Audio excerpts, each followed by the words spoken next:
during the World Cup, acted out in a manner where he should have been reprimanded and was. Mistake one. Mistake two was Greg Berhalter then disclosing said things that happened into the locker room in a setting that he felt was private.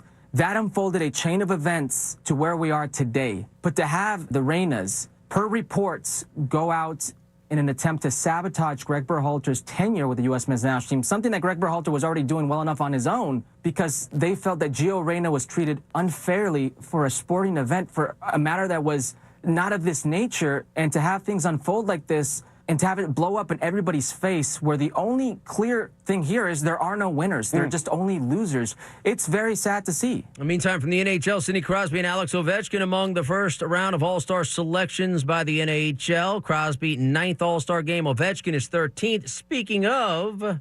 To Alex in the office, still managed to get a shot through, but just deflected away wide. Strome along the end boards. Moves into the right circle. Across. Ovechkin scores! Capitals Radio Network. Ovechkin inching closer to Gretzky. Cap 6-2 past the Blue Jackets. 7-8 win on the road. Keyshawn, J. Will, and Max. ESPN Radio, ESPN 2, ESPNU. Sal Palantonio joins the show this morning at 7:30 Eastern. Thanks for staying up all night. For producer Josiah Howard and technical director Cam Ershry, I'm Jim Baswell. Keyshawn, J. Will, and Max is next. Coming up next, Keyshawn, J. Will, and Max on ESPN Radio and ESPN2.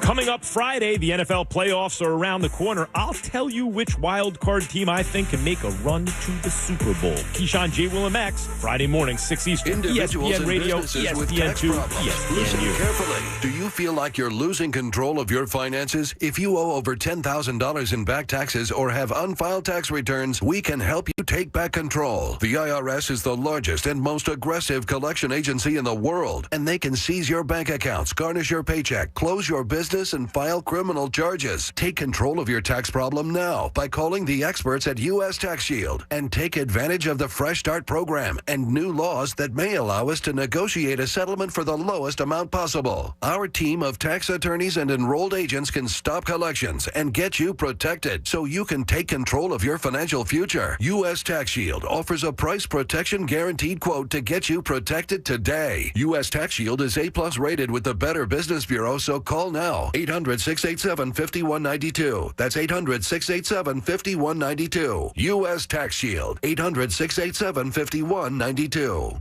It's Rich Gannon for the BetParx Casino and Sportsbook app. As a former MVP quarterback, I love a solid game plan. The new BetParx app is everything you want in a mobile sportsbook right from your phone. Check out pro football same-game parlays or bet live once the game starts. And right now, all new BetParx users get up to $750 in sportsbook bonuses back if your first bet isn't a winner. Download the new BetParx app at betparx.com. Win sports, BetParx. See website for terms and conditions. Bonus funds must be wagered once, must be 21 and over, and in Pennsylvania or New Jersey. Gambling problem? Call 1-800-GAMBLER. Parx Casino, this is how you win. Get ready for a fun night of live music at the #1 casino in Pennsylvania. Visit 360 at Parx Casino. Friday, January 6th, Twice as Good takes the stage. Saturday, January 7th, the music continues with Y'all or Nothing. Jimmy Schubert headlines Compton's Comedy Night with me on Thursday, January 19th. Check out ParxCasino.com and Parx Casino on all social channels for a complete list of entertainment. Parx Casino, this is how you win. This is how you win. Gambling problem? Call 1-800-GAMBLER. Hey guys, are you struggling with erectile dysfunction and sick of the pills? There's a major medical advancement that has helped thousands of men and is now available in Philadelphia. Oak Hills Medical Clinic uses WAVE technology, backed by 50 clinical studies, including from Cambridge University. It's been shown to increase blood flow by repairing blood vessels. No pills and no side effects. If you're ready to put a stop to your ED, call now to schedule a completely free and confidential assessment. You will receive a free blood flow ultrasound and get something unique that produces powerful results in the bedroom in just minutes. This unprecedented offer is worth $600, but is free to those that call in the next 2 minutes. 215-302-9999. That's 215-302-9999. Guys, put a stop to your erectile dysfunction and get your love life back. Call Oak Hills Medical Clinic of Philadelphia now to schedule your completely confidential appointment. 215-302-9999. You know, home shows provide homeowners the deepest discounts on remodeling projects. It's John Kincade from my friends at Window Nation, and they're bringing home show savings right into your house. Schedule a free, no-obligation in-home demonstration today and lock in this incredible offer. Get 2 free windows for every 2 that you buy with no limit, plus pay no interest for 60 months. If you want to know what your home would look like with new Window Nation windows, use their free virtual visualizer. Go to windownation.com/home show. You upload a picture of your house and you try out hundreds of options online. Every size, every style, every color. You get design tips from the experts and you learn how Window Nation's trained installation specialists have helped over 150,000 homeowners. Home show savings last for just a limited time. So call Window Nation today at 866-90-NATION or go to windownation.com/home show. 2 free windows for every 2 you buy and no interest for 60 months. That's a full 5 years. 866-90-NATION or go to windownation.com/home show.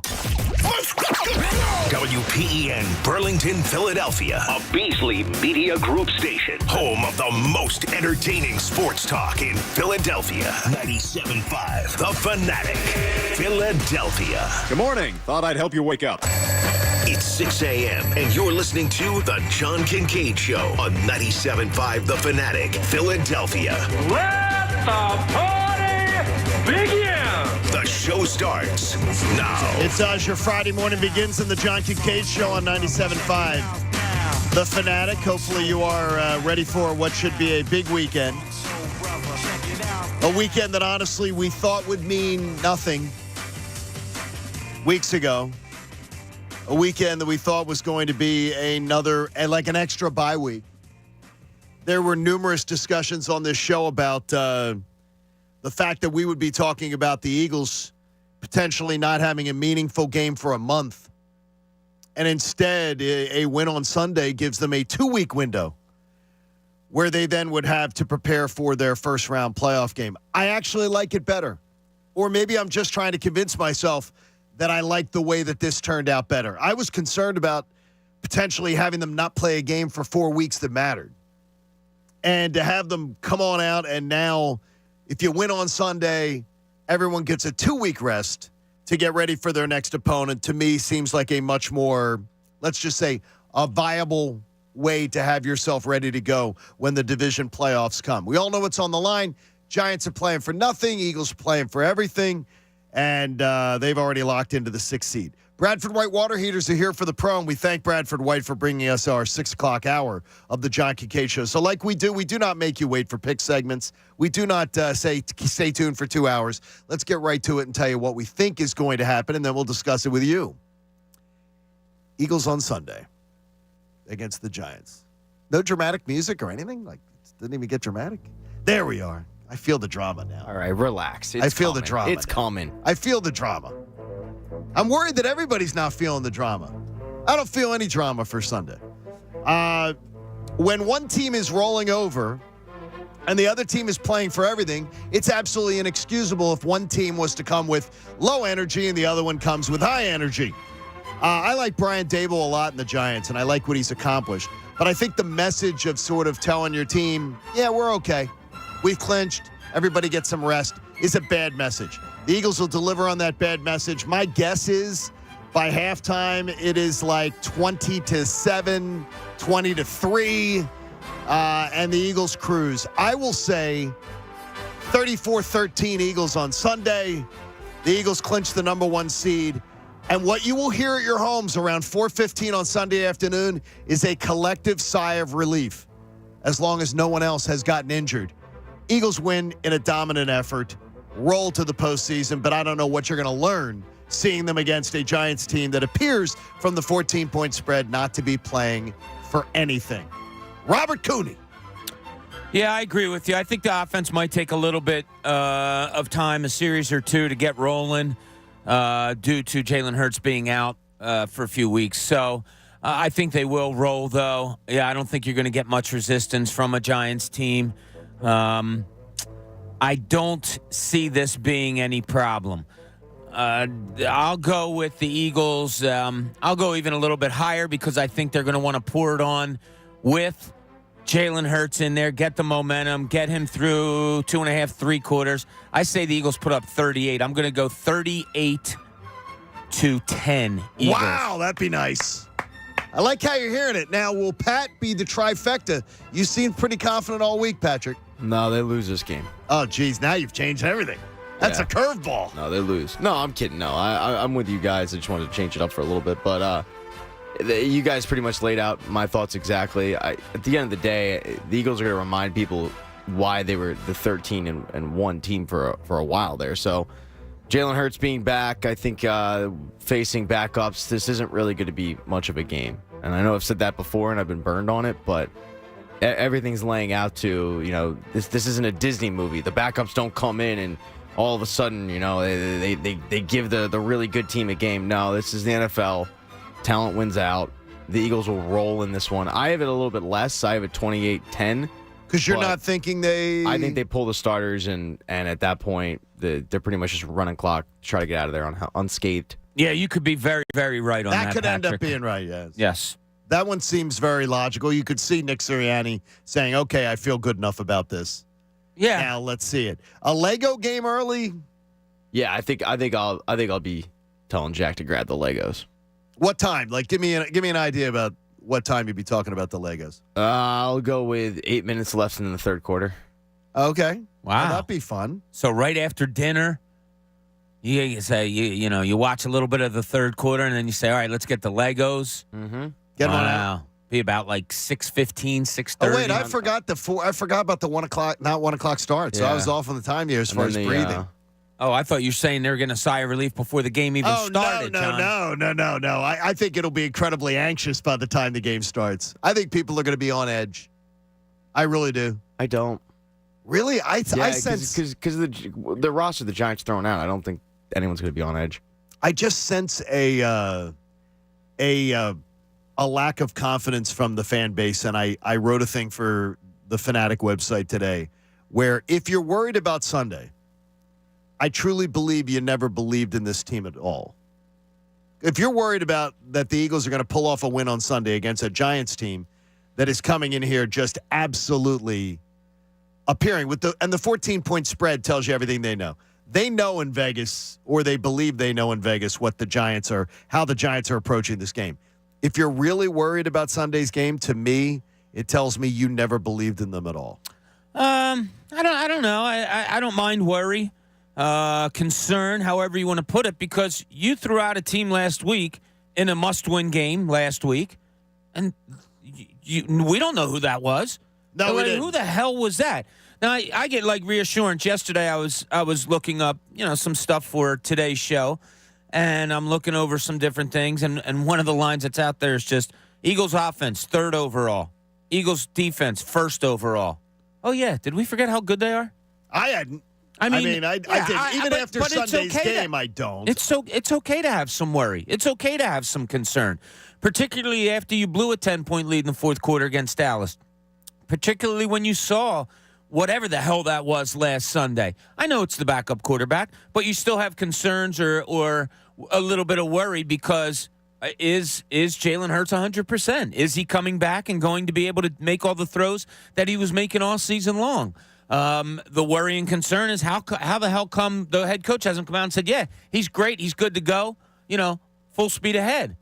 I can understand some worry and concern. I don't think it denies that this is a really good football team and your belief in them, but that's what it's come to now. Well, to me, though, the one thing I would take issue with is you saying that, last week in a must-win game. It wasn't a must-win game.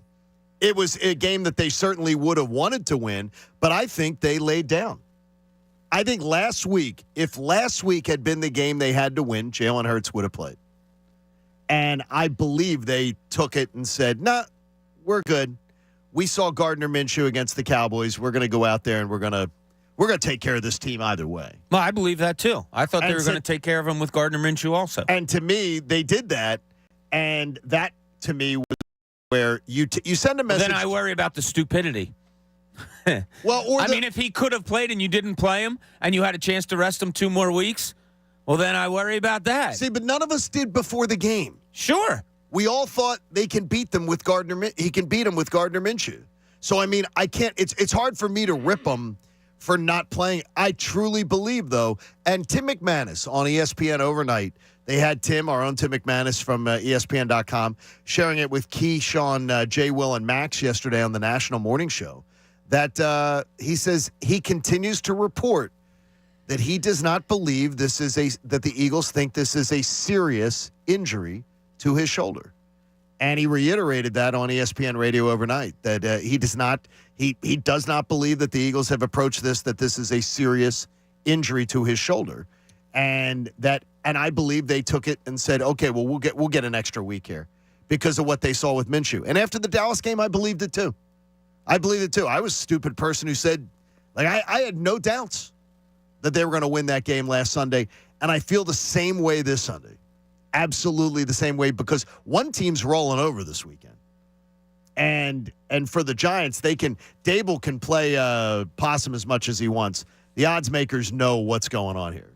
They know how this is being approached. Somebody is talking out of the Giants complex, or we would have seen this line move. Yeah. If there was any talk of Saquon and Daniel Jones and Kayvon Thibodeau playing this weekend, I believe we would have seen this line move. Yeah, and I have no problem with what Dable's doing. I don't either. Same thing. Yeah, no, same I thing don't. the Eagles did last year, and he's getting a bye week.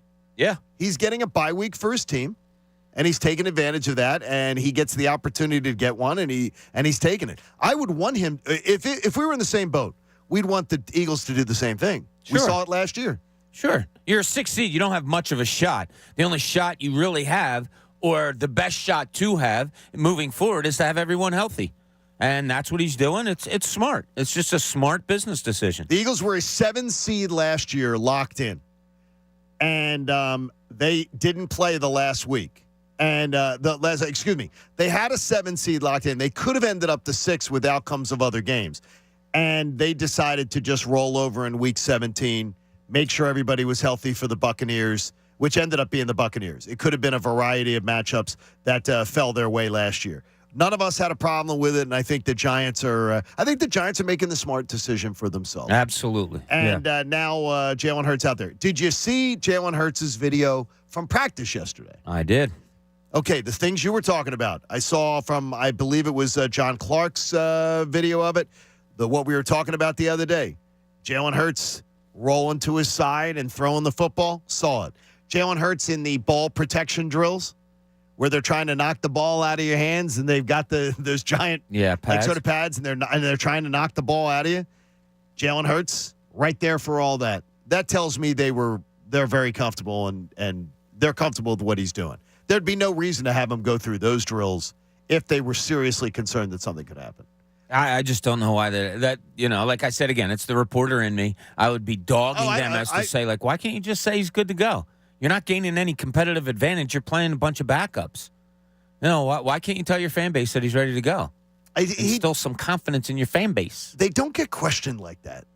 You notice that Sirianni doesn't get questioned like that. He doesn't get put on the spot like that where he would be asked to, okay, come on, commit. Well, I guess because they know he won't.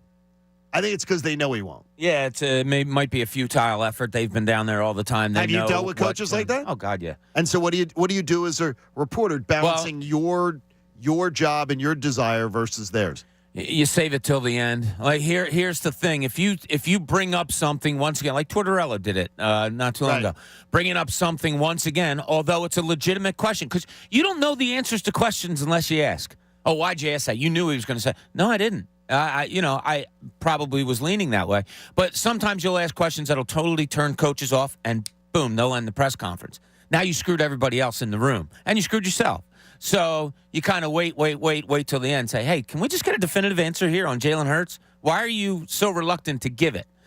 He was asked it last time. Is he playing? He says, we're going day to day, blah, blah, blah, and he gave, all that.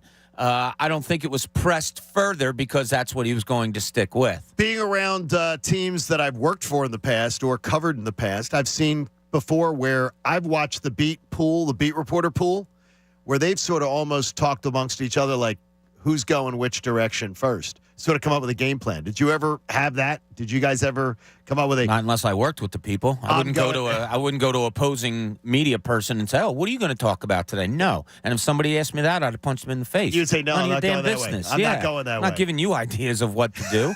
Hey, the average employee does this 36 times an hour during their workday. What is it? Wait, say that one again. The average employee does this 36 times an hour during their workday. What is it?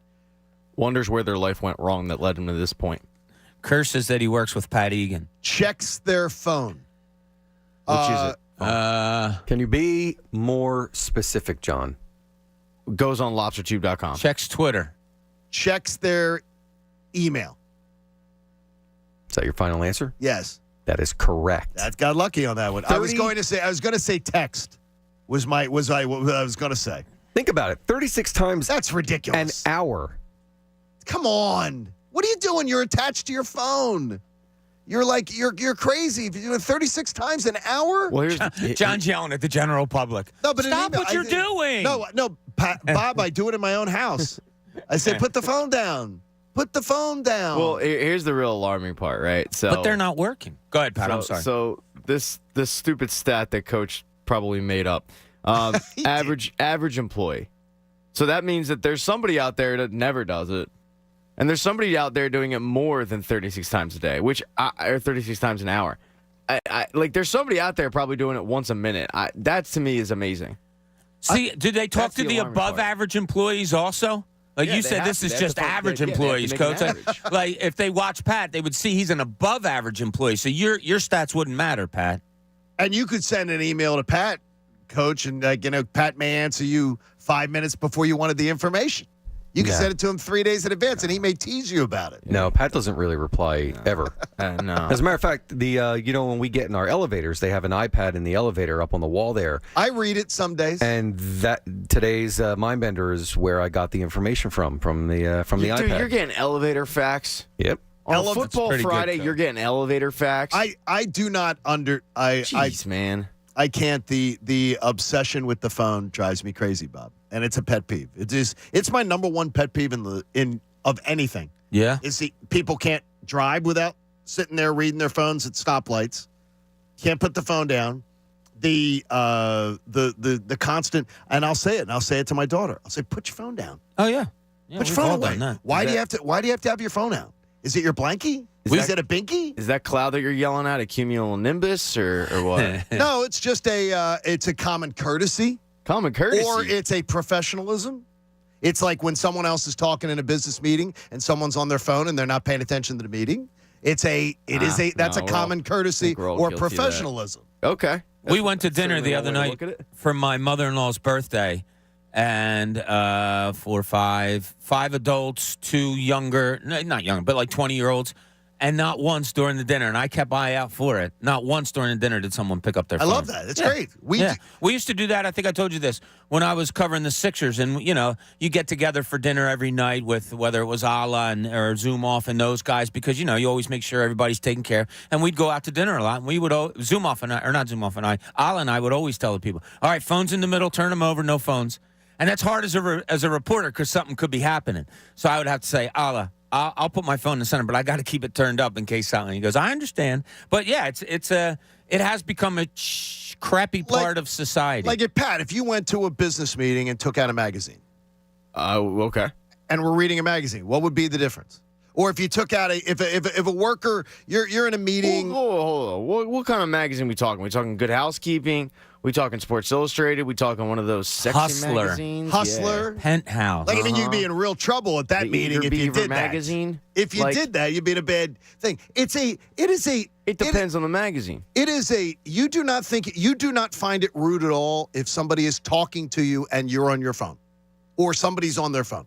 No, not really. It might be a generational thing. It probably is because at this point I'm just so used to it, and I also know I'm guilty of doing it at times. Everybody has at some point done it. I think I'm guilty of it in every one of the meetings we've ever been in.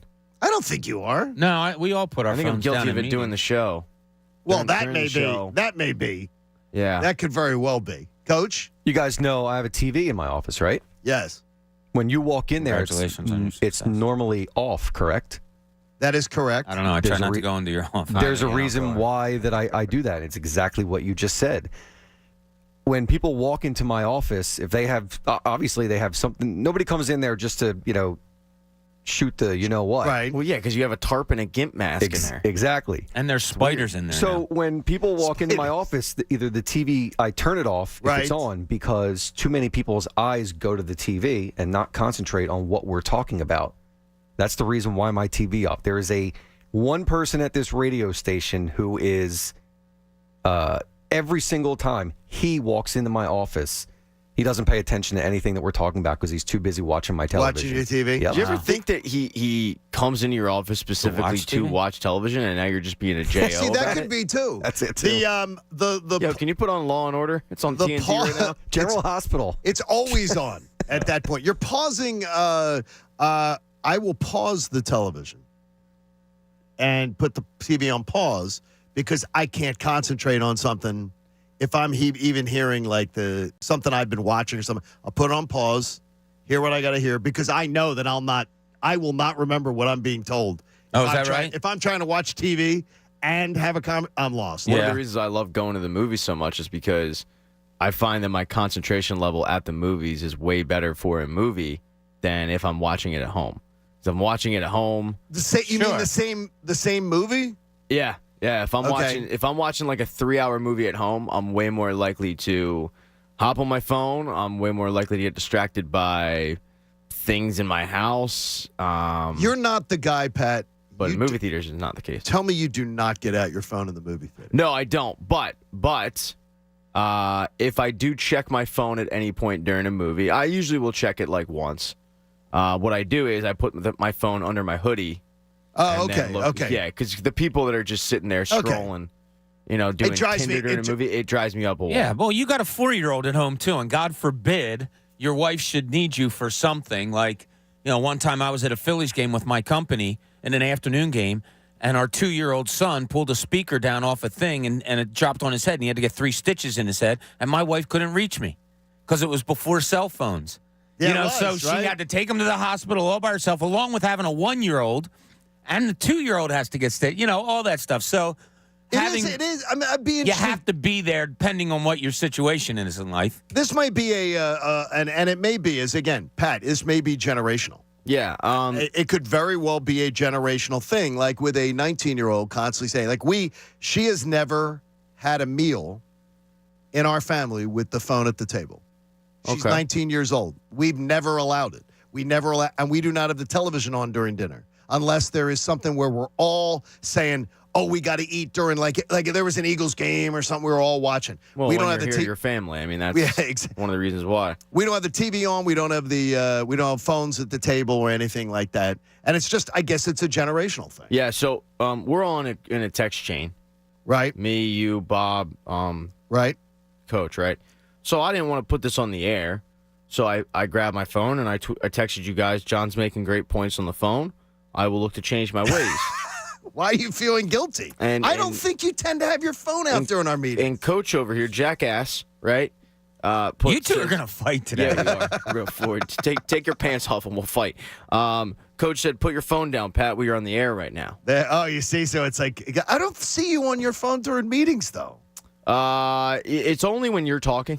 I did. Oh, so I miss it? Yeah. And then he'll send me a text about you saying, "Can you tell Kincade to shut up?" And then yes, he very, very attentive. That's what it is. Hey, the Bet Parks Casino and Sportsbook app. You got odds, you got slots, you got bets, you got games, all coming together in perfect harmony, right in your pocket. Download it now at betparks.com. Pat, I can tell you this: if someone's on their phone in class when I'm teaching, that's not going to go well for them.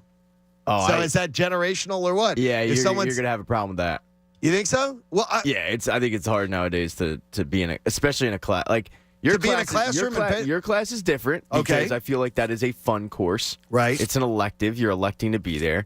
But I can tell you, my phone was very active during my collegiate career, and it's one of the reasons why I'm sitting here with you, Jaggling, right now. Well, I got to thank you for that. Thank you for that one. Hey, DeMar Hamlin is showing great progress. That's great news. Yeah. But what do you think about how the NFL is responding to it? We'll get to that coming up. Plus, the Sixers have a game tonight, too, without Joel Embiid in a walking boot. John Kincade Show on 97.5 The Fanatic. Think about the most embarrassing thing that's ever happened to you at the office, and I'm not talking about Pat and his phone. What if you found out you had spinach in your teeth or your zipper was open? How about getting caught with your pumps down? Now, the facilities manager's in big trouble if that happens. Trust Pump Man Philly to keep your building's wastewater pump system ready for anything. From clogs and failures to flooding from major storms, the Pump Man's got you covered. They're number one in everything related to your building's wastewater pump system. They're the experts in troubleshooting, emergency repair, maintenance, and system replacement. So you can call on the Pump Man 24/7, 365 in an emergency. But you can also do that expert maintenance that makes sure you don't end up in the emergency situation. Put Pump Man Philly's number in your phone right now. 833-559-PUMP. That's 833-559-PUMP. In an emergency, you're not going to remember that number if you didn't do it. So just find them on the web at pumpmanphilly.com. The guys to know to fix your flow. The John Kincade Show. Uh-oh. Looks like I'm in for a bad hair day. On 97.5 The Fanatic, Philadelphia. Football Friday on The Fanatic is brought to you by Pump Man Philly. Need a water pump expert for your facility? Contact Pump Man Philly, the guys to know to fix your flow. Finding great candidates to hire can be like, well, trying to find a needle in a haystack. Sure, you can post your job to some job board, but then all you can do is hope the right person comes along, which is why you should try ZipRecruiter for free at ZipRecruiter.com/free. ZipRecruiter doesn't depend on candidates finding you. Its powerful technology identifies people with the right experience and actively invites them to apply to your job. You get qualified candidates fast. So while other companies might deliver a lot of hay, ZipRecruiter finds you what you're looking for. The needle in the haystack. 4 out of 5 employers who post a job on ZipRecruiter get a quality candidate through the site within the first day. ZipRecruiter, the smartest way to hire. And right now, you can try ZipRecruiter for free. That's right, free. Just go to this exclusive web address, ZipRecruiter.com/free. That's ZipRecruiter.com/free. ZipRecruiter.com/free.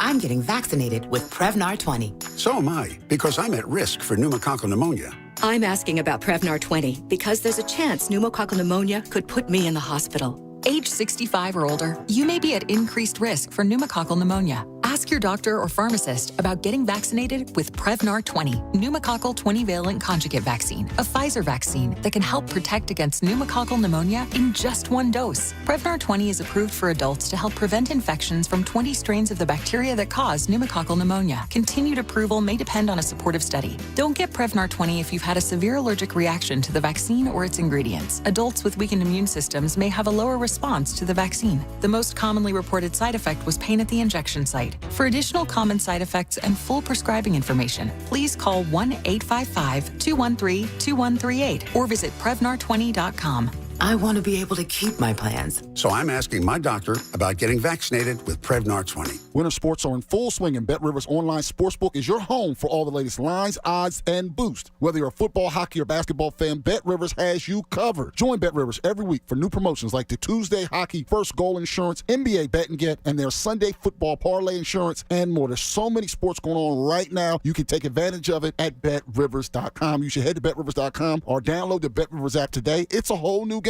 You must be 21 or older and in Pennsylvania to play. Void where prohibited. Terms and conditions apply. Presented by Rivers Casino Pittsburgh. Gambling problem? Call 1-800-GAMBLER. By now, you know that sound. It's the sound of the Home Depot. But what about those sounds? Those are the sounds of an LG wash tower with ultra-large capacity, serving up a powerful yet gentle clean in just 29 minutes. Making this the sound of savings on the best appliance brands. The Home Depot. How doers get more done. Get up to 25% off the LG wash tower with ultra-large capacity and reduced wash time. Pricing valid January 5th through January 25th, 2023. Gas dryer extra. U.S. only. See store or online for details. Some people got COVID and thought, well, that wasn't such a big deal. But you can get COVID again, and next time it could be worse, especially for those 50 and older, or with a chronic condition like heart disease or diabetes. But with an updated vaccine, you have better protection from COVID's worst outcomes. And that's a big deal. Find updated COVID vaccines near you at vaccines.gov. We can do this. Paid for by the U.S. Department of Health and Human Services. I'm John Morgan of Morgan & Morgan. When you call America's largest injury firm, you get the backing of a national firm, along with a dedicated team from your community, handpicked by us. Think of it as the best of both worlds. Visit forthepeople.com for an office near you. We all know Philly sports is big business, and we've got you covered every weekday with the Fanatic's Business of Sports reports that are powered by Pico for Business. For information on how your company can save with Pico's incentives, go to pico.com/business. Listen to 97.5 The Fanatic everywhere on Alexa at 975thefanatic.com, the Fanatic app, and now on Odyssey. Now, back to the John Kincade Show on 97.5 The Fanatic, Philadelphia.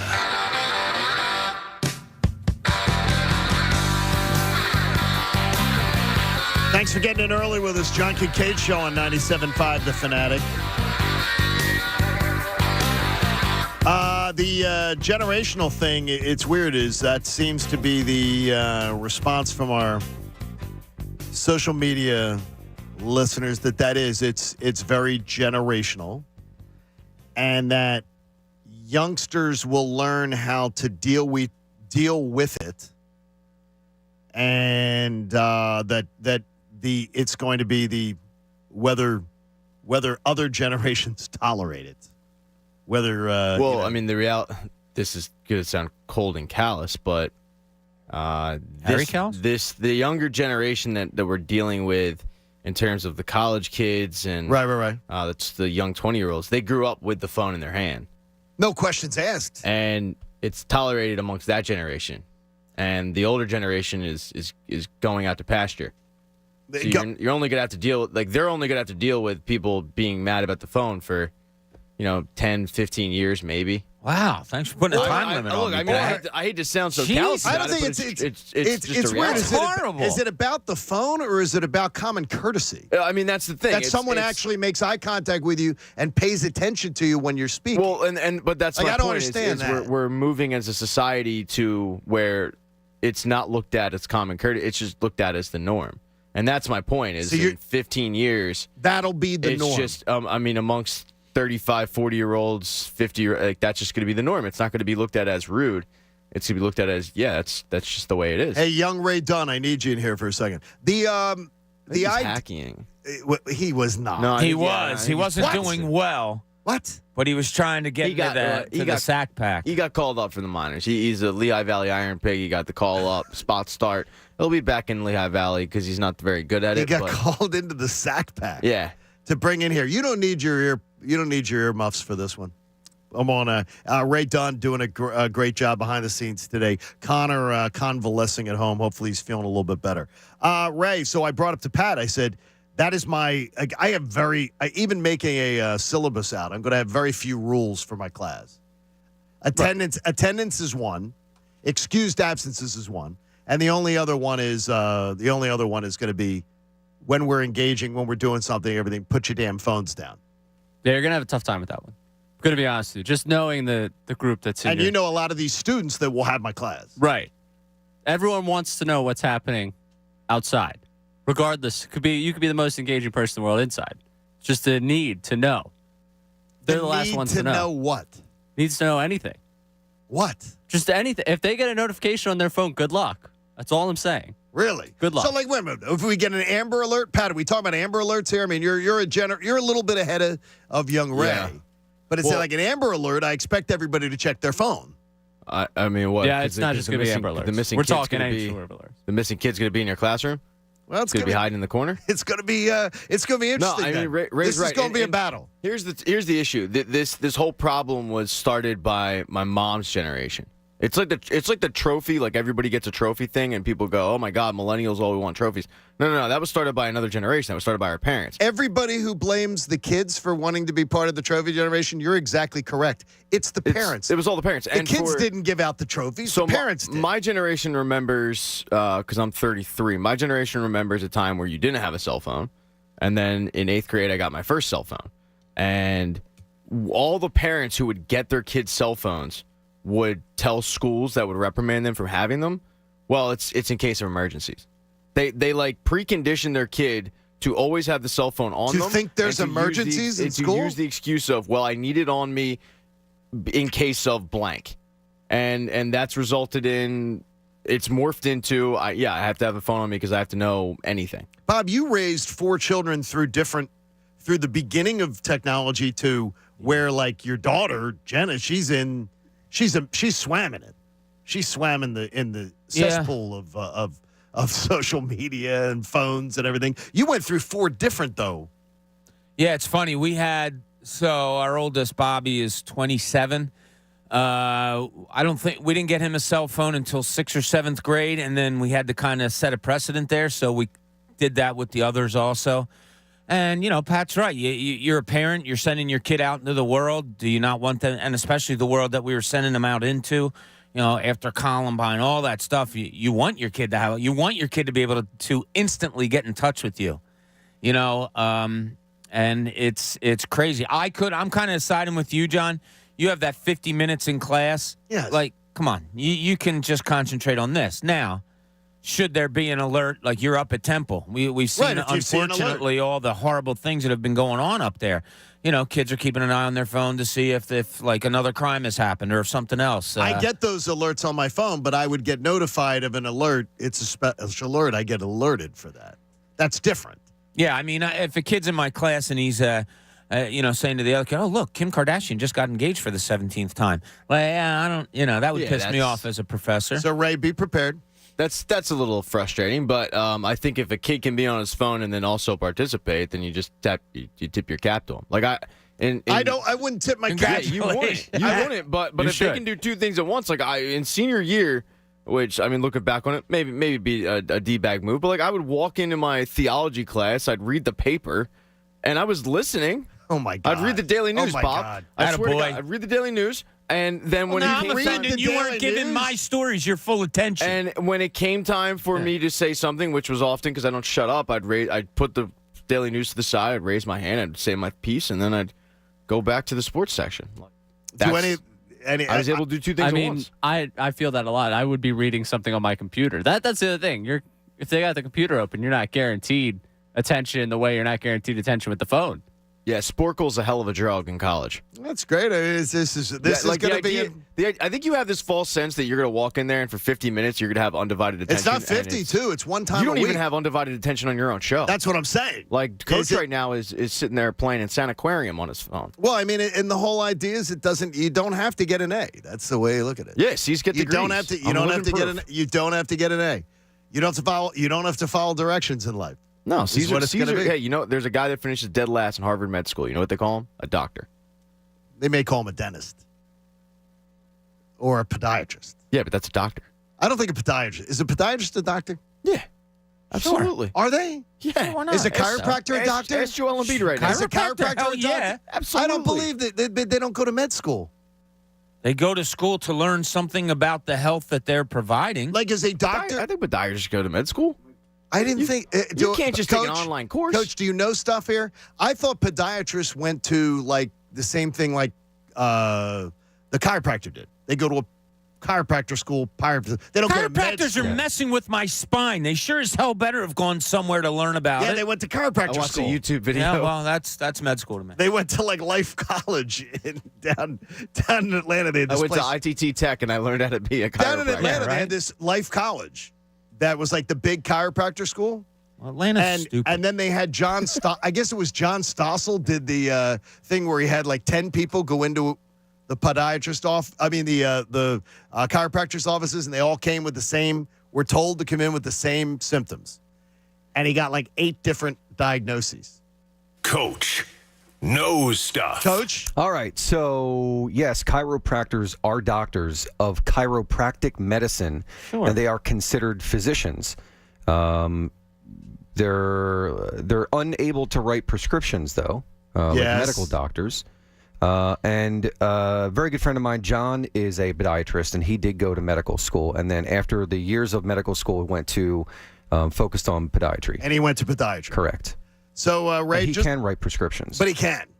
So, Ray, write just to warn the kids. Warn your buddies. I got it. Warn the kids not to take the class. Warn your buddies. It's too late. There's drop. You can always drop. Guys, look for trust something me, else. I dropped a lot. You could always drop if you wish. So or withdraw. They could Or get withdraw. there and withdraw. they could get there That's and the other withdraw option. too. They got to be The ready. hell's So, this guy? Good job, Ray. I'm not taking this class anymore. Be ready. Hey, the Crohn's and Colitis Foundation's been at the forefront of inflammatory bowel disease research and care for over 50 years. You can learn more about research, education, and support at Crohn'sColitisFoundation.org. So we talk about feet there. Now, there are reports out there, Bob, that... No, careful.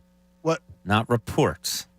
Oh, yeah, that's true. There's tweets out there. That Joel may have been clomping around in a boot. Yeah, take it for what it is. Don't forget, LeBron was looking at Lower Merion also back in the day. I thought he was looking at Malvern. One of Did those. that change? Oh, I Yeah. heard he went to Lower Merion after that. He goes, There was Pat. Where was it? Some on Twitter. Somebody said Bryn Mawr. Yeah, they saw him walking around in a walking boot.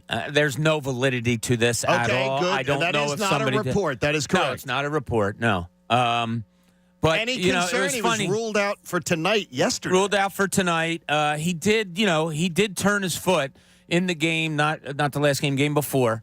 And as I said yesterday, I was surprised he even came back in that game, but he did, and I thought he'd be okay. The concerning thing is when you mentioned the boot, I went and just kind of Googled some things around. He also sprained a foot. Now, I can't find out if it's the same one yet. In November of this season. Correct. Missed a few games. Of course, we know the feet problems that he's had when he first got here that caused him to miss 2 seasons. I'm not playing alarmist here. I'm just saying, I hope there's not something that's going to be prolonged or something that's going to hinder him. Now, he hasn't really moved around poorly at all. Since that November injury to the foot, once he came back from that, he's been fine. And he even looked good the other night. Sometimes you can do something during a game, adrenaline carries you through, and they don't see anything. Then maybe some blood gets up. When I say blood, I mean, black and blue, bruising, whatever, swelling. Maybe that comes about a little bit, and you just don't want to chance it. So I'm not overly concerned just yet because we haven't really heard anything. Sixers have a shoot-around today. Media availability with Doc will be this morning. And I'm sure it's going to be question number one. How serious is it? He's not gonna tell us anything, is he? I don't know. I don't know if he comes out and says, yeah, you know what? We got an X-ray that showed just a sprain, whatever it may be, and we're going to go day to day. Or if he just says, no, he should be good, come back and play the next game. Hey, we are hoping for that. The Sixers tonight against the Chicago Bulls, the very disappointing Chicago Bulls. So hopefully the Sixers can keep their hot streak going. 11-2 in their last 13. That's fantastic. It is, and I worry about tonight's game. Talk about worry. Why? A worry word. No Embiid for a second night in a row. That's tough. Missing a guy one night, you play off of it, and then it's guys in different roles, and you figure it out, and you might even have a little higher elevation of play from some guys that don't play all that much. A second night in a row without Embiid, it's tough. Trust me when I tell you, it's tough. You're not going to most likely get the same performance out of a Montrezl Harrell, who went 8 of 9 the other night and had, like 17, 19 points, whatever it was. It's going to be tough tonight. My eyes tonight will go towards another player on the team and who has to pick up some score, and I think it's Tyrese Maxey. No, it definitely, and good to see him back there. So, yes, yeah. 11-2 in your last 13. I mean, I was thinking about it yesterday. That's 16% of the schedule. Yeah, that's a really good run. I mean, this is a good sample size to say this team's playing really, really good ball in the Eastern Conference. They are. You don't want to see any kind of injury derail that. Damar Hamlin got some. I mean, it's been good news. He is able to write and able to, and that was one of the things I saw last night on SportsCenter. The fact that he was able to wake up and write and cogently put together his thoughts was the giant sigh of relief among everything. That the brain function was going fine. Yeah. That his cognitive function was there. He was able to flat out say, who won the game? Well, that was the bigger thing to me. That's Not wild. just that he wrote something, but that he remembered that when it happened. Because I always wondered when he woke up, what would he remember any of the game? Would he be like, why am I here? What happened? He must have, when he came to, remembered what happened or knew that he was playing the last thing that he remembers. So Yeah, it was so heartwarming yesterday to see the reports that kept coming out more and more as the day went on. I love hearing that. The breathing getting better and better.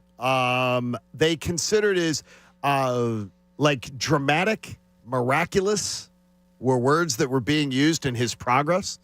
So that's great news. Oh, it's awesome. That's absolutely fantastic news. Now it comes down to this, and I don't think now that he's really showing great improvement, I don't think it doesn't feel. And again, I said earlier in the week the word ghoulish. It doesn't feel ghoulish to now discuss the ramifications of that game between Buffalo and the Bengals not being played the other night. So today, the NFL owners are voting on the proposal to change the playoffs if the different things happen. So here's scenario one. If Buffalo and Kansas City both win or both tie in Week 18, a Buffalo versus Kansas City championship game would be played at a neutral site. That's scenario one. Scenario two, if the Bills and the Chiefs both lose in Week 18 and Baltimore wins or ties with the Bengals, then a Buffalo versus Kansas City championship game would be at a neutral site. And scenario three, if Buffalo and Kansas City both lose and Cincinnati beats Baltimore, then a Bills or Bengals versus Chiefs championship game would be at a neutral site. We look like we're heading towards, if the owners vote for this proposal, and I would tend to believe the fact that we know the proposals and they're out there, that one of the scenarios are going to be that this is going to be voted on and approved. It's going to be weird if they play a championship game at a neutral site, but I get it. Yeah. It's a scenario that they can't play the Bills. The Bills-Bengals game cannot be replayed. No. They cannot go back I and do agree that. with that. The NFL, for all the questions that were coming up on Monday night and Tuesday morning about handling and all that, okay, it seems like they're doing the right stuff.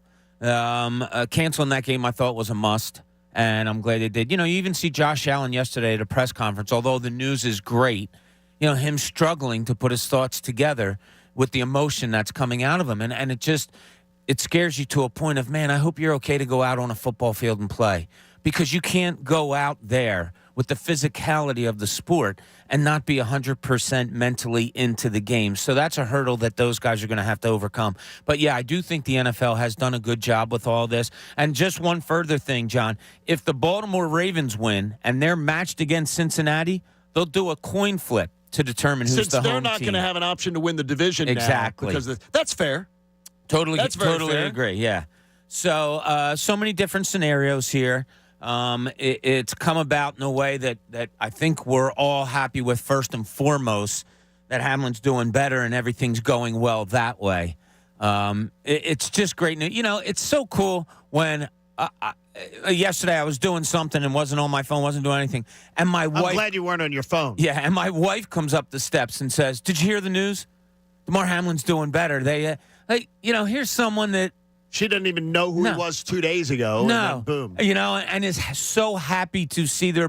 And like many of you out there listening probably know somebody or many people that, they're not invested so much in the NFL or anything like that, but have humanized this story so much that you're getting the feel-good part of it. And we just continue to pray and fingers crossed that he gets better and better. I saw something yesterday on the news. They were on the local news. They did a piece on how many people's lives could be saved if you had one of those defibrillators in your house. Yeah, I saw somebody talking about that also, yeah. And that it could just keep you, somebody could get to you immediately, follow the directions. And they showed the directions on the screen.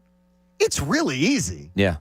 I mean, you don't have to it tells you exactly where to place the little sticker pads and how to work it. And I guess the machine itself knows when to charge, when to send it reads it it hears your, I guess, and then it knows how to send the charge. To me, I honestly, I think I want one. I think I want one for the house. Oh, I know what I'm getting you for Christmas next year. Well, I saw the price tag. They're very expensive. They're more expensive than I would have thought. Hey, there's no price on saving a life, John. I think they said it was like $1,700 for your house to have one for your house. But my wife rather let me go than spend $1,700. Oh, come on, she knows you. She'll have exactly. One. That's why I said what I said. Is it there a new pool or new pool chairs? Would you rather have new pool chairs or have you, Bob, that can do that? Hey, in Cooney's Corner, Bob wants to know about the Eagles' strategy and, more importantly, the confidence with the Eagles going into Sunday. Now, let's see what's in Cooney's corner. Well, I'll ask you guys this. Is it the confidence level, and John, you talked about it earlier, saying if you guys are really upset about it, then maybe you didn't believe in this team, whatever. Will Sunday, and I put in these notes also, I know what Pat's answer is already going to be, but I'll ask you, John, could Sunday sway your confidence one way or the other? Yes, the Eagles, absolutely. Yeah, and it's odd because they're playing against a team with backups, with an offense, the Eagles offense, that hasn't played together, so they could look rusty. They haven't played together in 3-4 weeks. You have some guys returning from injury. It's going to be one of those games that it could very well be after the first quarter that loses all its luster because it could be lopsided. But should it really mess with our confidence on this team? Yes. Yes, if they go out, if Jalen Hurts is back and Jalen Hurts looks less than ideal and this team plays very poorly, like just sleepwalks through the Giants' backups, absolutely it would hurt my confidence. It would strike my confidence. It would absolutely affect my confidence. Well, then you weren't a real believer, as you stated earlier. No, it would mean that this team, I'm not a believer going in to the game. If you're worried about this game going in, you don't believe in the Eagles. If you go out of this game and they played like crap, you have every reason to doubt them. And they would have given you reason to doubt them because they haven't looked, since they went to 6-0, they haven't looked the same. They have not looked the same since then. Well, they had a string there to build up to 13-1, where they were averaging 40-plus points over a 4-game stretch. They sleptwalked through Indian. There were a couple games there, yeah. They sleptwalked through the the Texans. They barely beat they were almost lucky to beat the Colts. They had some games. Then they put a few together against like the Titans game. They got you going. They were not great against the Packers. They blew that lead. Yeah. They looked good early. They jumped. They looked good early, correct. And then they blew it. I mean, they looked, once they kind of woke up, they were all right against the Packers. They scored 40 against them. Wasn't it 40-34 though? Yeah, 40-33. Yeah, but I mean, I don't think that's a good. The last touchdown was garbage time. Okay, yeah, that is. Well, that was. But the concerning thing to me in that Packers game was the fact you jumped out to a 14-0 lead and you let them back in it. But you ended up pulling away because you're a really good team. The concerning thing that I didn't realize, John, was, and they highlighted this on the broadcast last week, turnover differential. Yeah. It's terrible. And it's not the last 2 weeks. It's like the last 6 weeks. Yeah. It's since the Houston game, I believe. Yeah, it's not good. No. They were first in the league leading up to that Washington game that they lost. And since that game until now, I think they are either last or hovering right around there, yeah. And it's not all on one player, but it's not on Jalen. No, but there are games where like Jalen will go out, and I think the Commanders game, the second Commanders game, which was after the Houston game, he threw 3 interceptions, I believe, and we all said like we don't really put a lot of blame on any of those for Jalen. He's had more turnovers the last 6 weeks. The fumbles have been an issue, like. We had the Quez Watkins. I'm saying it's the fumbles from Jalen. I'm saying the fumbles as a team. Yeah, you had Quez Watkins, AJ Brown twice, Miles Sanders twice. Yeah. Like it's everybody Boston else. Scott. So and they were practicing ball security yesterday, so they know it's an issue. Sure, they're trying to rectify it. I have such confidence in this game on Sunday, and I just don't want to leave the building. But I will promise you, Bob, if they come out and play like crap on Sunday, I'm going to be severely concerned. Yeah, nobody wants to see it. It will, though, if you need reassuring. It takes you back to the 2017 season, where you weren't confident in Nick Foles at all going into the playoffs. But your starting quarterback is playing on Sunday. Yeah, so it's not the backup. No, but then he did play. Remember, and anyway, we can have revisionist history, but Nick Foles was not playing well at all going into the playoffs in 17. So. I find it funny that they're 13-3. They could finish the season 14-3, and our confidence level probably couldn't be any lower given that fact that they're 14-3 and the number 1 overall seed. Sensibly, I think maybe it shouldn't weigh that much, but logically, I think I understand it.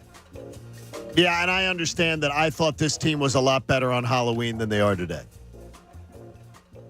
From what I've seen, the coaching approach, the mistakes approach, and a lot of it is dumb mistakes. It's ball security stuff. It's jumping offside stuff. It's just sloppy, and I'm a little surprised at that. But go on. My thing, my confidence level is that they went on a streak of 35, 48, 25, 35. They score points. And the defense, I don't think, is our main concern right now. It's the offense. Yeah. Well, they're only a few weeks removed from averaging over 40 points over a 4-game stretch. So while I'll say, logically, we shouldn't rely on Sunday to be a confidence-building factor, I kind of want it, though, too. Shane Steichen said something that I can't believe he even articulated, because it was one of those, are you kidding me? Moments that I can't believe. We'll get to it next. John Kincade Show on 97.5 The Fanatic. I know home show season is a time where people go down and they think, how are they going to improve the look of their house, the value of their home, and otherwise? Well, Window Nation knows that you want to get out to the home show, and maybe you're not going. So why not go to windownation.com/home show and use their free virtual visualizer? All you have to do is go snap a picture of your home, upload it to their site, and then you can play around. Every size, every style, every color windows, and you can mess around. You can figure out how your house is going to look better with new Window Nation windows. And then they sweeten the deal. They're going to give you 2 free windows for every 2 that you buy, and they're going to give you 0% financing for 60 months. 5 years, no interest. Go to windownation.com/home show and try their free virtual visualizer. Just upload the picture, sample it around, and then take advantage of 5 years with no interest and buying 2 windows and getting 2 free. Make the call today to 866-90-NATION, 866-90-NATION, or go online at windownation.com. The John Kincade Show. God, I am so sick of this crap. Is this the show? On 97.5 The Fanatic, Philadelphia. Texting enrolls you into recurring automated text messages. Consent not required to purchase. Message and data rates may apply. Dan, haven't seen you around the gym. You used to be the strongest guy in Philly. Yeah, I've really fallen off. Since I turned 40, I just don't get the results I used to get. Could be lower testosterone. Lower T. Well, once you hit 40, your body has less free testosterone. I got Nugenix Total T, and it's made a huge difference. I've seen that on TV. Is it for real? Oh, yeah. The patented key ingredient is called Testofen, which helps boost free and total testosterone levels to help you trim up and stay lean. I feel like I'm in my 20s again, at work, in the gym, and in the bedroom. Hey, are they still giving out complimentary bottles for people in Philly to try for themselves? Yeah, you just need to send them a text. Guys in Philly, text RIP to 42424 right now for your complimentary bottle of Nugenix Total T, the #1 selling testosterone booster at GNC. Plus, text now and we'll include a bottle of Nugenix Thermo, our most powerful fat incinerator ever, to help you get back into shape fast, absolutely free. Text RIP to 42424. That's RIP to 42424. Finding great candidates to hire can be like, well, trying to find a needle in a haystack. Sure, you can post your job to some job board, but then all you can do is hope the right person comes along, which is why you should try ZipRecruiter for free at ZipRecruiter.com/free. ZipRecruiter doesn't depend on candidates finding you. Its powerful technology identifies people with the right experience and actively invites them to apply to your job. You get qualified candidates fast. So while other companies might deliver a lot of hay, ZipRecruiter finds you what you're looking for. The needle in the haystack. 4 out of 5 employers who post a job on ZipRecruiter get a quality candidate through the site within the first day. ZipRecruiter, the smartest way to hire. And right now, you can try ZipRecruiter for free. That's right, free. Just go to this exclusive web address, ZipRecruiter.com/free. That's ZipRecruiter.com/free. ZipRecruiter.com/free. Hockey's even more exciting with the Bet Rivers Sportsbook app. Score big with same-game parlays where you can combine different bets from the same game, like the money line, check, puck line, check, and player props, check. Plus, with award-winning customer service, you'll never miss a shift. Download the Bet Rivers Sportsbook app on iOS and Android. It's a whole new game. Must be 21 plus. Available in Pennsylvania only. Void where prohibited. Terms and conditions apply. Presented by Rivers Casino Pittsburgh. Gambling problem? Call 1-800-GAMBLER. Cashback is not available on gas in New Jersey and Wisconsin. Hey, good morning. You're heading to the airport, right? Yep, thanks for checking. I like the car. How long have you been a rideshare driver? About 3 years now. I really enjoy it. Isn't it hard to make money these days with the price of gas being so high? Not for me. I use Upside, the free app that gives you cash back for every gallon of gas you buy. Wait a minute. Are you saying you actually get real money back when you get gas with with the Upside app? Yep, I get real cash back every time I get gas. Does that actually add up to anything? I'll make around $200 to $300. Wow, that's serious extra cash. I'm downloading the Upside app now. Download the free Upside app now to earn real cash back every time you buy gas. Use promo code CAR for an extra 25 cents a gallon bonus on your first tank. You can cash out anytime right to your bank account, PayPal, or a gift card for Amazon and other brands. Just download the free Upside app and use promo code CAR for a 25 cents a gallon bonus on your first tank. That's code CAR. Dancing crew, trip for two, nailed the final interview. Game with Doug, brand new mug. Come here, kid, give me a hug. The more you want to do, the more we want to do. New COVID-19 boosters designed for recent Omicron variants are now available. Learn about eligibility and schedule a free, updated booster today at vaccines.gov. Sponsored by Pfizer and BioNTech. Penalty is charged. If you are a personal injury attorney in the Philadelphia area, we dare you to Google, who's the best lawyer near me? If your firm does not show up on the first page of the search results, then you are guilty of marketing malpractice. For as little as $499 per month, BuildMeABetterSite.com will create and manage your website to ensure your law firm shows up for new clients who are ready to sign. Visit BuildMeABetterSite.com for your free demo. BuildMeABetterSite.com is a small business resource of 97.5 The Fanatic. FanDuel Casino is giving you a free chance to spin and win today and every day. Introducing FanDuel Casino Reward Machine, a free-to-play game giving you a shot to win up to $2,000 in casino bonus every day. It brings you all the excitement of playing FanDuel Casino games for free. Every day at 6 p.m., you get 3 chances to spin the Reward Machine reels, and there are 3 ways to win. 1, match any 3 symbols for an instant win. 2, collect symbols each day for a chance to win weekly prizes. Or 3, win up to $2,000 if you collect 3 trophies. So what are you waiting for? Download the FanDuel Casino app by going to FanDuel.com/Bob and start playing Reward Machine today. That's FanDuel.com/Bob. No purchase necessary, 21 plus and present in Pennsylvania. Bonus issued as non-withdrawable casino-only site credit that expires 7 days after receipt. Restrictions apply. See full terms at FanDuel.com/casino. If you have a gambling problem, call 1-800-GAMBLER or visit FanDuel.com/RG. WPEN Burlington, Philadelphia, a Beasley Media Group station, home of the most entertaining sports talk in Philadelphia. 97.5 The Fanatic, Philadelphia. 7 o'clock hour of the John Kincade Show here on 97.5 The Fanatic. Brought to you by the all-new Bet Parks app. You got a sports book, you got a casino in one sleek, easy-to-use app in Pennsylvania and New Jersey. Bob wearing his funky Eagles hat. Looks funky. You like this? Yeah, I do like it. Very, very warm. You showed me the lining of present. Yes, it's lined. It looks like heavy. Like there's Pat. Because it's cold in here. Have you seen the inside of that hat? I'll show it to you next break, Pat. It looks like gray sweatpants. So it gets lining the hat. It gets people going. Gets noticed. Gets the women swooning. Well, so it was a Christmas present from my boy Anthony DiLoretto. It's a good-looking hat. We went over to visit him, and then as we were walking out, he said, "Here, I got some hats for you guys," and he had a whole bunch of them that he gave. They're beautiful. To us. So, that's a good hat. I actually got 3 of them. Are you pom pom or anti pom pom? I don't mind the pom pom. Is there a pom? There is a pom pom on this. Pat, one. are you a I don't pom mind pom or anti pom pom? Anti pom pom. I'm anti pom pom also, but I mean it's a great hat. Sure. I would just take the pom pom off. But it's as you guys very well know, I'm not much of a fashion plate, so I didn't even know there was a pom pom until I'm looking now. How about that? I never understood the pom pom. Why it's on there? That's a great question. I don't know. Why is it there? Can we find this out, Coach? Yeah, no, there is a reason, and I'm going to look it up. Is it because I know it. What is it? It's from people that used to work in mines because they were in such close quarters that the pom-pom would help them if they banged their head. It would use it as a cushion.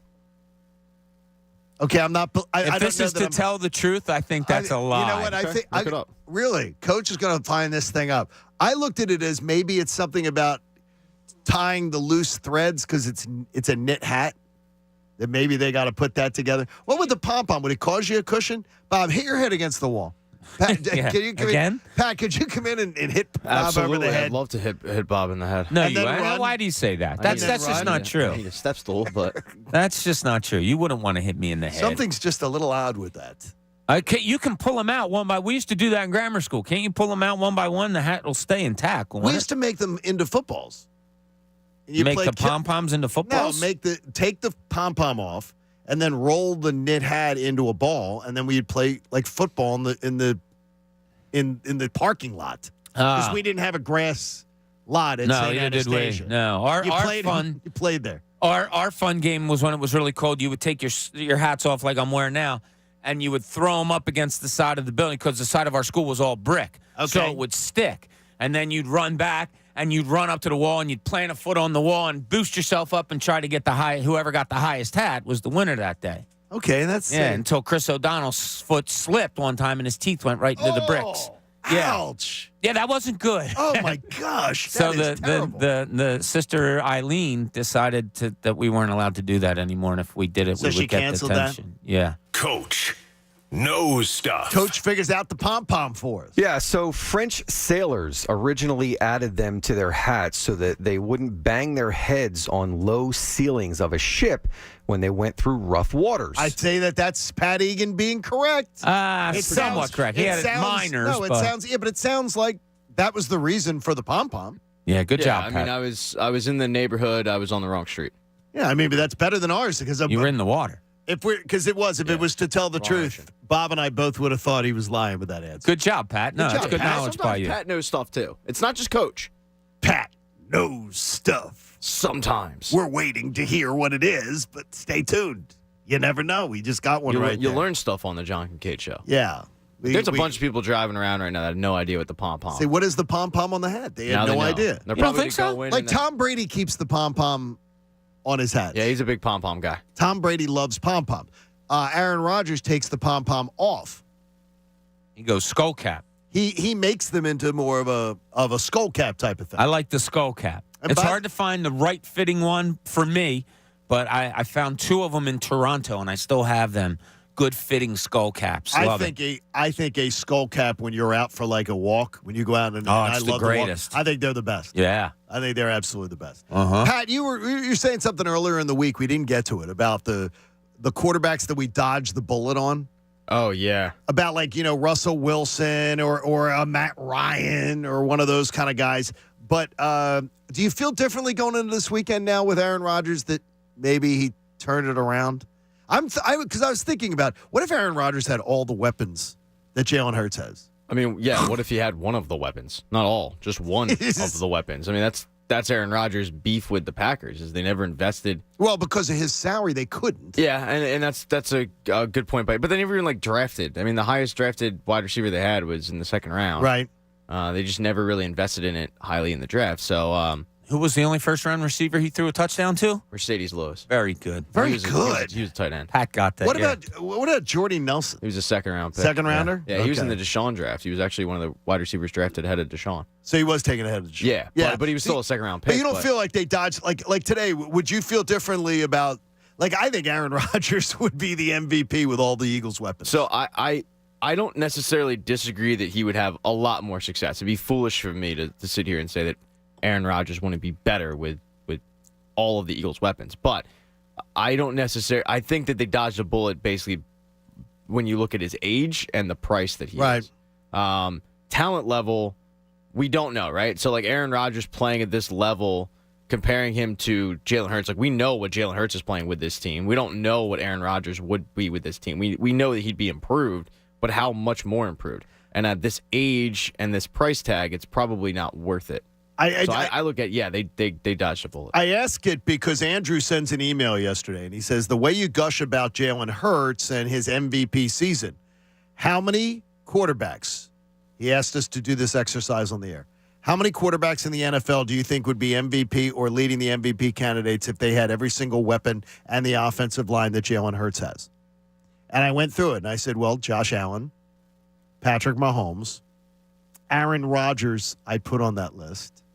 I believe he would be there. And then I was hard-pressed. I'm going, I'm not as high on Justin Herbert as everybody else is.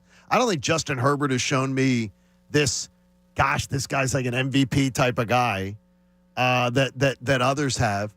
But Joe Burrow. But I really believe it's just the elite of the elite that would be as good as Hurts has been with this team. It's the elite candidates of the elite. Okay. Do you think it would elevate some guys from being really good to being elite? Because he's saying, John, you gush over Hurts and you keep talking about his MVP season.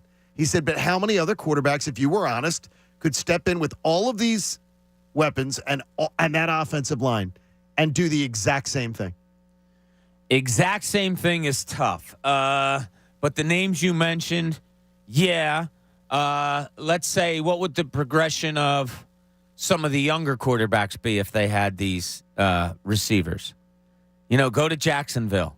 Imagine putting him in this offense. Trevor Lawrence. But he's not as mobile.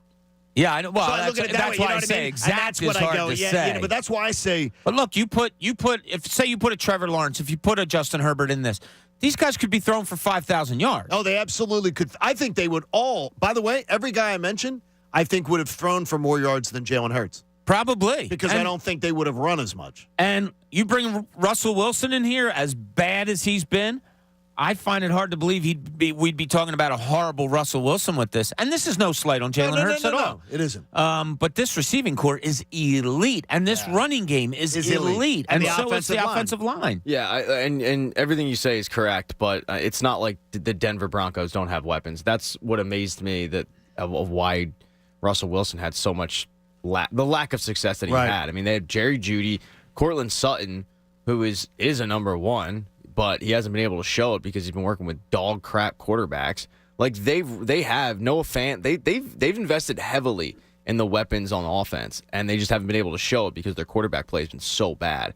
So while I don't buy that Russell Wilson would just be so much better. Oh, I think he'd be a lot better than he is in Denver. I think he'd be better, yes. But I don't think he'd be worlds better because I do think he actually has weapons to work with.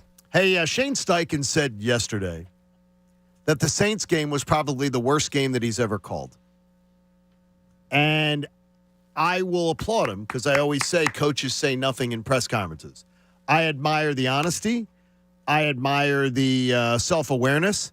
And it was flat out freaking terrible. It was a terribly called game. And again, but it wasn't his first. The Bears game was stupid. The reason we're in this situation is because of the stupid game plan they had against the Bears. And against teams that are bad against the run when they say, no, we're going to throw. We're going to throw. But I admire Shane Steichen's self-awareness in saying it. But for me, I still can't get past why Shane Steichen and Nick Sirianni, who are the offensive masterminds of this team, continually go for the square peg round hole. When they see a team can't stop the run, they're going to come out passing. And they've faced teams that are bad against the run, that have been every single team this year against the Bears that beat them. Went with almost a similar game plan and dominated. They dominated the Bears. The Bears were the worst team in the NFC.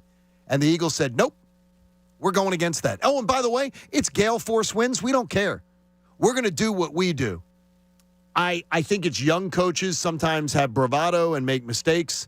I hope Shane Steichen's learned a lesson. And I hope it's not just lip service that, it was the worst game I ever called. I'm going to learn from it. Well, it kind of goes to your complaint about people complaining about the defense.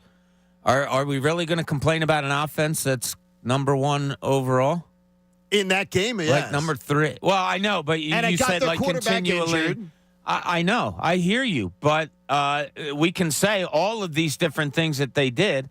They're still they're the number 3 scoring offense in the league. You know, they're right there. They're not number 1 over. I think they're third overall. I don't know. Maybe that's exactly how they got to be third overall in that, people run on this team all the time. They're getting ready for the run. We're going to pass. Whatever they've done, it's pretty much been magical. But the thing is, though, you didn't have to. With the Bears, you didn't have to. You didn't have to get cute. You didn't have to come up with a new game plan. Last week, you're playing the Saints. The Saints can't stop the run. And you came out throwing the football. 11 of the first 13 plays are pass plays. Yeah. It doesn't make any sense. Huh. It's like, what are you doing? Well, you know a team I can't have that. I can't have that attitude on a team that's first in the league in scoring going into last week. I just can't. I like it's as you're seeing it's not working though. Did you seriously not say that watching your TV? Did you not say why are they not running the football? On Sunday, absolutely. That's what I mean. So in that game, you can. In that game, in that first half, absolutely. The Bears game, I said it. I can't say continuously they've done. Yeah, whatever they've pulled out of their hat has pretty much been magic all season long. There's not going to be perfection by anyone in sports. There's just not. You know, are they overthinking it? Did they get full of themselves? Maybe, and maybe that's what happens every year when a team, has a crap game. Whatever the reasoning may be. But by and large, and I'd say 90% of the time, they've hit fool's gold, or I shouldn't say fool's gold. They've hit gold maybe it is. on what they've decided to do. Pat, is that too good, too critical? No, I don't think necessarily it's too critical. I do wonder how much of it is them trying stuff out for the playoffs. Like they've been slowly unveiling some things late in the season that they didn't have early on, and I wonder that's a new thing that teams are going to have to think about for the playoffs.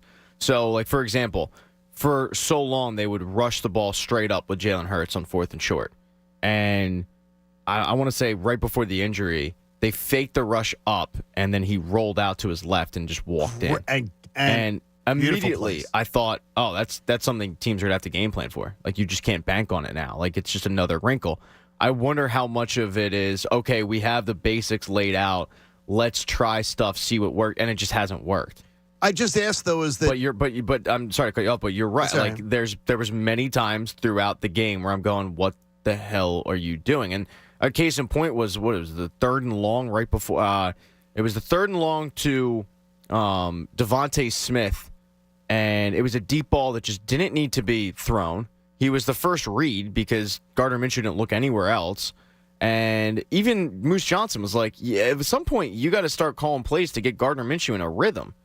And he just wasn't doing it. It was a stupid game plan. It was one of the things where, and in the Chicago game, I wasn't the only one. Various Philadelphia media members who cover the Eagles were tweeting before the injury to Jalen Hurts, you may not want to put your quarterback at risk like this to take hits like this. Like this. It's not 20/20 hindsight. It's not. He was calling a game, and they're like, why are they doing this today? Why do they keep doing this? It was the most designed runs that they'd called since the Lions game. No, they say they only called 2. But again, I know. I'm just saying what they say. They put plays in place that allowed him to have that option. They could line up and hand off the football, and people were running on the Bears all year long doing just that. Line up, hand off the football, get 4 yards, get 5 yards, move the chains. Yeah, but those other teams aren't 13-1 at the time. What they were doing was working, and we would criticize them if they wasn't, though. Yeah, I hear you. Their thought process is just what we've done works, and we're sticking to it. And whether that be unconventional, everybody expects us to run, so watch this. We're going to throw in 45-mile-an-hour winds. Yeah, I thought it was stupid. We all talked about it at the time. But, man, it's hard on a third overall offense. Right. And a backup quarterback in the game. I got you. Yeah, here's hoping it's righted, though. Yeah, and there's I feel like every coach has one of these. Andy would have it, where there'd be a team where they were the worst team against the rush, and you would think, okay, Andy's going to rush it. And you go, nope, I'm not rushing it. There was the game, Carson Wentz Sunday Night Football it was the Ben DiNucci game. The wind gusts. The Dallas game. Yeah, we're 20 miles per hour, and Doug Peterson has Carson Wentz chucking the ball up, throwing deep balls that, probably would have been completed if they weren't 20-mile-an-hour gusts and the ball just went, And so I think every coach has those games where they just kind of think they're smarter than the room, and it ends up biting them in the ass. I hope they learn. He says he's going to learn from it, Shane Steichen. I don't know. The fact that he says he's going to learn from it says that he realizes he made a mistake. Yeah. That it's not just, it's not unfair criticism, that it's valid criticism, and he's going to learn from it. I just need him to be dialed in for the next 4 games. And I think he's had some beautiful game plans this year. That's it. Sure. Some beautiful nights. You came back and won that Indy game, and Jalen Hurts ran for 86 yards and had that huge quarterback draw touchdown where he made a perfect read. You come back the next week, Green Bay, the game we talked about, Hurts ran for 157 yards. I don't recall us being upset with him running too much. Oh, no, I don't like the here's the balance. Here's the balance that I'm talking about. And then that Chicago game, he ran for 61 yards, and rightfully so. We complained that he got hit too much and all of that. But that's the balance. Like I said to you, John, you and I have talked about this endlessly. Bringing him back, where do you go? Because if you try to say, well, let's scale back a little bit, it could really hurt your offense. I got to tell you, 4th and 1s, 3rd and 1s with this team, and Jalen Hurts diving into the pack or getting pushed from behind and having a bunch of people pile on him, I'm going to be seriously, I'm going to be sick every time I watch it. Well, I'm going to be sick if they don't do it. Well, I know I get you, but it's going to be because then that tells me something's up. Hey, we've seen in Philadelphia, and I believe after being in another market for a long, long time, I've seen the quality of the Philadelphia press corps and the media that we get to interact with and that get coverage in this town. And a lot of people don't know it because they're only here. It's one of the best markets in the country, if not the best, for sports talent covering sports, especially in the print media or electronic media. And I just wanted to make a point, too, as we find that Jim Salisbury leaves NBC Sports Philadelphia and puts that out there yesterday that he's leaving. Jim Salisbury, to me, was one of the guys who his coverage of the Phillies kept me connected to the Phillies when I was not in this town. And he is one of the guys that when I have been home and I got to cross paths with him and meet him and actually talk to him and everything, I said to him, thank you for keeping me connected to my favorite baseball team when I wasn't around to be connected to it. That is a major loss. That's a major loss on Phillies coverage in this town. And Jim Salisbury, I just want to give him a round of applause on the way out the door. And I'm wondering what's next. The state of media is it's an industry that is it's cutbacks. We know it on this show. Yeah. We know it on this show. It's cutbacks, it's spending less, it's doing less. And to me, he's going to be a major loss. He was a fantastic asset. And I know, Pat, you're a big fan too. Yeah, he was I would say the two guys that I associate covering the Phillies with in terms of the media are Jason Stark. Yep. Jim Salisbury. I believe both are. I know Jason is, but I believe both are in the Hall of Fame. I think Jim Salisbury is in the Hall of Fame. I don't believe so. I think one day he probably will be. Hopefully, yeah. But I thought I saw something. Sorry, I thought I saw someone on Twitter saying he should be in the Hall of Fame. Yeah, so that's why I think eventually he'll probably win the Ford C. Frick Award and get in. But he's as dialed as anybody, and he's also mentored some of the younger guys that I read quite a bit. So like Matt Gelb and Todd Zalecki. I mean, they love him. They praise him for doing just what you said, John, and being a good guy to him and not big timing him. So I remember I was disappointed. I hope he still covers the team in some fashion because he broke a lot of stories and he was really good at his job. Yeah, it's funny that the guys that we all admire. You think about it, if you go back in time from the media, they're the guys that just put their heads down and work. You know, it's not the hot takes. It's not the flash. It's not this. It's solid reporting. It's developing good relationships. It's asking the hard questions. It's just doing your job on a day-to-day, on a daily basis that has you finding the answers for the fans that follow the team. And that's what it's all about. And Jim did it perfectly. And we have been blessed in this town. And I've been lucky in this town to be mentored by many of those guys. And you're right, John. I've been all over the country for many years doing what I did and following different media. Philadelphia, to me, is by far the best because their writers know how to connect with their fan base and give them the information that they so desperately want. Coach, if people are excited about the weekend's games, they might want to place a wager. Yeah, Bet Rivers. Just download the Bet Rivers Casino and Sportsbook app today. It's a whole new game. Must be 21, available in PA only. Terms and conditions apply. Presented by Rivers Casino, Pittsburgh. Gambling problem? Please call 1-800-GAMBLER. I got to the idea of the Chicago game to me is one, and gentleman giving me grief here. He goes, you sound like a whining child with this. I got to tell you. I didn't mean to send that to you. You should have used your burner account, Bob. And you texted it to me on your phone during the segment. The idea of if this season goes down in flames, it's going to go back to that game. If this season doesn't, everything was cruising along. It's going to go back to that game. It's going to go back to that injury. To that play. Yep. Yeah. It's going to go back to that game plan that decided that that was the thing to do instead of doing what was valid. We're going to find out. I find it hard to cast blame for injury. You know, what if he was standing in the pocket, and we can say he wasn't, right. But what if he was in the pocket, got rid of the ball, and somebody hit him maybe a half a second late, and boom, there goes the shoulder thing that happened. Well, nobody would be critiquing Steichen for that. Yeah. I wouldn't be critiquing Steichen for that. It's a football game. I'm not critiquing him for that one either. Pat, is that too much, or is it? I don't think it's necessarily too much at this point in the season. No. I mean, it puts it at risk, but hopefully, I believe that if last week's game mattered, Hurts would have started, and I'm going to believe that Hurts goes out on Sunday. I think it mattered big time. Yeah, but it didn't. I don't believe you're in a position now where it's do or die. You're screwed now for the number one seed. Because I think they thought they could beat the Saints after what they saw out of Gardner Minshew. Right, but it mattered. It's going to matter. It mattered, but it's the only must-win game is Sunday. But it's hard for me to rip the coaching staff when I didn't say hear it beforehand. One person that honestly thought they were going to lose to the Saints. I didn't believe it. I know I didn't Myself believe it. included. So, I mean, I was looking at it like, this is great. You're going to be able to rest your starter and then get another week's rest and then get the bye week rest, the 3 straight weeks of rest, and you're going to be going into the playoff game fresh as hell. We talked about it, though, last week. We debated it on the pregame show. Pat, you weren't there for it, but we debated the idea of how much rest is too much rest. Oh, no. And I thought I was one of those people saying too much rest. No. I don't want 4 weeks of rest. No, I don't want 3 weeks. Rest. I don't want 3 weeks. 2 weeks of rest, I think, is fine. I could take a nap right now. I bet you could. If you weren't on your phone, you'd be taking a rest. Hey, I want to know what Egan's call off the dog score is. And I want to know what Bob's strategy is on Sunday in different scenarios. I got a couple different score scenarios, and we'll talk about it with you, too, at 610-632-0975. John Kincade Show on 97.5 The Fanatic. Hey, guys, you know what I love? Well, besides the ski hat that I just had to take off because it was making me sweat, well, I love betting on the NFL.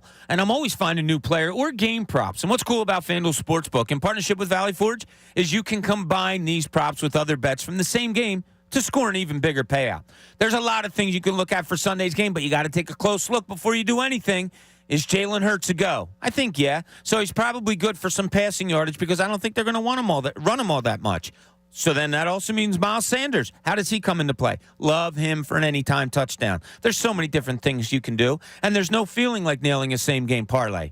So lock in your bet today on FanDuel Sportsbook. Are you new to FanDuel? Well, then sign up today with promo code Bob for your no-sweat first bet up to $1,000. That's promo code Bob. Make every moment more with FanDuel, official sportsbook partner of the NFL. 21 plus and present in Pennsylvania. First online real money wager only. $10 first deposit required. Bonus issued as non-withdrawable free bets that expire 14 days after receipt. Restrictions apply. See terms at sportsbook.fanduel.com. If you have a gambling problem, call 1-800-GAMBLER. 8 seconds to go. The Sixers with the ball. Harden to Harris. Harris down the lane. He jams it. Tobias Harris with his stuff. Sixers Bulls tonight at 7 on your home for 76ers basketball. 97.5 The Fanatic, Philadelphia. Sixers basketball is brought to you by Corona, proud sponsor of the Philadelphia 76ers. The John Kincade Show. Say it. I'll say it. Loser, putz, dork, doof, dink, schmo, dingus, goober. On 97.5 The Fanatic, Philadelphia. You've heard about the pills, the needles, even the surgery.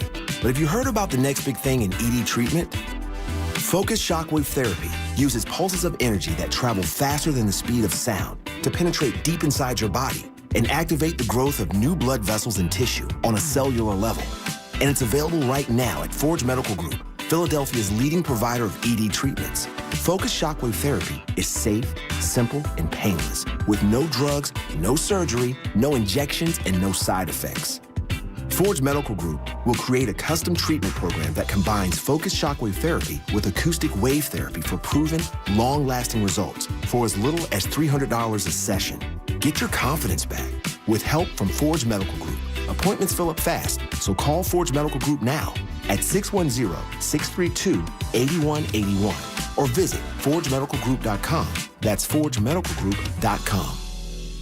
Ad paid for by Anthem Tax Services. $80 billion approved for the IRS to beef up their efforts to pursue those that owe. Are you tired of the IRS letters, levies, liens, or wage garnishments? If you owe over $10,000 in back taxes to the IRS, you need Anthem Tax Services. Started by top-rated tax professionals with 30-plus years of experience, over $500 million in represented tax liabilities, and licensed in all 50 states. We are A-plus rated on the BBB and #1 choice on Money.com. Due to the financial hardships in the country, the IRS is making it easier than ever to settle your tax. Anthem Tax Services will work to find the program that is right for you, like the Fresh Start initiative that can drastically reduce your tax debt. We can help settle delinquent tax problems, end all collections, and may even reduce back taxes significantly. Call Anthem Tax Services at 800-217-5312 for a free no-obligation tax analysis, personal or business. Stop your tax problems from getting worse. Call Anthem Tax today, 800-217-5312, 800-217-5312, or anthemtaxservices.com. Texting enrolls you into recurring automated text messages. Consent not required to purchase. Message and data rates may apply. Hey, Dan, how you doing? Haven't seen you around the gym for a while. Yeah, I've really fallen off. Since I turned 40, I just don't get the results I used to get. Could be lower testosterone. Lower T. Yeah, I went through it a while back. Once you hit 40, your body has less free testosterone. I got Nugenix Total T, and it's made a huge difference for me. I've seen that ad on TV. Is it for real? Oh, yeah. The patented key ingredient is something called Testofen, which helps boost free and total testosterone levels to help you trim up and stay lean. And it's made a difference for you? Man, I feel like I'm in my 20s again. At work, in the gym, and in the bedroom. Are they still giving out complimentary bottles for people to try it for themselves? Yeah, you just need to send them a text. Text HUNK to 42424 right now for your complimentary bottle of Nugenix Total T, the #1 selling testosterone booster at GNC. Plus, text now and we'll include a bottle of Nugenix Thermo, our most powerful fat incinerator ever, to help you get back into shape fast. Absolutely free. Text HUNK to 42424. That's HUNK to 42424. For everything your business needs to make this year your year, Staples has you covered. I need to organize all my papers and files from last year and the year before that. Staples has you covered. I need to clear clutter from my office, and my home office,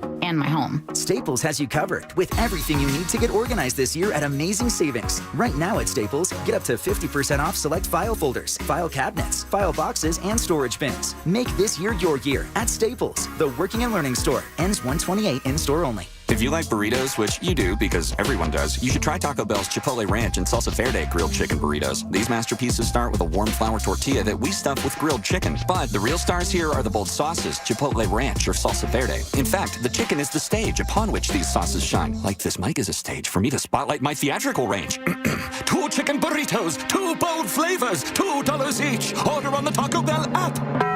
At participating U.S. Taco Bell locations for a limited time only. Contact local store for prices, hours, and participation which vary. Tax extra while supplies last. Since the dawn of time, men and women have fought over one thing: the temperature.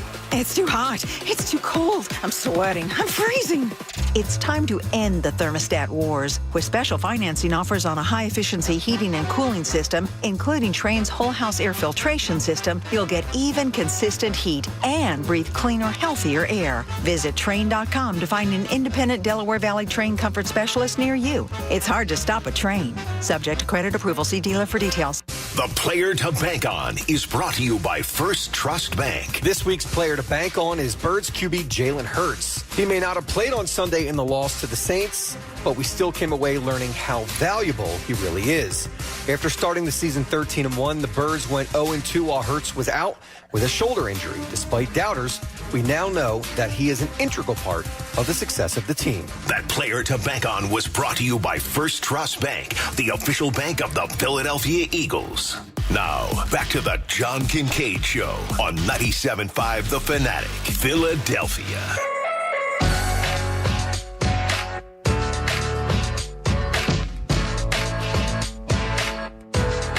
Cold hot dogs. Coach was just feeding himself a cold wiener out there, out of the fridge. Is that the last one, Coach? No, there's about 5 more left. I'm not feeling it today. It's delicious, I don't think I'm going to have one today. Now, that one had a very dark char to it. Yeah, this is Those good. are good ones. Yeah. See, no, that's how I like a hot dog. Yeah. I like a little bit of the char. Yeah, Gotta have that with it. Andrew did a good job with the grill on these hot dogs.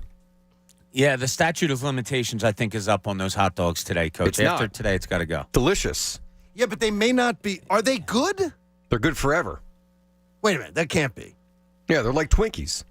Twinkies. It's like honey, never goes bad. By the way, the local honey cured a friend of ours' allergies. Yeah. I've heard that before. Yeah, when you have bad allergies, you always buy local honey. I thought that was a wives' tale. No. It makes perfect sense. I thought it was absolutely a wives' tale. Yeah, because your allergies are affected from pollen. Pollen comes from plants. And honey comes from bees. Bees pollinate. Bought local honey off of a place in, I guess it would be called East Goshen or Goshenville, and a place that sold honey. And now no allergies, like no bad allergies. And we're talking two sinus infections every single spring, 2 sinus infections. Local honey, tablespoon a day, doesn't have the problems anymore and did not have a sinus infection. Okay, so it didn't completely cure my allergies, but I do think it helped.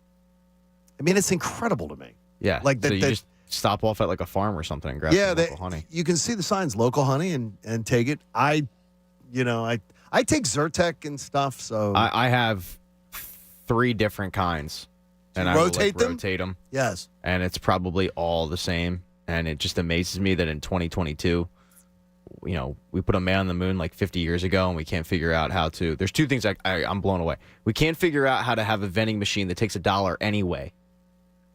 You mean even the crumple? Like crumple, backwards, forwards. That's just one can't of the figure weirdest it out. things ever. And then the other one is we can't figure out how to have allergy meds that actually work.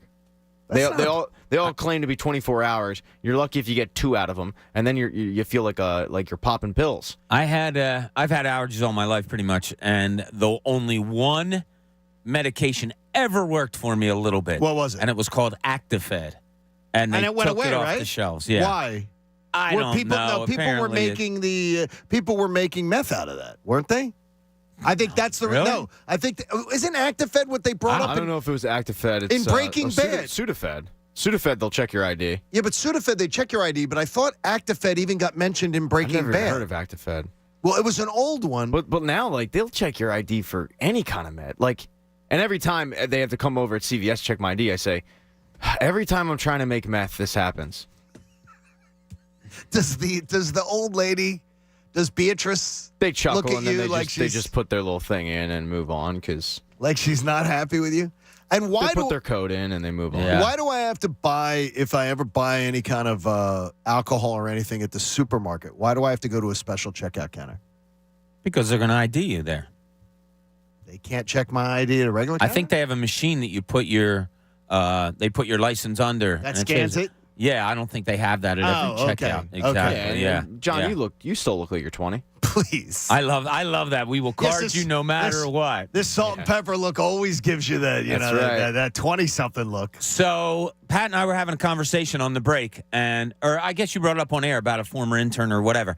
And I said, all right, well, I had 2 kind of famous interns at the Daily News when I was there that worked there. I said, one is an actor, current actor, and Pat got it right away. I have no idea. Bradley Cooper was an intern at the Daily News when I was there. Really? Yeah. Do you remember? No. You don't remember? I don't remember. He wasn't in the sports department. He wasn't with me. The second one was an intern in our building. I think it was for the day, but it was on the business aspect side of it. And I told Pat he's won numerous NBA championships. And Pat has yet to get them now. It's bothering the hell out of me. I know. That's why I brought it up on air. He's won numerous NBA championships as a player? As a player, yes. And Bob won't tell me, and it's bothering the ever-loving hell out of me. It's got to be somebody who... I want to see if any of our YouTubers It's got to might be come up somebody with it who's real a quick. hanger-on, Pat. Someone who wasn't a critical part of winning numerous championships that was just along for the ride. No. Oh, wow. Nope. And I will tell you that this person is revered, and I can't say that strongly enough, revered in the city where he won said championships. Okay, if Vince Pellegrini is not on this from our YouTube, he'd be the one that I would think would solve this immediately. Pat has had a couple guesses. One was Aaron McKee, incorrect. Rasheed Wallace, incorrect. I'm trying to think of who would want to intern. And he's who was good revered, who's and he's local. revered, and he's local. And then who, it's a very, is this going to be revered in the town where he won Right. championships? Yes. And when I tell you revered, I can't say it enough. And when I tell you that he was not only revered by fans, And somebody on the YouTube already got it. Who is Faithful it? servant got it. I'm not telling you guys. Pat's Come on, probably Faithful. on YouTube. He's revered by the players he played with. Okay. All right. So I'm right, do you gonna throw feel a name stupid? out. I'm gonna throw a name out, and it wasn't one that came up to me. It was Coach Malik Rose. That is correct. Yeah, he is revered where he played. I am not kidding you. When I used to go down to San Antonio, now Malik and I have formed a very good friendship. He's such a good guy, one of the best guys I know. And we formed a very good friendship. Dropper. And I was down there in San Antonio talking to him.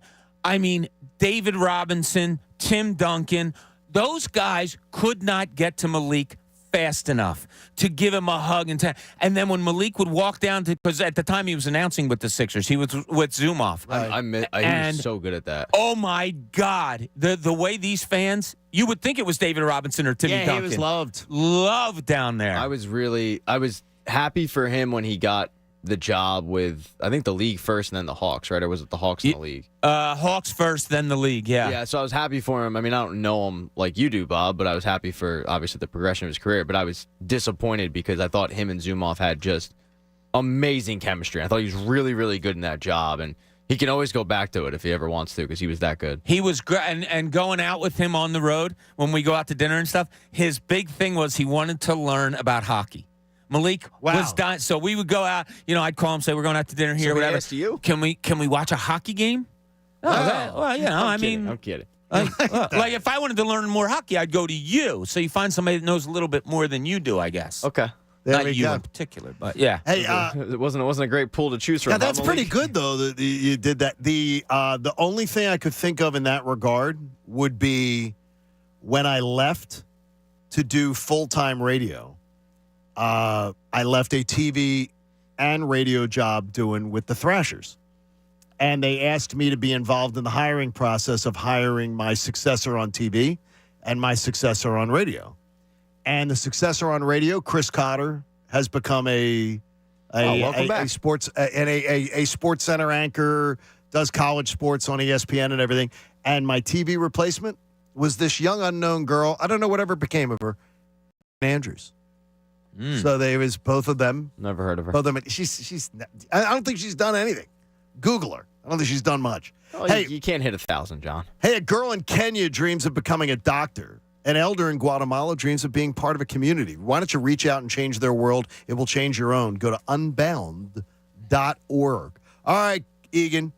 I need to know the call off the dogs Eagles score or the Legos, grab the Legos Jack score on Sunday, and how much is it for you regarding a risk of injury and a fear of injury? Let the big dog hunt. Oh, the dogs will be hunting, and I will call them off when they are up 20 points in the third quarter.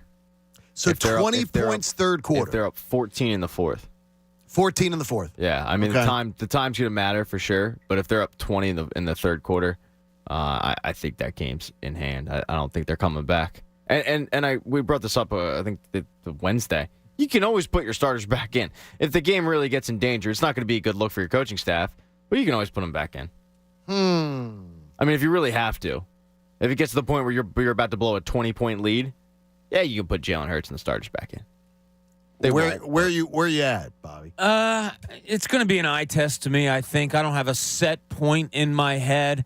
I mean, if this Giants offense, whatever it consists of, can't get out of its own way, and they're Which like, I wouldn't expect them to be able to do much. right? And you know, say you're up 17-3 or 14-0 might not sound like too much, but there's no way that they're scoring anything.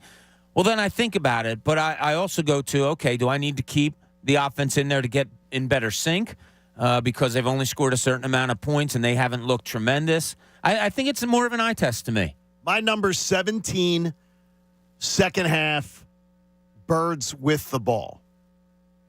So you're up by 17, which is more than 2 touchdowns. So it's a 3-score game. Birds have the ball. Second half, I'm feeling good to put in Gardner Minshew again, and I'm running the damn ball. I'm handing it off. Yeah, you might do And that I'm with letting- Jalen Hurts in there also. And I'm letting the clock run. And I'm not risking anything. The thing is, though, it brings me back to this. Bob, you've said it this week over and over again. I don't even know if you know it. But it sticks in my head, and I hate it. And I'll go, damn you, Cooney. It's in my head.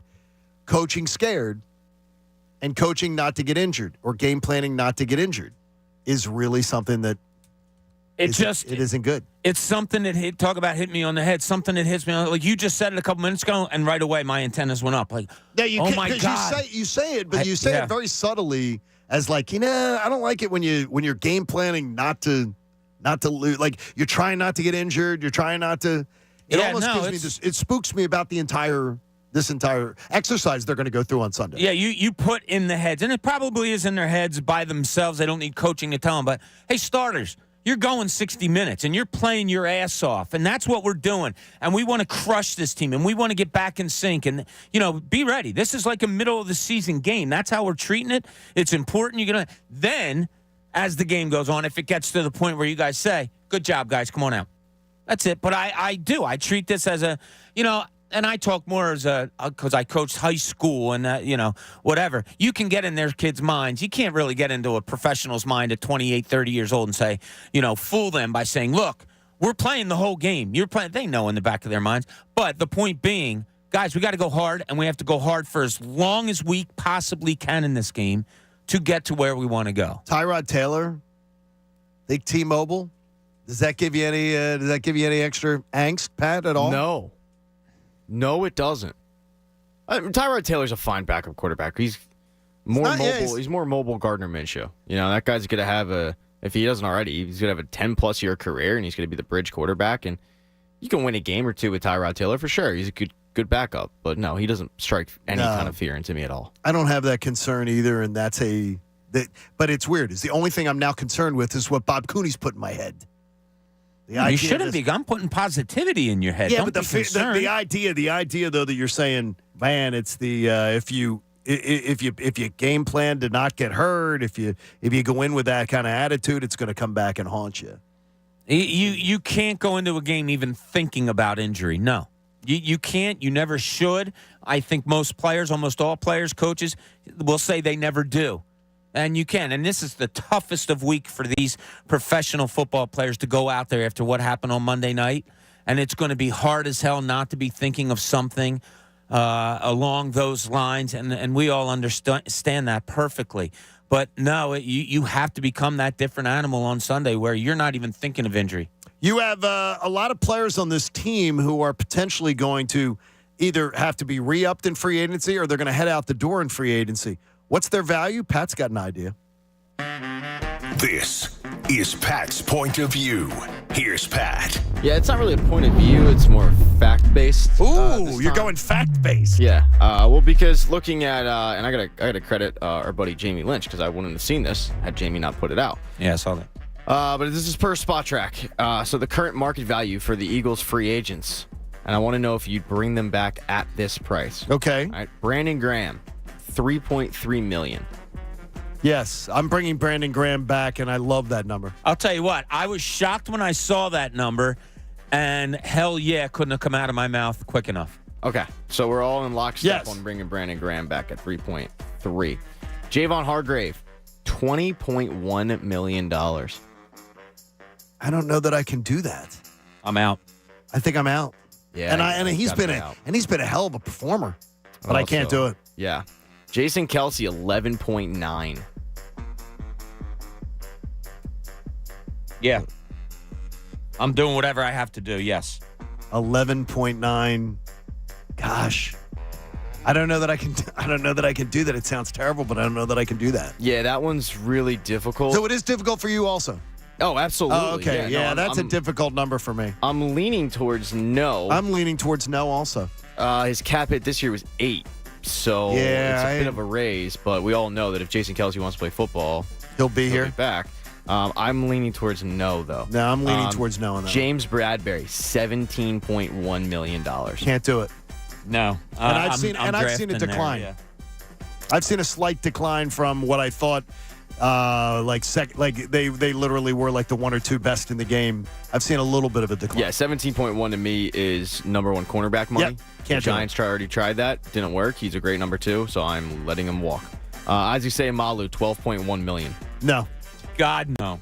Hell no. If anyone gives him $12.1 million, you're an idiot. You know he's going to get 10 plus. It's ridiculous. You just know he is. I've never liked him. What did Halapuli Vaitai get? Look at you. You just wanted to say his name. I don't know. Remember it being Detroit something like damn paid. Yeah. Yeah, and that was right off of, and this happens every year, but right off of the Super Bowl. I mean, the Super Bowl team will get poached, and the guys that are backups or number 3s or whatever, they'll usually end up getting a bump. And how much did Burton get from the Bears? He got like a 4-year deal. Which they regretted immediately. Exactly, yeah. They immediately regretted. I mean, but the same thing happened to the Birds, right? They signed Kerry Williams, who was the number 3 cornerback on Baltimore. Got burned. They signed Byron Maxwell. They got burned on that as well. So, all right, the next one is Miles Sanders at $7.2 million. No. Absolutely not. Like for Miles Sanders, how much? 7.2? 7.2.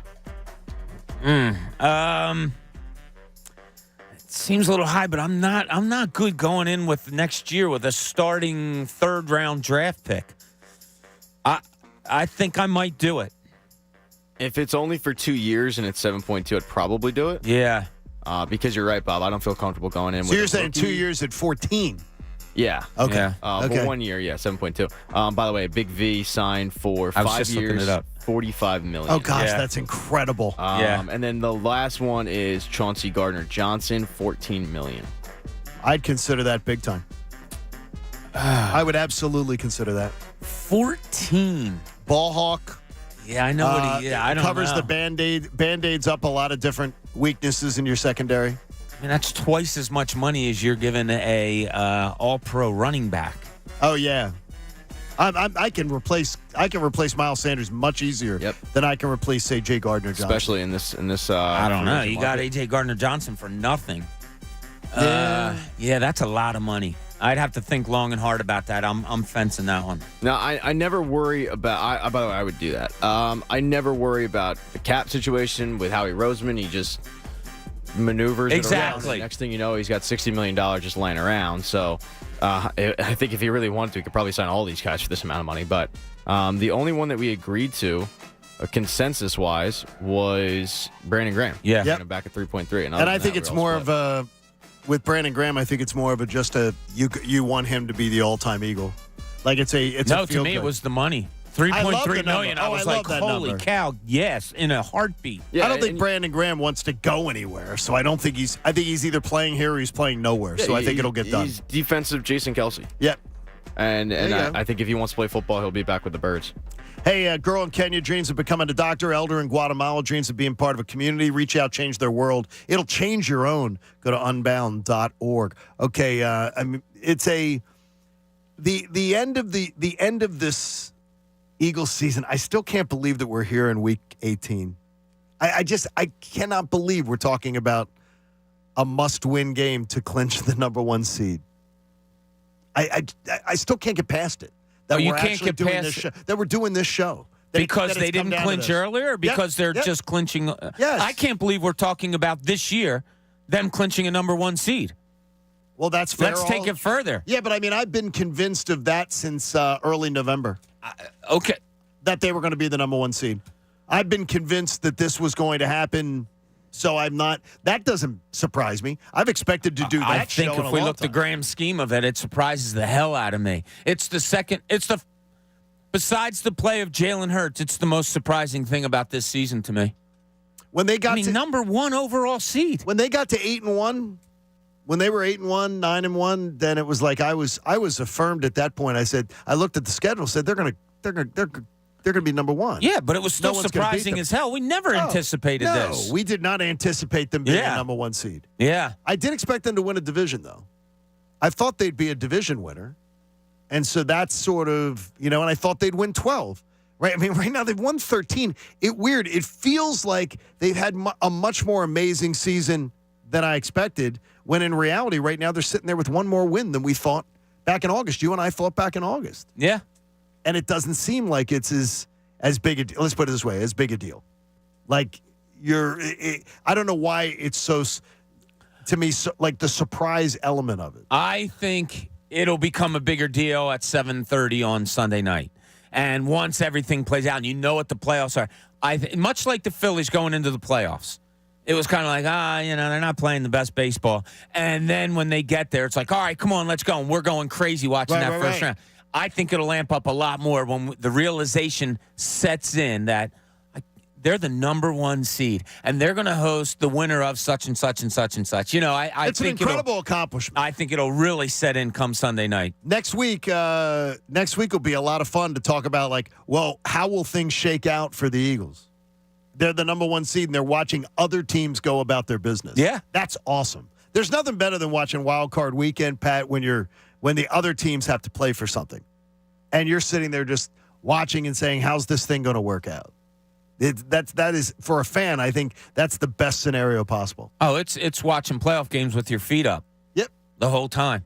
That first weekend round of games when your team's not playing, in Philadelphia at least, usually it's because you didn't make the playoffs, so they lose their luster. Although we all love watching them, when the Eagles are sitting and waiting, you can watch all these other games. Pat, it's like having ice cream on the left side of you and candy on the right side of you, and your feet are up for 8 hours. Man, you just got my attention. Yeah, you just got Pat right there. You just hooked him on that one. The two biggest stories Bob wants to talk about coming up for the biggest stories of the season for the Philadelphia Eagles. Plus, we'll recap our picks, which, spoiler alert, we're all thinking the Eagles are going to win and win big. We'll get to that coming up. John Kincade Show here on 97.5 The Fanatic. It's the final weekend of the regular season, and the BetParx app has so many ways that you can get involved in the excitement. Plus, remember, you got a national championship game coming your way in college football on Monday night. Dogs, 2 touchdowns favorites. Eagles, 2 touchdown favorites on Sunday. So a lot of times you may want to go with individual player performances. Could this be the weekend where you really cash in on that? When you've got a Birds team playing its starters, playing for everything against a Giants team that's playing for nothing, is this the weekend you go on individual player performances and say the Eagles are going to run it up and they're going to run it up big? You can do that during the game, and new users can get up to $750 in sportsbook bonus back if their first bet isn't a winner. Just download the BetParx app, and you can start playing instantly. Now, you got to be 21, and you must be in the state of Pennsylvania or New Jersey. BetParx.com's got all the details, terms, and conditions for you. If you have a gambling problem, I implore you to please call 1-800-GAMBLER. The John Kincade Show. This is not a radio fantasy camp. We're on the air here. On 97.5 The Fanatic, Philadelphia.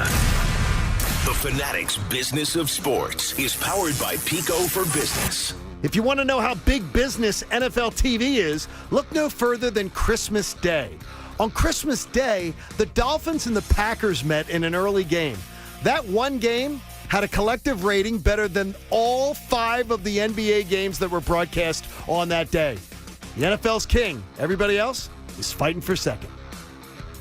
Businesses of all types and sizes are saving money with Pico because Pico's got the financial incentives and technical expertise to help you reduce your energy use and to save cash. See how Pico's helping businesses like yours take greater control of their energy costs to improve their bottom line. Simply complete a customer survey on Pico's digital portal and an energy profile. The report will be generated for you, and this profile is going to provide specific recommendation based on your facilities, equipment, and energy use with great ways to save while either maintaining or increasing productivity. Well, folks, it's the new year, and that means it's time for all of us to take stock of our goals for 2023 and beyond. And this time next year, guess what? Well, you could be a graduate of CSB Media Arts Center and one step closer into your dream career in the broadcast media industry. Hey, it's Connor Thomas, and I'm a very proud CSB graduate, and CSB is molding a new generation of professionals that are shaping the future of the broadcast media industry. Do you want to do what I do? Well, you could be next. CSB offers hands-on, learn-by doing training, podcasting, audio and video production, radio, television, sports, and more. And it's in months, not years. CSB's training, well, it gave me the skills that helped me land right here at the Fanatic. And they can do the absolute same for you. Listen, college isn't for everyone, and certainly neither is student loan debt. There's no lecture halls here, just studios. So this year, make the New Year's resolution that I did back in 2019. Invest in yourself and your future. It was the best decision I ever made. Schedule your tour at GoCSB.com, CSB Media Arts Center in Cherry Hill, New Jersey. CSB Media Arts Center is approved for veterans training. GoCSB.com. Hey guys, this is Keenan Thompson.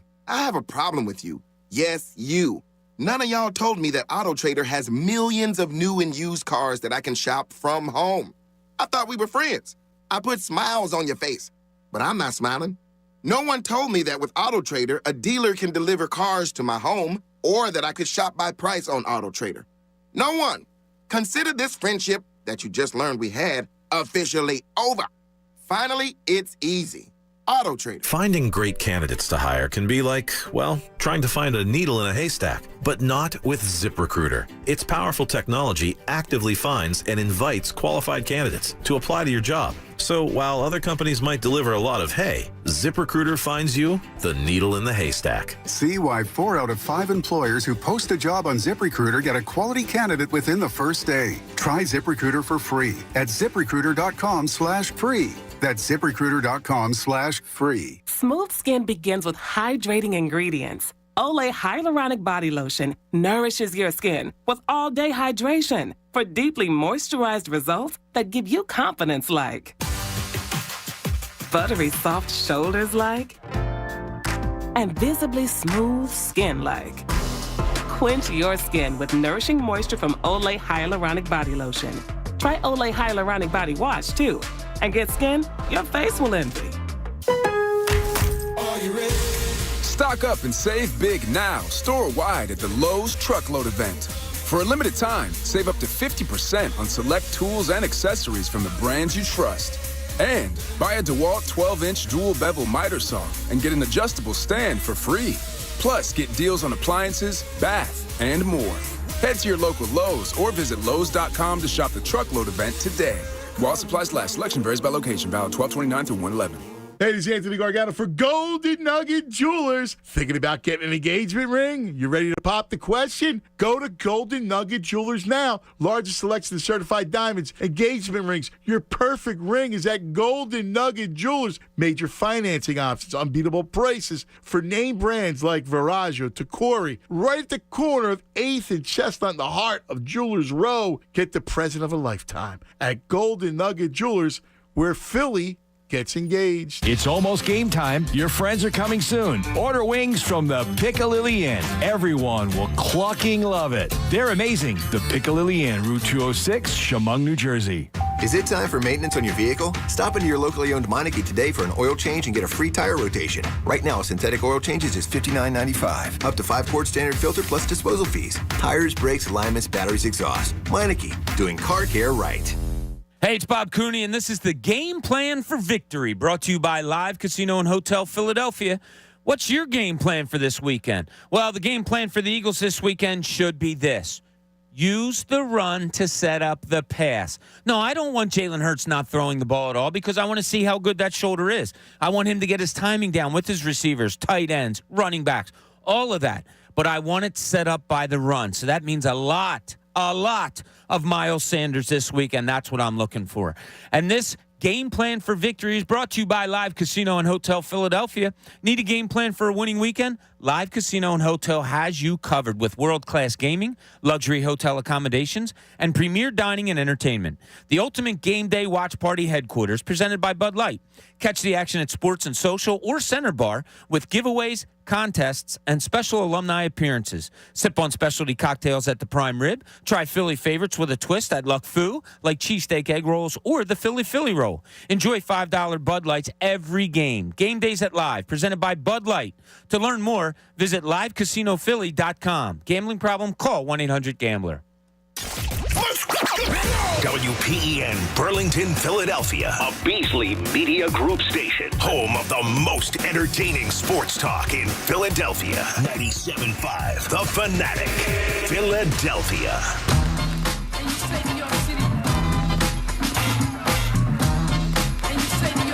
John Kincade Show on 97.5 The Fanatic. You want to get in with us, you can. After we make our Eagles predictions, because we all potentially are going out on the same ledge, the same plank.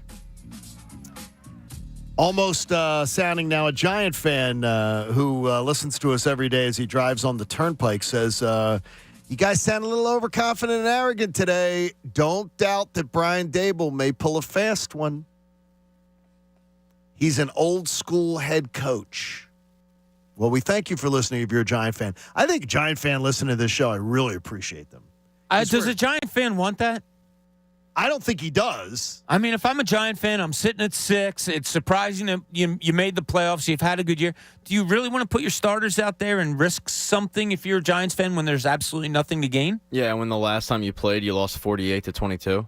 When you went out to try to win that game, you got your ass. What are you trying to prove? Okay, yeah. Oh, you guys are uber confident. Yeah, I wonder why. That's not a bad point, Pat. Last time we played each other and everyone was playing starters and everyone was healthy, you got your ass whooped. I would think the team that scored 48 points would be a little uber confident in the fan base. I will say that Frank says he guarantees the Eagles will win their first playoff matchup. He doesn't think it goes any further. If the 49ers stand in their way, he does not think it goes any further. But he says, so I'm not a Giant fanboy.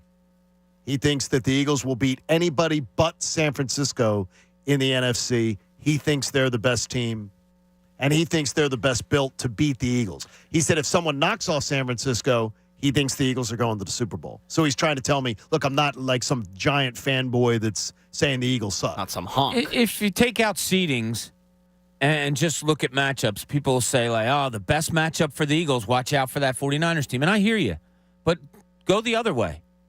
What's the best matchup against that 49ers team? Probably the Eagles. 49ers have a phenomenal defense. Eagles have an unbelievably good offense.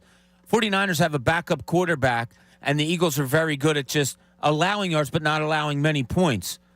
Okay, I'll take the Eagles defense against the 49ers, the Eagles offense against the 49ers defense more than I'll take the 49ers offense against the Eagles defense. Here's the one thing I would say about facing them is that with Brock Purdy coming in there at quarterback, Kyle Shanahan does a pretty good job of keeping his quarterbacks where they're not just, I don't think they're ever going to be able to just tee off on Purdy.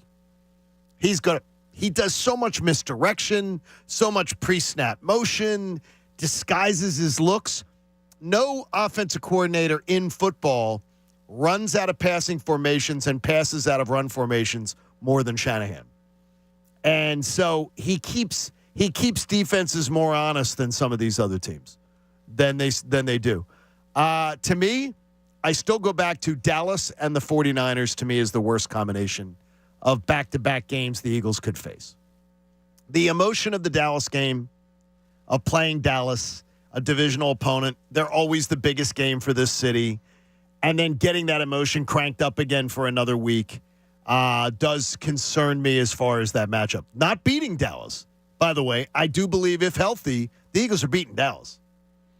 And so it's not like Dallas scares me. I look at it more so, and I've said this before, and you'll be reminded of it. You're going to have to play really good football to beat Dallas. I'd rather be playing really good football and winning a game going against the 49ers as opposed to, I don't know, you have a team come in here that... Like a Seattle comes in, or a Giants come in. And you get a win, but you're not playing all that well. I just want to see this Eagles team play up to their capabilities, and if they do that, I really don't know if there's anybody that can take them. Got to tell you, next Wednesday we have a special event coming up on The Fanatic, and it's one you may remember. From 6 a.m. to 6 p.m., it'll be Fanatic's All-Star Day Playoff Preview Edition. Listen all day long, 6 a.m. to 6 p.m., all the Fanatic hosts together, inside and out on each other's shows, plus NFL experts and insiders jumping in. It's presented by the BetParks Casino and Sportsbook app, which you can download now at betparks.com. All-Star Day returns this upcoming Wednesday. That's always a fun day. I love those days. It's great. Going on different shows, having different hosts come on here.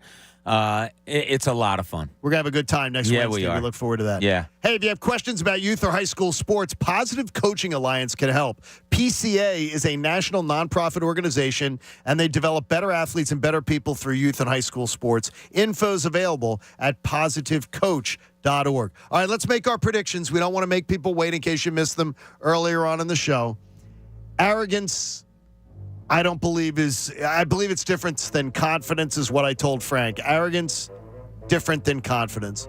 And as Pat pointed out, the last time these two teams met, when both teams were trying to win and the Giants were the home team, the Eagles literally took their lunch money, gave them an atomic wedgie, and the Giants had no answer for the Eagles offense. I don't believe they will, not playing to win either, and I believe Brian Dable will take it very easy on Sunday. Eagles roll. I'll go 34-13. They dominate, they roll, and we will be talking about celebrating the number 1 seed on Monday. Monday will be about celebrating a great, great regular season, so the party will be on around 7:30 on Sunday night. Yeah, I see similar. I think they'll come out and do what I just said in my last read that I want them to do, and that's use the run to set up the pass, to try to get Jalen Hurts into a rhythm. And then once he finds that rhythm, which I believe he will, then I believe the offense is going to open up and it's going to be, oh, there they are. There they are. And let's not forget about that little number 35. For some reason, he has careers, and in Boston Scott, I am speaking, against the New York Giants. So even when you have Miles Sanders in there and you take him out once in a while, Boston Scott, for some reason, owns the New York Giants. I think the Eagles offense is going to really have a fun day, and I look at it as a 38-10 win. All right, Pat, do we just go trifecta of just punking this team? It's going to be a rough one for the old birds. There you go. No, I think Tyrod Taylor and is Ron Dane still on the Giants? Yes, he is. Yeah, I think Ron Dane is. Yeah, and Larry Zonka they're going to give it to also. No, they're not late in the game, though. No. I think Mario Manningham just runs wild on this team. Strahan's not playing, right? No, he's been retired for years. No, he's on Good Morning America interviewing Prince Harry. But, I mean, look, they're going to move O.C. Umenyiora around, and it's going to be a long day for them. No, everything you guys said is true. Last time these two teams played, Giants got their ass whooped. It wasn't even close. The 22 points was deceiving. I don't see this being all that much different other than the fact that the Giants aren't playing their starters. They have nothing to really play for. They're going to be getting in there just trying to avoid injury. The Eagles will be doing the same thing. They're just going to be trying to win to get the number 1 seed.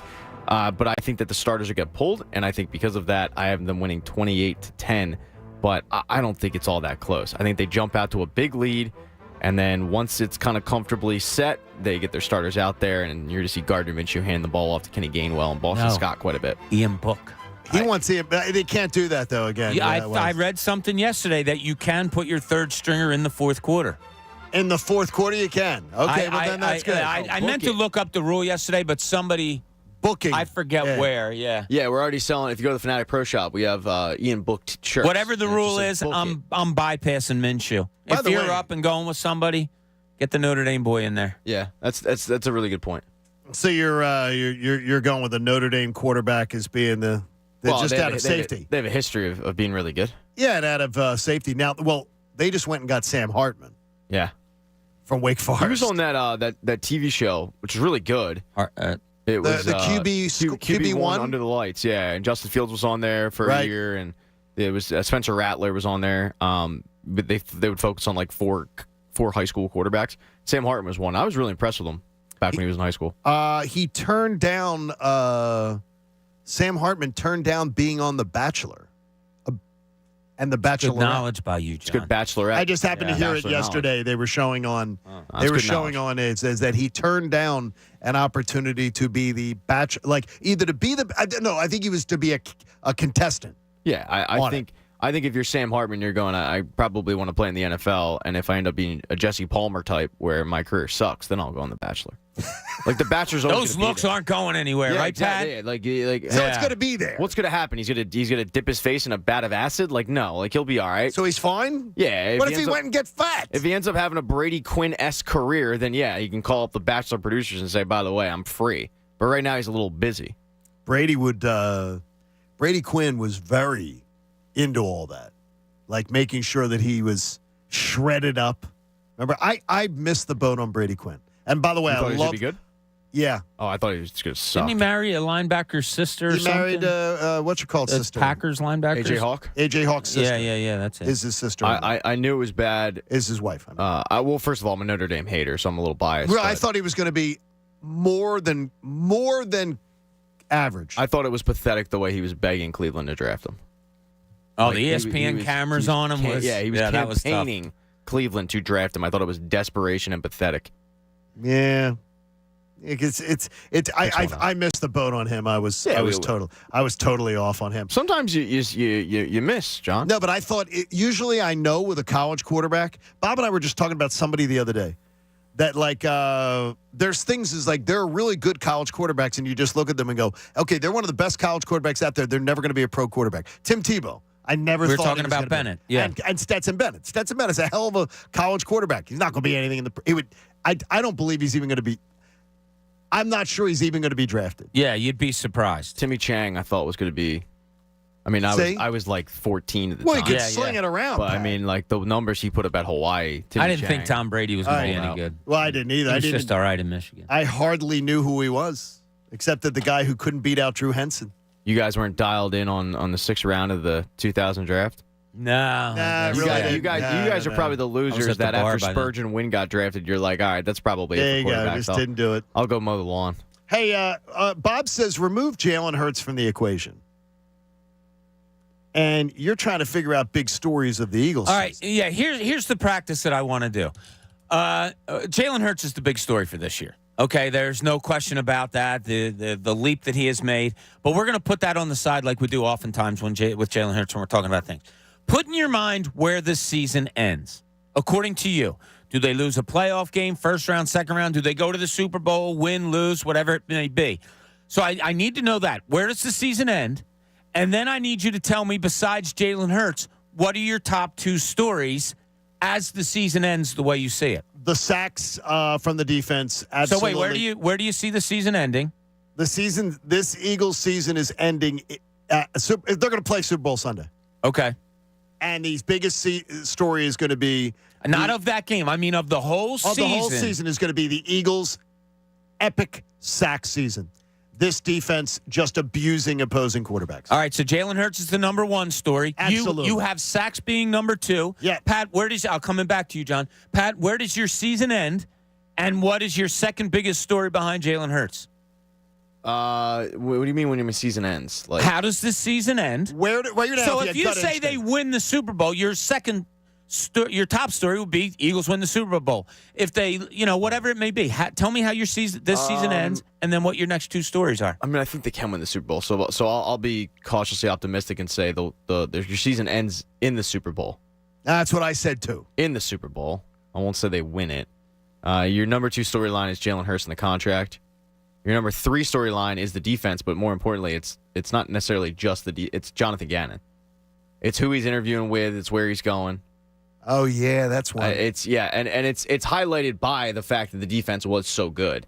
And then the third storyline is the guys you're probably losing, like Bradbury, like Brandon Graham, maybe, like Javon Hargrave. I mean, Javon Hargrave and Bradbury are probably ticketed out. Guys like Kelsey, Brandon Graham, and C.J. Gardner-Johnson look like they could be back. So that's probably my top four. The fact that they went and acquired C.J. Gardner-Johnson tells me that they did that with a sight on signing him.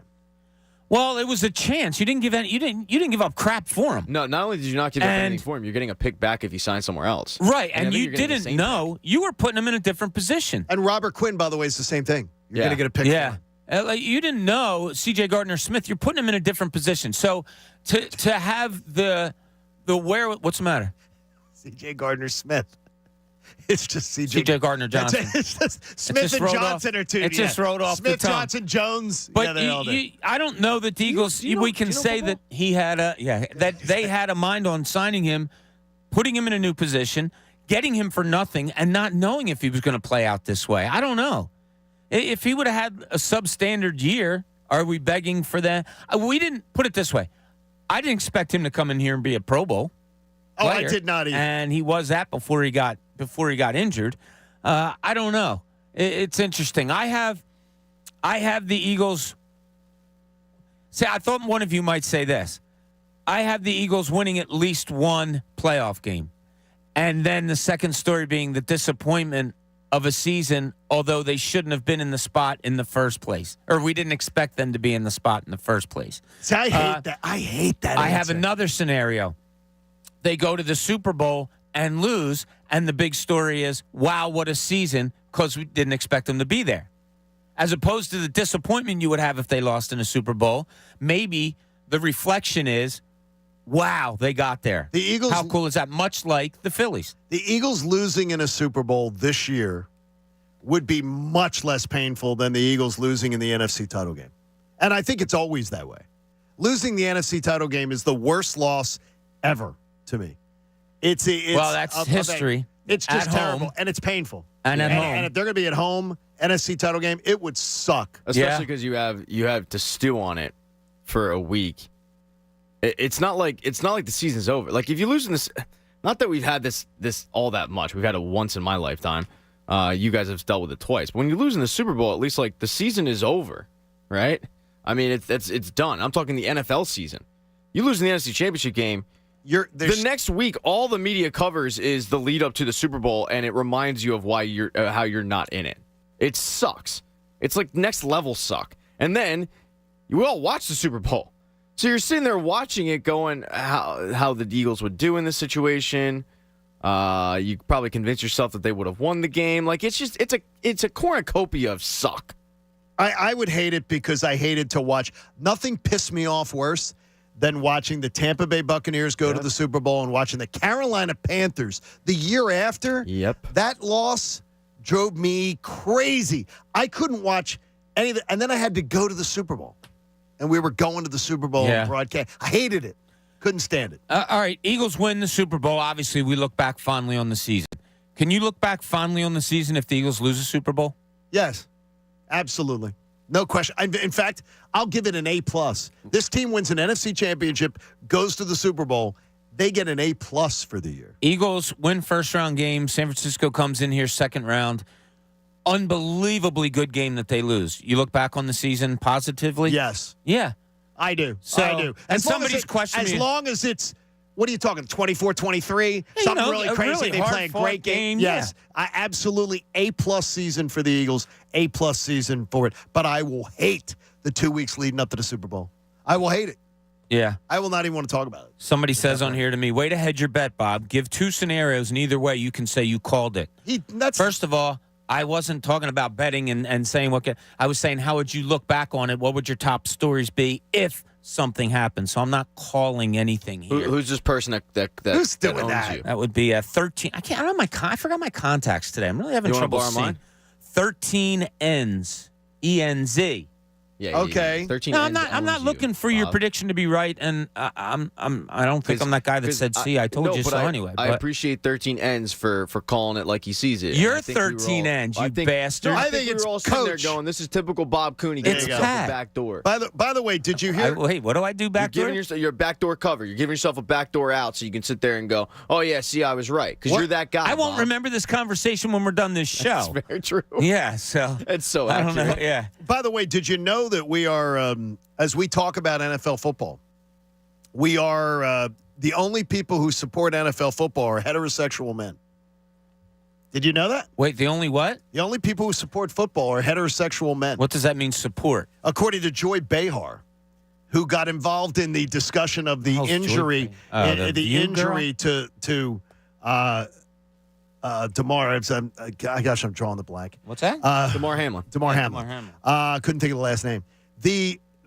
Joy Behar says that, well, it's only heterosexual men that support NFL football.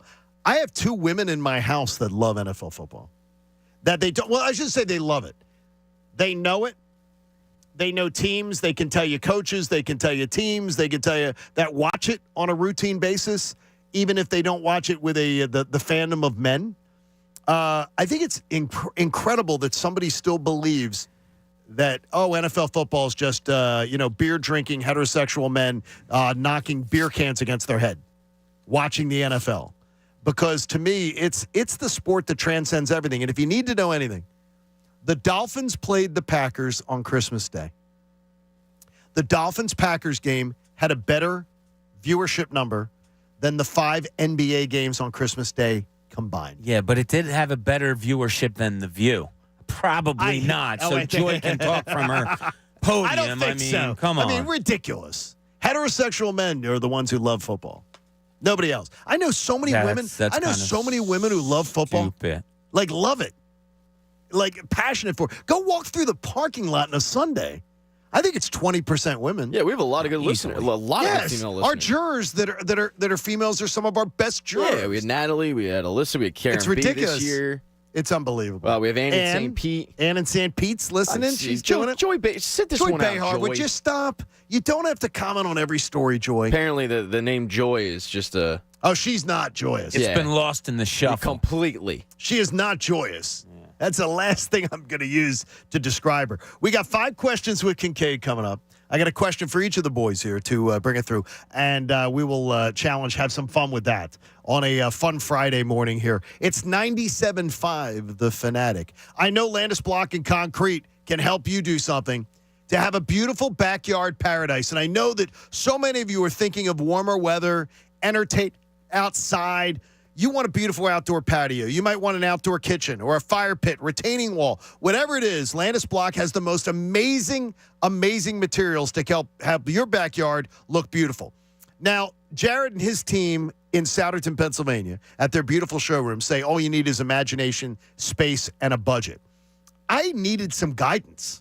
My wife had an idea of what she wanted, but I needed guidance, and I'm not a self-help guy. I can't do these things myself. If you are, they can work with you on that. But we had a contractor we wanted to work with. Tony's fantastic. And so Landis Block worked with Tony. We got the best materials in place, and now we have the most gorgeous backyard in the neighborhood. You want your own jaw-dropping outdoor paradise? You're going to want it this spring. You're going to want it this summer. That's why I want you to check out the photo gallery at landisbc.com. They help bring you Adam Schefter every single week here on the show. That's landisbc.com. Go check out the ideas. Go check out the showroom, and you're going to absolutely love it. And I promise you this, when the spring and the summer come around, you're going to be thanking me because you have your own beautiful backyard paradise. The John Kincade Show. Ladies and gentlemen, can I please have your attention? And I need all of you to stop what you're doing and listen. On 97.5 The Fanatic. Philadelphia. Football Friday on The Fanatic is brought to you by Pump Man Philly. Need a water pump expert for your facility? Contact Pump Man Philly, the guys to know to fix your flow. Hey, it's Jen Scordo for CNC Heating and Air Conditioning. The hustle of the holidays is over, and we're officially settling into winter. And your HVAC system, is it up for the challenge? Don't get stuck with an old HVAC system that leaves your home feeling drafty and cold. One call to CNC Heating and Air Conditioning will ensure that your home is warm and comfortable all winter long. Residents of Bucks or Montgomery County, trust your home to CNC Heating and Air Conditioning. Family owned for 50 years, CNC delivers honest, reliable service that you can count on for consistent and reliable home comfort. Not sure if your system is up to snuff? Schedule a tune-up. Think you need a new system? Get an honest estimate.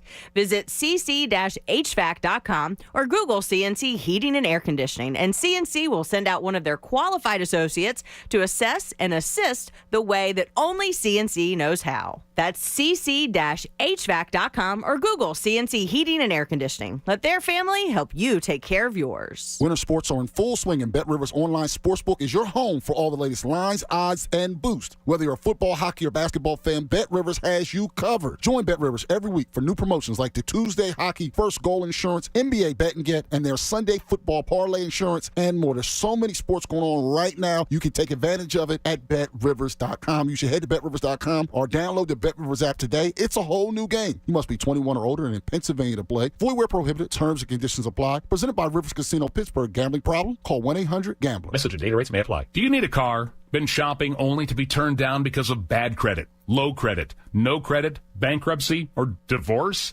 Guess what? Today's your lucky day, because now you can buy a car, truck, or SUV, just about any vehicle. It's true. Bad credit doesn't matter. No credit doesn't matter. Bankruptcy or divorce, it just doesn't matter. As a matter of fact, your job is your ticket to your new vehicle. We're Auto Credit Express, and we've helped thousands of people just like you.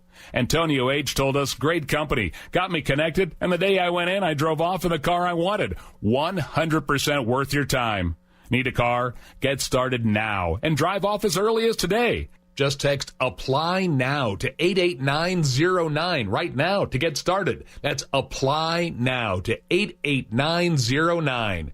Auto financing the easy way. Text APPLY NOW to 88909. Shop limited time deals at the Truckload event at Lowe's, happening now. Save big on your favorites across the store. During this event, get up to 50% off select tools and accessories. Plus, find the perfect floor tile for your home for less. Get up to 50% off select styles while you can. Head to your local Lowe's store or visit Lowes.com to shop the Truckload event today. Valid 12/29 through 1/25 while supplies last. Selection varies by location. See Lowes.com for details. Discount taken at time of purchase. Mr. Clean, Mr. Clean. Of course I use Mr. Clean Magic Eraser to clean tough messes off my stovetop and bathtub. But then I discovered I can also use it to easily clean my patio furniture and even my shoes. I'm hooked. And when wipes won't cut it, I use Magic Eraser Sheets. They're thin and flexible erasers, perfect for everyday messes, like gunk on my counters and sinks. They really are magical. The reviews are in. Mr. Clean Magic Eraser and Sheets make cleaning look easy. Guys, do you wish you could perform like the birds? You know, always rising to the occasion and scoring at will? If you're tired of watching the action from the sidelines, it's time to schedule a free consultation at Iron Mountain Men's Health. Hi, this is Dr. Avi Donapel. My team will create a custom program to treat your ED and low T that's safe, affordable, and effective. Fly like an eagle and schedule your free consultation at ironmountainmenshealth.com. Iron Mountain Men's Health, the leader in men's sexual health. By now, you've heard all of our ads. America's largest injury law firm. It means that when you hire us, you get a legal army. When it comes to law, size matters. Morgan & Morgan. Visit forthepeople.com for an office near you. We all know Philly sports is big business, and we've got you covered every weekday with the Fanatic's Business of Sports reports that are powered by Pico for Business. For information on how your company can save with Pico's incentives, go to pico.com/business. All right, imagine this. You're at your favorite casino, and it comes with an undo button. Well, guess what? You get that with FanDuel Casino's Play It Again. Get up to $1,000 back if you're down after your first day.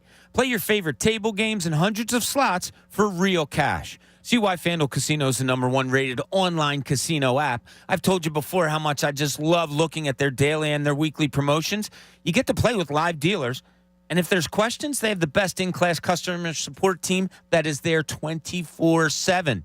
So sign up with FanDuel Casino with promo code Bob today and play it again with up to $1,000 back if you're down after your first day. That's promo code Bob. 21 plus and present in Pennsylvania. Must not have previously placed any wager on FanDuel Sportsbook, FanDuel Casino, Betfair Casino, Mohegan Sun Casino, or Stardust Casino. Refund issued as non-withdrawable casino-only site credit that expires 7 days after receipt. Restrictions apply. See full terms at FanDuel.com/casino. If you have a gambling problem, call 1-800-GAMBLER or visit FanDuel.com/RG. Now, back to the John Kincade Show on 97.5 The Fanatic, Philadelphia.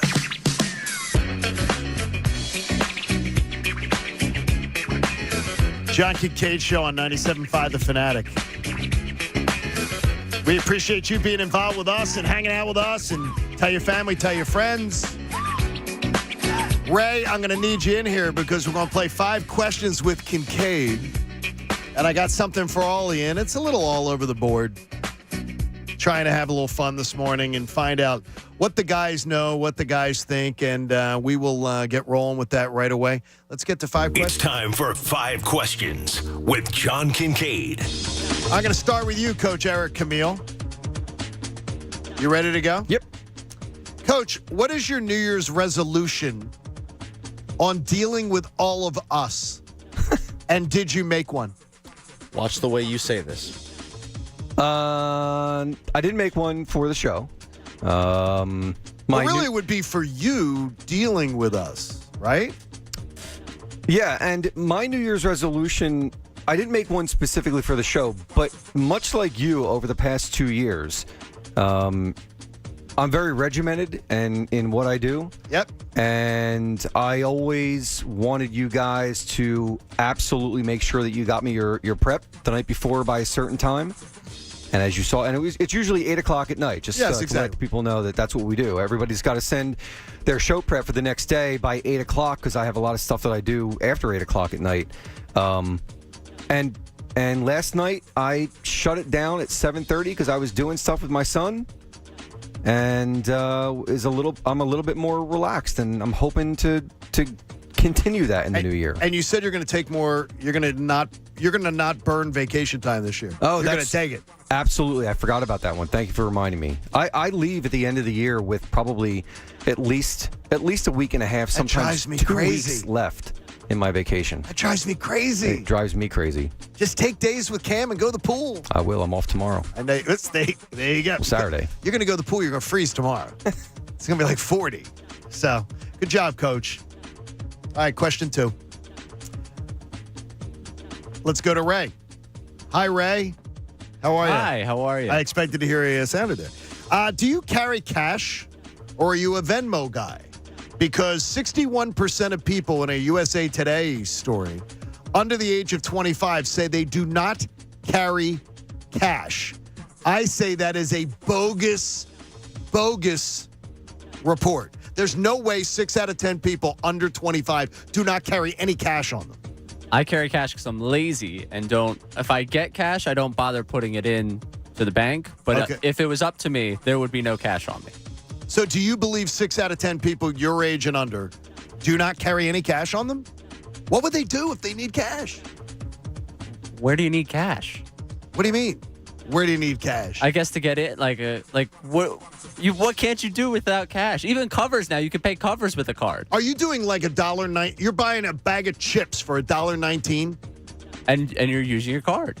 So you put that on the card too? Yeah, I got to put it on the card. So you think 61% of 25-year-olds I wouldn't be surprised. Don't carry cash on them? More convenient. What if somebody says to you, I need hey, you got $2? You got something? Pat says the vending machine. Where's what if we have to use a vending machine? I got Venmo. You can't Venmo on a vending machine. Oh, well, I use my card for the vending machine, and if you're covering for me, I Venmo for you. It's unbelievable. Yeah. I mean, really? So you are a Venmo person? Oh, big Venmo person. Makes it easier. Pat, do you believe these numbers? You're not that far removed from this age group. I barely ever have cash on me. Like anything? Like $5? I might have a couple bucks, but it's very rare. Most of the time, my wallet is completely empty. Then I stand corrected. Good job, Ray. I stand corrected. Then maybe it is. It's 6 out of 10 just seems crazy to me. All right, question 3. We'll get Heavy Chevy in here coming in. Pat Egan. Pat, you have Lego games with your son where the Eagles are romping and you're like, you know what, we can now play Legos. But is that the best kid's toy that you as an adult can still play with? And I'm not talking video games. Take video games out of the mix. What's the best kid's toy that an adult can play with? Not even close. What is? Mylec nets, Fisher-Price, basketball hoops. Oh, the Fisher-Price basketball hoops. The hoops on the door. Do you consider Mylec nets to be a kid's thing? Absolutely. What? You see a lot of adults playing with Mylec nets? Yeah, but kids. You see the adult. If I Mylec had net one, needles? we played with them in high school and even college. But you're a kid in high school. Okay. Oh, okay. I'm thinking more of your son, no, Jack. My son, my son loves them. The Fisher-Price. The Mylec net is ageless, but primarily you start playing with it when you're. 4, 5. Anthony 3, 4, 5, Anthony 6. was talking about it one day. Did you get one of my favorite gifts every year was the Mylec hockey stick, street hockey stick? Yeah. With the little teardrop air holes in them, in the blade. Mm-hmm. How did you bend Cut your through blade? the wind. How did you bend your blade? What do you mean? Like I just took it and bent it. Did you? So you used your foot? No, I used my hands. I'm a man. I put it into the boiling water. I've heard that trick, yeah. And shaped it and everything like that. Anthony said he just took his foot and then they'd break. Like sometimes they'd work it and then he'd break it. Yeah, he's got putting his foot on 14 shoe. I mean, my gosh. Yeah. Like her club foot. Yeah, but He's got the it on Mylec there. net, that's the basketball net that you connect to the door. Oh, that's awesome. The backboard. That's good right there. Me and Jack have played with that quite a bit. So maybe the Sixers will have some games where they're blowing people out. And you can say, tonight, it's a Nerf. And is that a Nerf thing or is it somebody else? Who The makes one those? that we got isn't a Nerf. It's a Franklin. The company, which right. also makes like street hockey sticks quite a bit. All right. Let's go to question 4. Bob Cooney. What's the key to having a great fire with real wood? You promised that there would be a fire in the Cooney house tonight. So what is the key to having a great fire? Because sometimes with wood and a fire, I did not have the best of luck. Starting is the key. So some people like to get the little tinders, which are they're The like little dipped sticks? they're dipped in something. I don't like the smell that they give off. Okay. So I don't do that. What I do is I build my fire up off of the bottom of the fireplace a little bit, and I'll get paper under there and get it started good. My preferred wood, white birch. White birch, although I picked up another kind also this week, so I'm going to see how it goes. I forget what it is. Is that because of smell or white burn? birch smells and burns well. Now, if you get the one log thing that'll burn for 3 hours, okay. The fun of it for me is stoking a fire and adding more firewood to it. If you get the one log things that come in paper and you like the paper Duraflame, like Duraflame. yeah, you can add other pieces of wood to it. It says on the directions, do not do that. So I did not know that. It does say that. So I say to get white birch. White birch. Smells good, burns well, nice little crackle to it. You're good to go. Wow, Chevy's backing up Bob on this. Chevy white knows. birch. Sounds good to me. I'm taking notes on that. You know the Attaboy. white birch? Yeah, All right. boy. Last question goes to Heavy Chevy, who's not heavy. Buildfire.com. I'm sure you're on that often, the site. Yes. Buildfire.com says that 49% of people open an app 11 times a day. But guys your age open an app over 50 times a day. I say nonsense. What? 50 times a day, guys your age open in their 20s, open an app. Any? Is it a Any specific app. any app? Any app. 50 times 50 a day. times? I would say yes. I agree with that.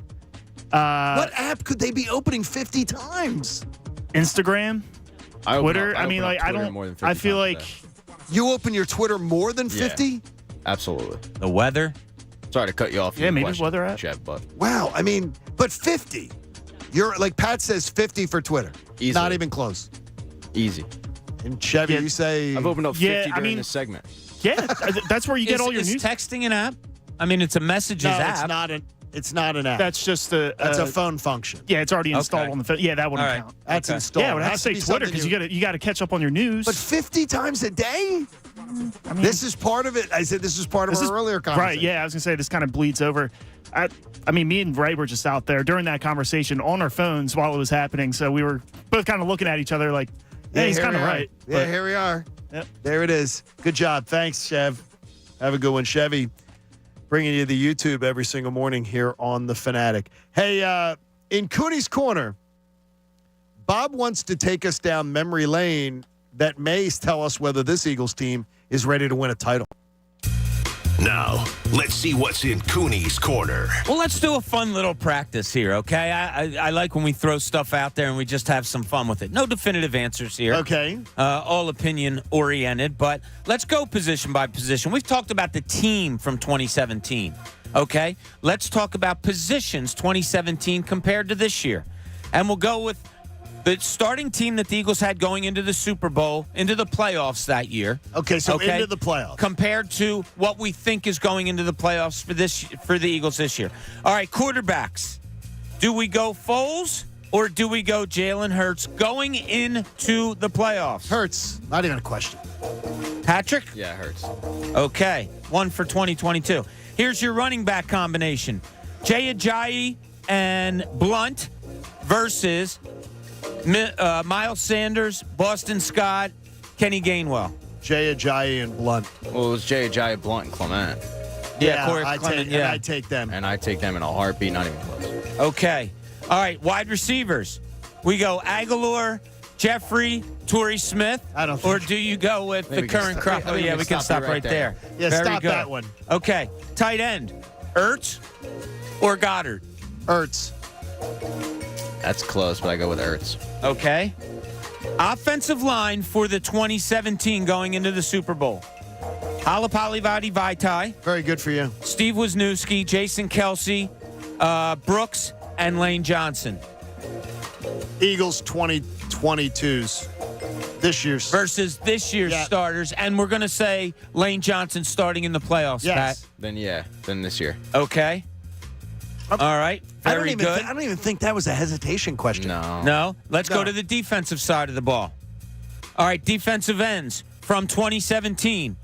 Curry and Graham versus defensive ends this year. Graham, Sweat, Reddick. 2022.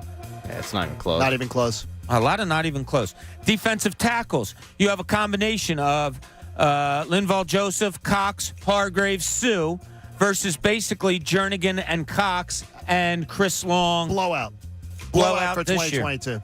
Okay, In my Pat, mind. I mean, Chris Long was defensive end. He was good. Yeah, that's but he true. was I moving, should have and ended he him. can move him. Yeah, it's this year. Okay. All right, linebacking core. You're going Kendricks, Bradham. They started a guy in the first game, Ellerby, who I barely remember. But basically, Kendricks and Bradham versus, I put Reddick as a DN, so versus TJ Edwards, Kaiser White. That's the first one I'm going to say to you is a wash. Kendricks, Bradham versus TJ Edwards, Kaiser White. I think Kaiser White has been a huge disappointment. He's exploited every game. Yeah, that one's really close. I'll lean towards 2017. So fair to call it a split then if you're very close and John Really says good. split? Yeah, I'll All say right. split. One split. Let's go corners. Mills and Darby versus Bradbury and Slay. Next Yeah, question. can we Safeties. just, move on that one. Jenkins and McLeod against Epps and CJGJ. Jenkins and McLeod. Yep, Jenkins and McLeod. All right. Pat, we've agreed too much this week. We have. It's scary. So it comes down to 6 positions, 2022, 3, 2017, and 1 split. Yeah, I think it's decisive that How this about is that? a better team.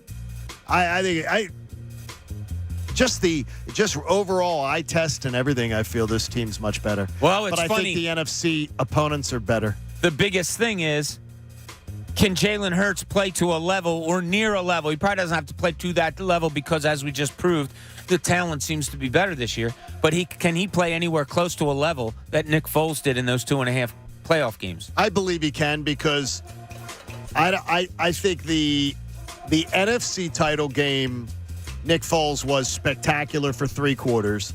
The Atlanta game, Nick Foles wasn't spectacular at all. No, he played good the second half. I Yeah. expect, and he played good. He didn't play great. No, no. Put up 15 points. He looked like a backup. And to me, I'm going to say that Jalen Hurts, without question, can have much better performances than Nick Foles had. That Super Bowl, it's a special day. I don't know if Jalen Hurts or many quarterbacks can have a Nick Foles-esque performance from in the a Super Bowl because he was perfect. Oh my God! I mean, Tom Brady was even better too. The throw, but Nick Foles didn't fumble. So Good point. Nick Foles caught and the he ball. caught. Yeah, I was just gonna say. No, but the throw that he made to Corey Clement in the back. Of Oh the my end zone, gosh! You couldn't have placed the ball better than that. You know, the guy was just dialed in like I've never seen. How about the throw to the pylon to Torrey Smith on the flea flicker? That may have been one of the greatest thrown balls I've ever seen. It was back-to-back weeks of you could not have placed the ball better. And you're right, that Torrey Smith ball. Oh my and then gosh. he follows it up the next week or 2 weeks later with the Corey Clement touchdown. Corey Clement ball was unbelievable. And great job on both of those guys for getting their feet in. Yeah, and Torrey on Torrey Smith's catch, it was the one place you could have put it for that ball to be completed. He was so close to the pylon on the sideline. Yep. It had to be right there. Yeah, I mean, I think Jalen can absolutely ball out, but to ask anybody to kind of have a performance like Nick Foles did in those 2 games that's a lot because he was pretty damn close to perfect. All right, Darnell says, whoa, Kincade, you were so quick on Ertz. He said Dallas Goedert is a better blocker and a better overall complete tight end than Zach Ertz ever thought about being. Well, that goes to the yaks, I think, directly to it, right? Zach Ertz didn't give you yaks. Goddard does. He fights for yardage after he catches the ball.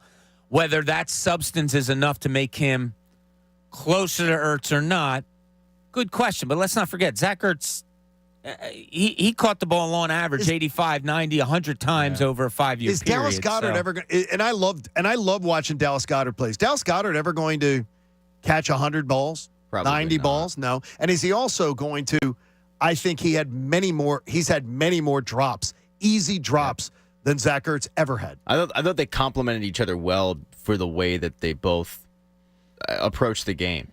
Because Zach Ertz, you're right, Bob, got a lot of crap for no yak Zach, but it was a business decision. It was like, Why am I taking undue hits? I'm going to prolong my career. That's why Zach Ertz is going to end up having a 12, 13-year career. Dallas Goedert initiates contact a lot of times. He bowls guys over. He loves it. But Dallas Goedert's probably going to have less of a career because of that.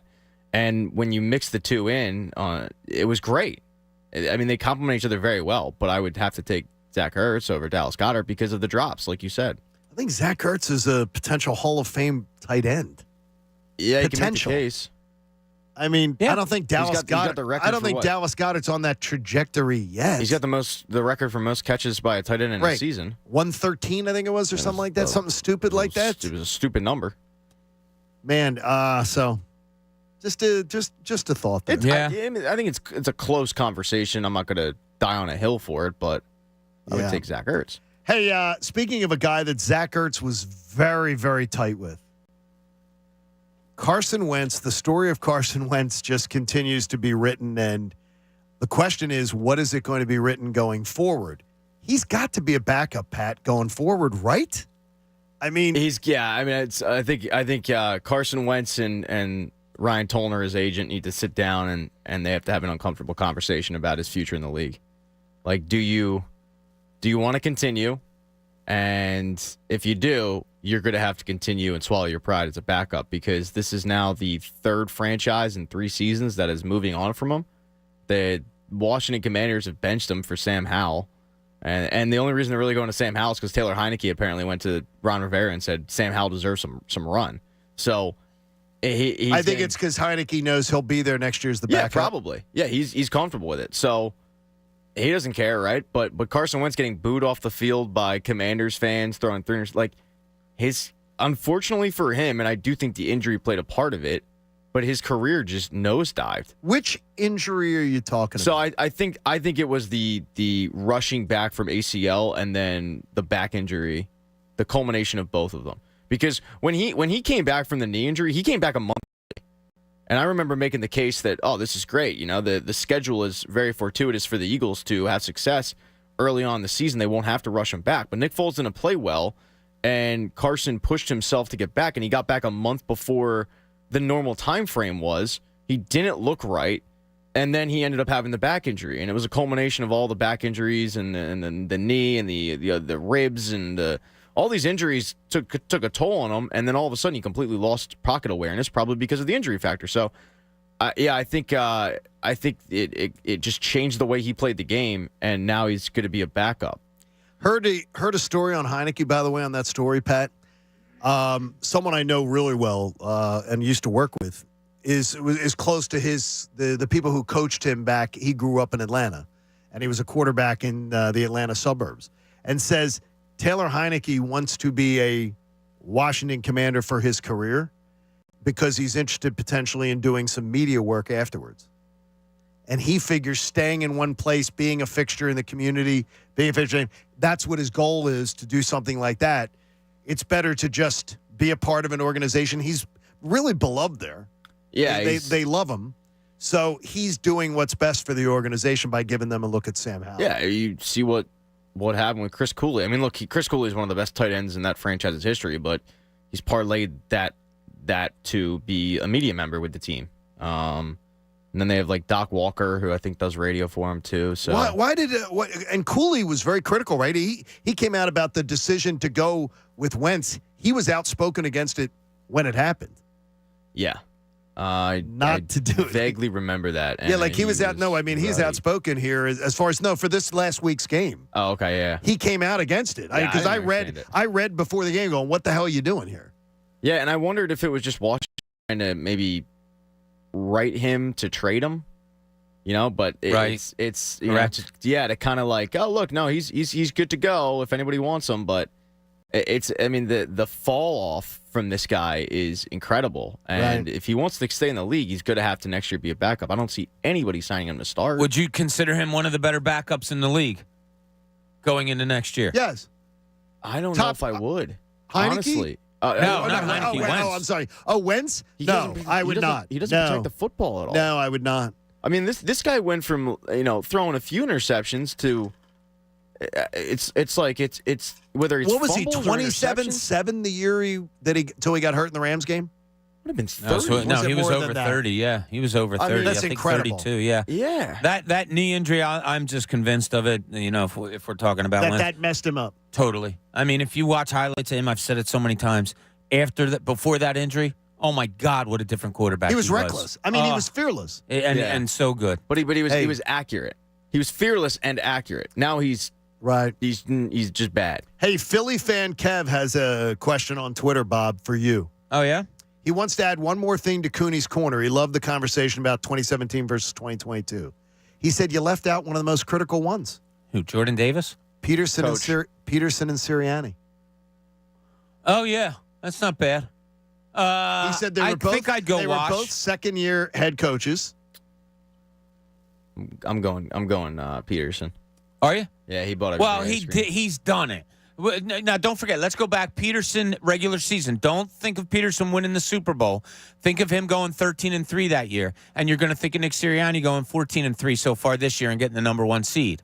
That's how you have to look at it. I am. It's hard to do. I think I'm going to look at – I think I'm going to look – yesterday I heard this on Cuz Radio.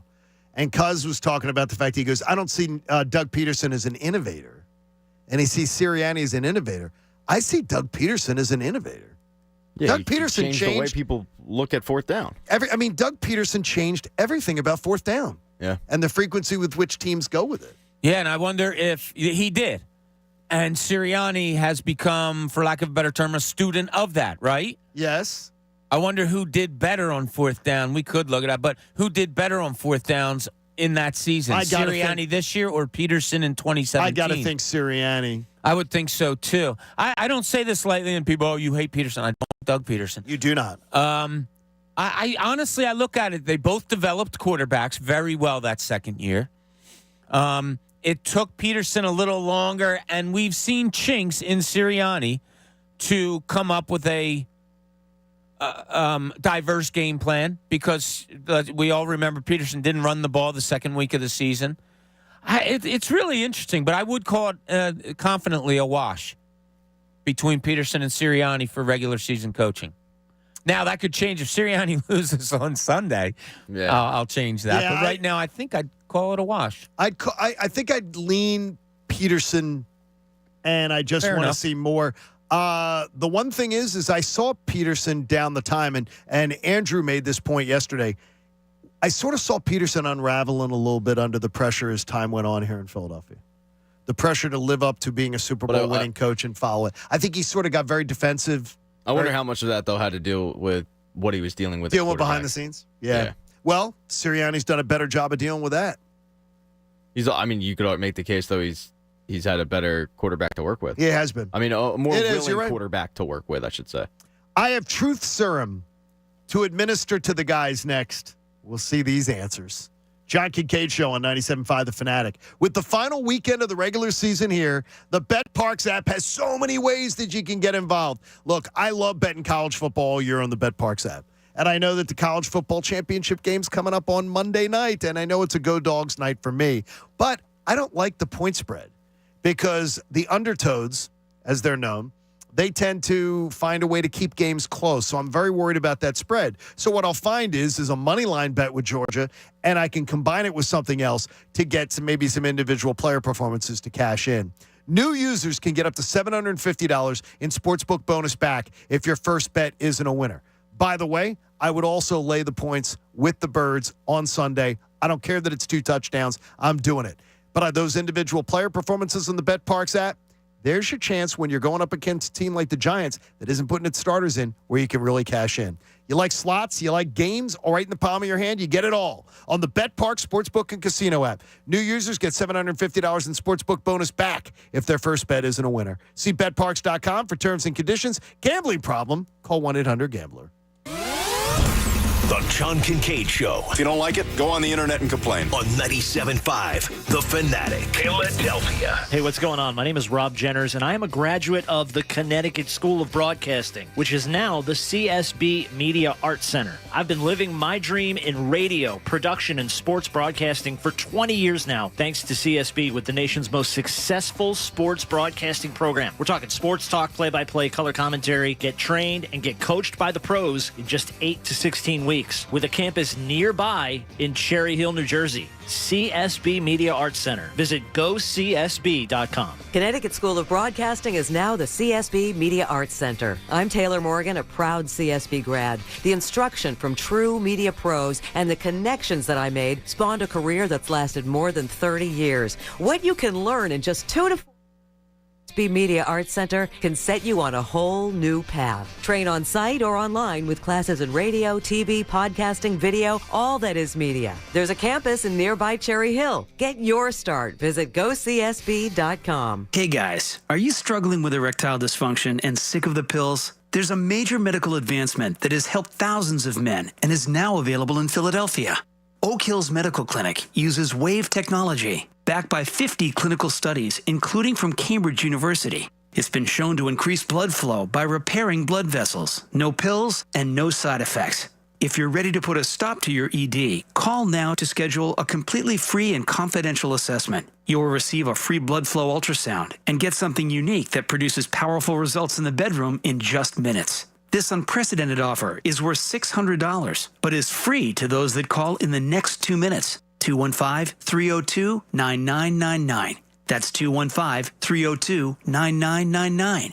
Guys, put a stop to your erectile dysfunction and get your love life back. Call Oak Hills Medical Clinic of Philadelphia now to schedule your completely confidential appointment. 215-302-9999. Ad paid for by Anthem Tax Services. $80 billion approved for the IRS to beef up their efforts to pursue those that owe. Are you tired of the IRS letters, levies, liens, or wage garnishments? If you owe over $10,000 in back taxes to the IRS, you need Anthem Tax Services. Started by top-rated tax professionals with 30-plus years of experience, over $500 million in represented tax liabilities, and licensed in all 50 states. We are A-plus rated on the BBB and #1 choice on Money.com. Due to the financial hardships in the country, the IRS is making it easier than ever to settle your tax. Anthem Tax Services will work to find the program that is right for you, like the Fresh Start initiative that can drastically reduce your tax debt. We can help settle delinquent tax problems, end all collections, and may even reduce back taxes significantly. Call Anthem Tax Services at 800-217-5312 for a free no-obligation tax analysis, personal or business. Stop your tax problems from getting worse. Call Anthem Tax today, 800-217-5312, 800-217-5312, or anthemtaxservices.com. Mr. Clean, Mr. Clean.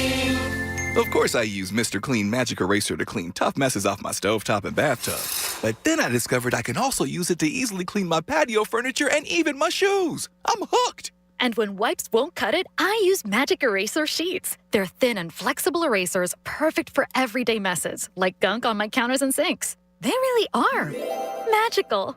The reviews are in. Mr. Clean Magic Eraser and Sheets make cleaning look easy. Finding great candidates to hire can be like, well, trying to find a needle in a haystack, but not with ZipRecruiter. Its powerful technology actively finds and invites qualified candidates to apply to your job. So while other companies might deliver a lot of hay, ZipRecruiter finds you the needle in the haystack. See why 4 out of 5 employers who post a job on ZipRecruiter get a quality candidate within the first day. Try ZipRecruiter for free at ZipRecruiter.com/free. That's ZipRecruiter.com/free. Finding great candidates to hire can be like, well, trying to find a needle in a haystack, but not with ZipRecruiter. Its powerful technology actively finds and invites qualified candidates to apply to your job. So while other companies might deliver a lot of hay, ZipRecruiter finds you the needle in the haystack. See why 4 out of 5 employers who post a job on ZipRecruiter get a quality candidate within the first day. Try ZipRecruiter for free at ZipRecruiter.com/free. That's ZipRecruiter.com/free. Hey, BetRivers Sportsbook fans, you could win up to $10,000 in bonus money instantly by playing our exclusive BetRivers Squares this football season. Place $10 or more in qualifying bets on any game and get a square for free. If the numbers on your square match the final score of the game, you win. BetRivers and America's favorite football squares. It's a whole new game. Must be 21 plus. Available in Pennsylvania only. Void where prohibited. Restrictions on qualifying wagers, eligible bonus, and credit use. Full terms and conditions available at BetRiversSquares.com. Presented by Rivers Casino Pittsburgh. Gambling problem? Call 1-800-GAMBLER. WPEN Burlington, Philadelphia, a Beasley Media Group station, home of the most entertaining sports talk in Philadelphia. 97.5 The Fanatic, Philadelphia. Now, back to the John Kincade Show on 97.5 The Fanatic, Philadelphia. time. It's Friday. And you're a little tired of it. I understand it. Hasn't been the best week at work. You're back after New Year's. You found some of the same old nonsense going on. You're not happy with it. What are you going to do? And Pat refuses to even dance. It just says it. You know what you're going to do? You're going to walk into the boss's office today. And you're going to say, you know what? Take the job and shove it. I've had enough. Can't deal with it anymore. There you go. Loverboy on The Fanatic. If Pat isn't going to dance for me, it just takes away from it all. Well, the only comfort I get is that during the break, I got a chocolate-covered pretzel with some marshmallow on it. Oh, that sounds good. So it kind of overcame the sadness that I had that Pat didn't come in here and dance. I got a chocolate covered. It's not chocolate because it's white chocolate, and white chocolate is not chocolate. No, it isn't. Sure, it's just a different color. No, white chocolate's not chocolate. Well, then why do they call it white chocolate? Coach, do you know stuff? You're a chef.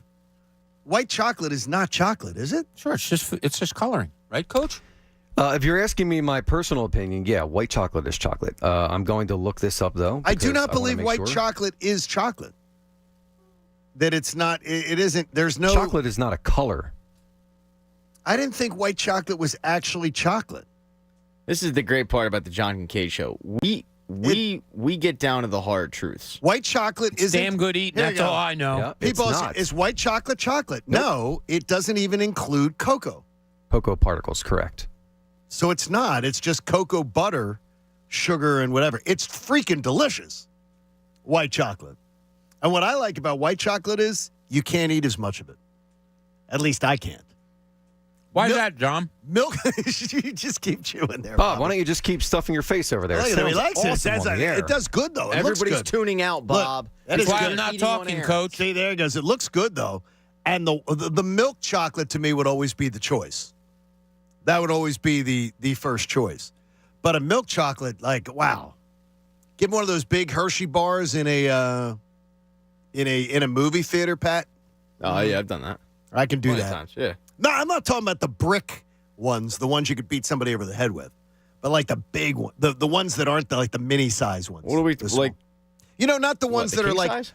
Yeah, like a king size one. Dude, that's light work. Come on. No, you can't eat one of those bricks, can you? Like the big, usually, you know, the big ones that are like. Yeah, usually the candy bar that I'll get to sneak into a movie is what is price range is like $4 to $5. It's bigger than it's much bigger than a king size. But it's also like not a Hershey's bar. I get like a bougie candy bar from Wegmans. Like what's involved? It's got the one that I've been on a kick with recently. I don't know the company, but it's a Rocky Road candy bar. So it's got marshmallow, chocolate, obviously, almonds, and then it also has coconut flakes. It's so good. Really? Yeah. And then the one I normally my go-to is the s'mores candy bar at Wegmans, and that it's got graham cracker and marshmallow and Zach from Old City. What's up, Zach? And we appreciate you, Zach. Zach from Old City says that we're missing out because Peter and Stan in their studio have meatloaf this morning. Oh, well, Zach's not listening anyway because he tuned out as soon as he heard Bob chewing. The meatloaf. Oh my gosh. We want it now. Sounds good. All right. What was that, Coach? Were you going to say something? I was quoting a line quoting from a movie that you haven't seen. Yeah. Now, meatloaf is a strange thing. Meatloaf is a strange thing to be brought in as a food, that's sort of a strange food choice. We have people who bring in wings, bring in burgers, but meatloaf's a different choice. I love meatloaf. I like meatloaf if it's done well, Coach, and no tomato sauce on top of it. I don't like tomato sauce on a meatloaf. Well, there has to be a moisture factor on a meatloaf. No question. Dry meatloaf's the worst, right? Yeah, so somehow you have to incorporate moistness. So is it on the top with the tomato sauce? Is it that you cook it just right and maybe it's a little undercooked, that you have your moistness that way? I don't know. I haven't cooked a meatloaf in quite a while, to be honest. My dad used to eat a cold meatloaf sandwich with white bread. My dad did also. My mom packed it for him endlessly to go to work. It must be a generational thing, and as my dad and mom would both say, who grew up like in the Great Depression and all that stuff, they would say, when you're hungry, you'll eat. I agree with that. That used to be the line in our house was, if you don't like it, when you're hungry, you'll eat. If I served the meatloaf, I'd probably serve a loaf of bread with it. Like a Italian loaf of bread or something like that. Sure, I often with my meals that I make So what's the difference if you grab just 2 pieces of white bread, slam that meat in the middle, and have at it? Ooh, I can't. Am I right, Pat? The cold meatloaf is sort of like the cold hot dog to me. I'll do cold meatloaf too. Yeah, I'll do cold meatloaf. You'll do it too? Yeah. Really well. Yeah. All right. Well, what makes a good meatloaf? I need spice. I need some onions. I need onions. Oh, definitely. Onions are definitely in there. Any chunks of tomato in there? In a meatloaf or not? I don't know. Well, bread. I put some people put breadcrumbs in them, and some people do actual, the bread, and they'll put it through a grater. And mix the grated bread into it. And sometimes when you get a meatloaf that has that in there, sometimes you get a big chunk of that bread in there. The key is also you can throw some milk in there. You'll also have to throw in, and I don't like the grounded up Parmesan cheese. I like the thicker little stick. And that has to be in the middle of my meatloaf. Does it melt or does it stay? It's melted in there. All right. Wow. You got to have some parsley. It's a couple eggs, and you're good to go. Ryan Dunleavy reporting for NFL reporter for the New York Post, posting that, yes, the Giants are expected to be sitting key starters, and some of them have already been informed that they will not be playing on Sunday. Mike Garafolo backs that up and says the Giants and Dable have kept their cards close to the vest all week, but the expectation is key players will be sitting against the Eagles on Sunday. And D'Lo on Twitter says, "What's up, D'Lo?" But the integrity of the game. The Giants. Remember all the nonsense about the integrity of the game. You have to play everything. Oh my gosh, you got to play everything real. Can't give it up. I don't blame the Giants one bit for not wanting to put Daniel Jones in jeopardy, for not wanting to put Saquon in jeopardy or Kayvon Thibodeau in jeopardy. I think they're doing the right thing. And I think anybody who mocks them for it, honestly, they deserve – the old coach deserves mocking. Joe Judge is the one who deserves mocking. The Giants are doing a smart thing. Brian Dable is somebody that's going to be a pain in the backside for us for years to come. I really believe that. Could be, yeah. I think they got the guy that is going to make them a good team. Now that we're winding down, this just popped into my head. All the talk about it going to a 17-game season and all of that, and this is the first year of doing it and everything, and we think it may go to 18 at some point. But was there anything about a 17-game season that you didn't like opposed to a 16-game season? Was that there I much didn't of like? I don't know. I guess I'm asking, was there much of a difference? Does it? I don't like. It's stupid to me because it's going to sound like something just being totally OCD. The odd number bothers me. The odd number of home and away games bothers me. That you don't play the same amount of home games and away games. The fact that you play a random AFC opponent every year based on nothing more than like regional stuff and everything bothers me. I don't know. I would have just gone to 18, but the Players Association didn't want to. They wanted it as a negotiation. Yeah. I would ask you, though, this weekend's games. Tell me the games. The Chiefs are playing the Raiders. Are you going to make any time for that? Saturday afternoon, 4:30. I mean, if it's on, and I'm talking about making time means you say, oh, Chiefs-Raiders is on. I got to watch. No. I'm not. No. Titans-Jags Saturday night.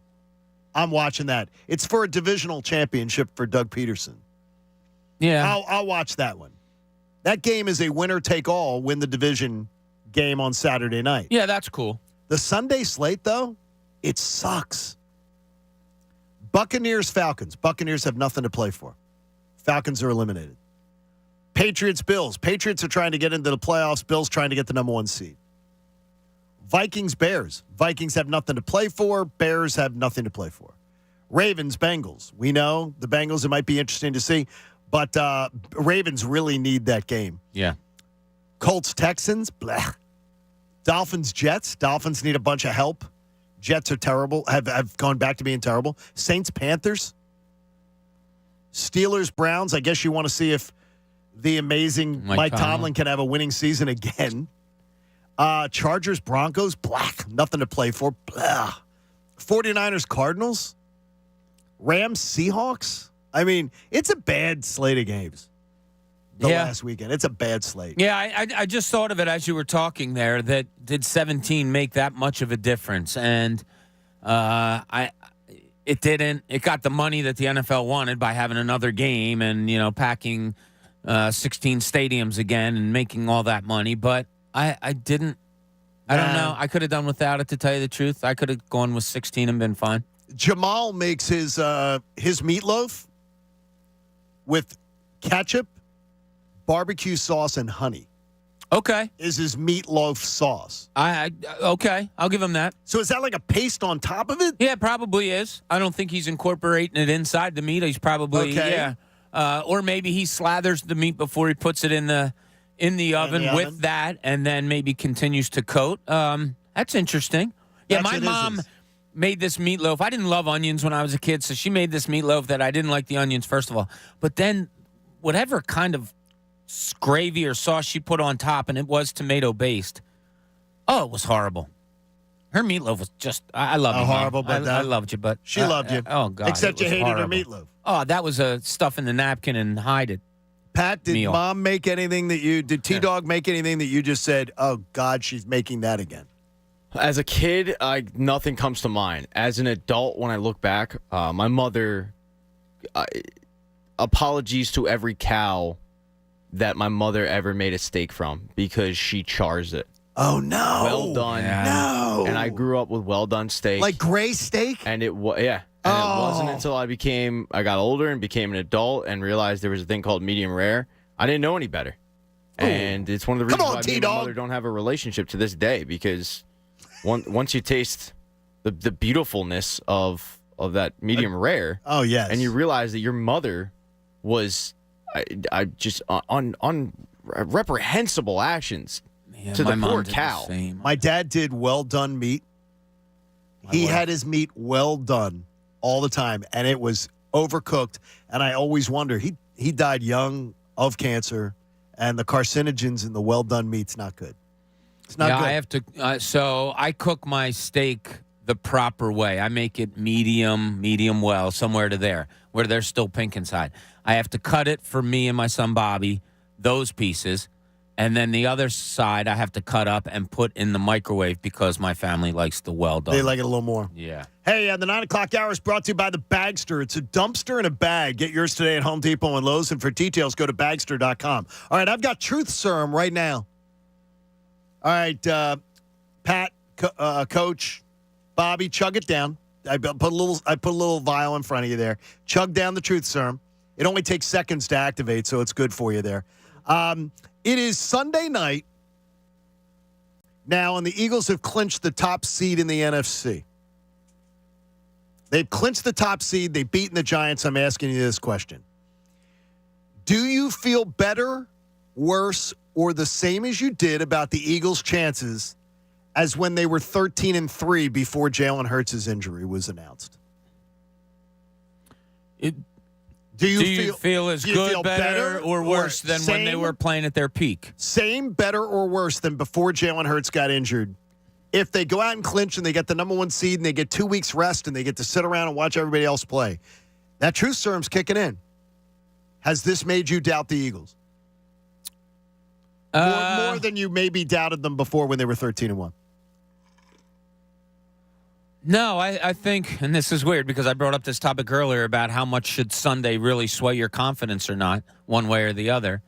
No, I think I'm going to feel as good as I did about the whole season, yeah. Pat? How did Hurts play? You went out. You went out and took care of business. Took care of business, and Then I feel about the same. I think I feel the same too. Coach, are you the same?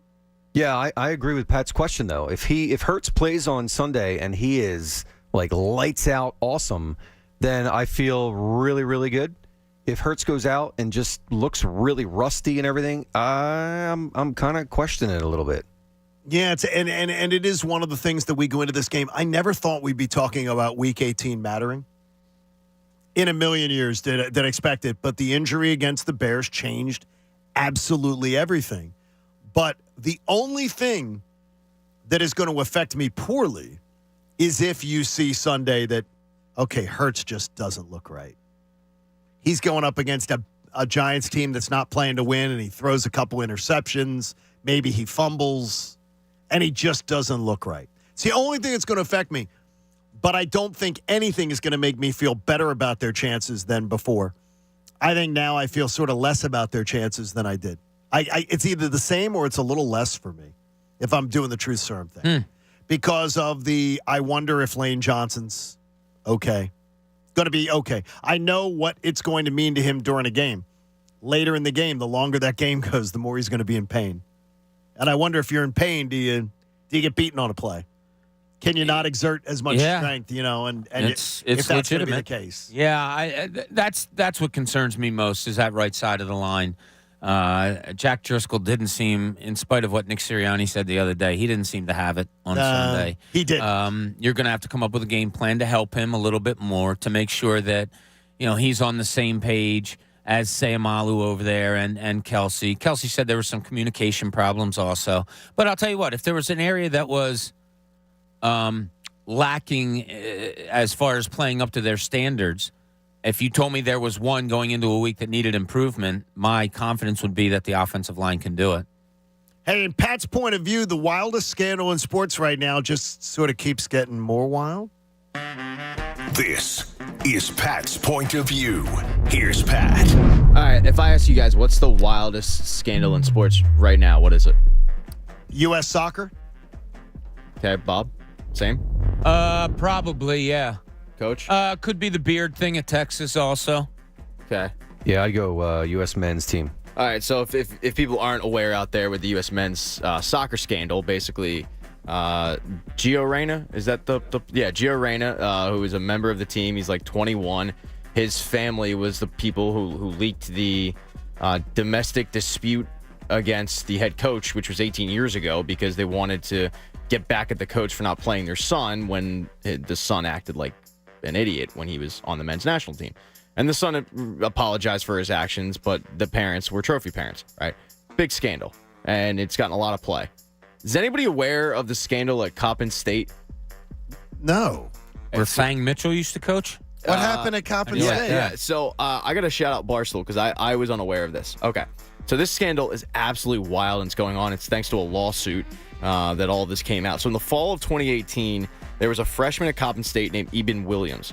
He was DM'd by a woman. The woman asked him for some sexually explicit pictures, and Williams agreed. He sent the pictures, thinking it was going to stay between the two, and all of a sudden, the woman started claiming that he was going to be blackmailed.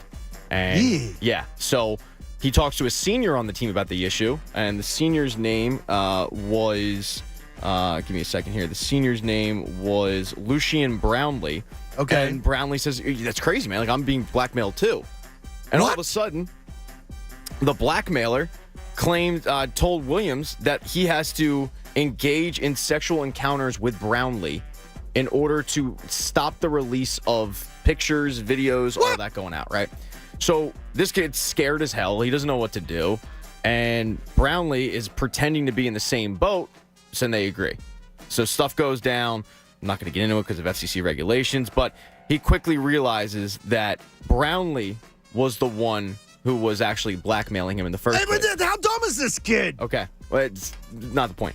So he's scared. He got blackmailed by his teammate, but his teammate was a senior at the time, and when he figures it out, Brownlee is an alumni, but also he's on the coaching staff. And Williams brought it to his family. He was embarrassed. He didn't know what to do. He brought it to his family, but he didn't address the blackmail situation. He brought it to his family saying that there was rampant drug use on the team and he didn't know what to do about it. So the family, along with Williams, brought it to the head coach, who was Juan Dixon, if you remember from Maryland. Juan Dixon, Maryland. First round pick from the Wizards. Calvert Hall High School. Very good. Yeah, he brought it to the coach, and the coach was like, "Yeah, my hands are tied, man. I don't know what to do." And eventually, it comes out about the whole blackmail situation because the blackmail never stopped. Even though Williams found out about Brownlee, the blackmail never stopped. Brownlee continued to act like he didn't know what was going on. And the blackmailer, this quote-unquote, this woman, kept asking Williams to engage in more sexual actions. Oh, come on. With a coach. Now, he didn't. And he's since sued the school because he asked the school to look into Brownlee. Juan Dixon basically said, yeah, man, this kid's crazy. I don't know what to do about him.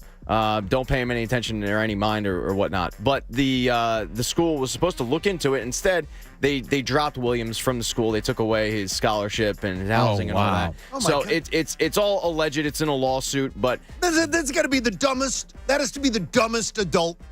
And it's how old is the kid? Like 20, 21? We're talking about an 18-year-old freshman. Okay. He's still thinking, it's he's thinking he's in the moment. He's thinking, if this information gets out, my scholarship gets pulled, my future, and I'm in the same boat with a teammate, and we don't know what to do. So the teammates, and by the way, the teammate who was pretending at the time to also being blackmailed was kind of pushing him to go into the sexual nature. Oh my gosh! So he was saying, "Yeah, man, look, it sucks, but like we got to do what we got to do." This is the craziest story I've ever heard, and I did not read this at all. It's wild. I haven't seen that either. That's a crazy story, though. Who's falling for this? It's all on Barstool. It's pretty wild. But this scandal is not being talked about enough. Like, oh my gosh. It's on Barstool, which is a massive website, and obviously I found it from there, and as did a lot of people. But it's just been swept under the rug. And it's wild to me. I mean, you turn on ESPN and it's nothing but the U.S. men's national team. That just seems like small potatoes to this. This would be like an outside the lines. Yeah. I'd expect. Wow, that's a crazy story. But you know what, though? I think they're looking at it going, maybe this kid's just embellishing this story and trying to have it paid. It sounds so dumb. It's all alleged. I mean, if it did go down, I feel terrible for the kid, whether you think he's an idiot or not. It's just a bad situation that you were abused the way you were by a confidant, and then it turns into a coach. That's so crazy. And the team, you're right. Like that's a real sports story. That's an outside the line story. Wow, yeah, so it's wildness going down. Yeah, it is. Okay, that is this. Good job, Pat. I thought it was the soccer story, Pat. No, the soccer story seems pretty tame now, right? It does. Yeah, it does. A soccer mom causing problems doesn't shock me at all.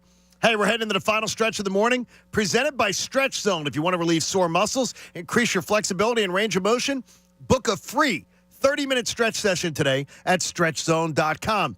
We have Stan Pat, potentially, and more coming up. John Kincade Show on 97.5 The Fanatic. Hey, you know what time it is? No, I'm not talking about 9:24. Nope. I'm talking about being the perfect time to download FanDuel in partnership with Valley Forge, America's #1 sports book.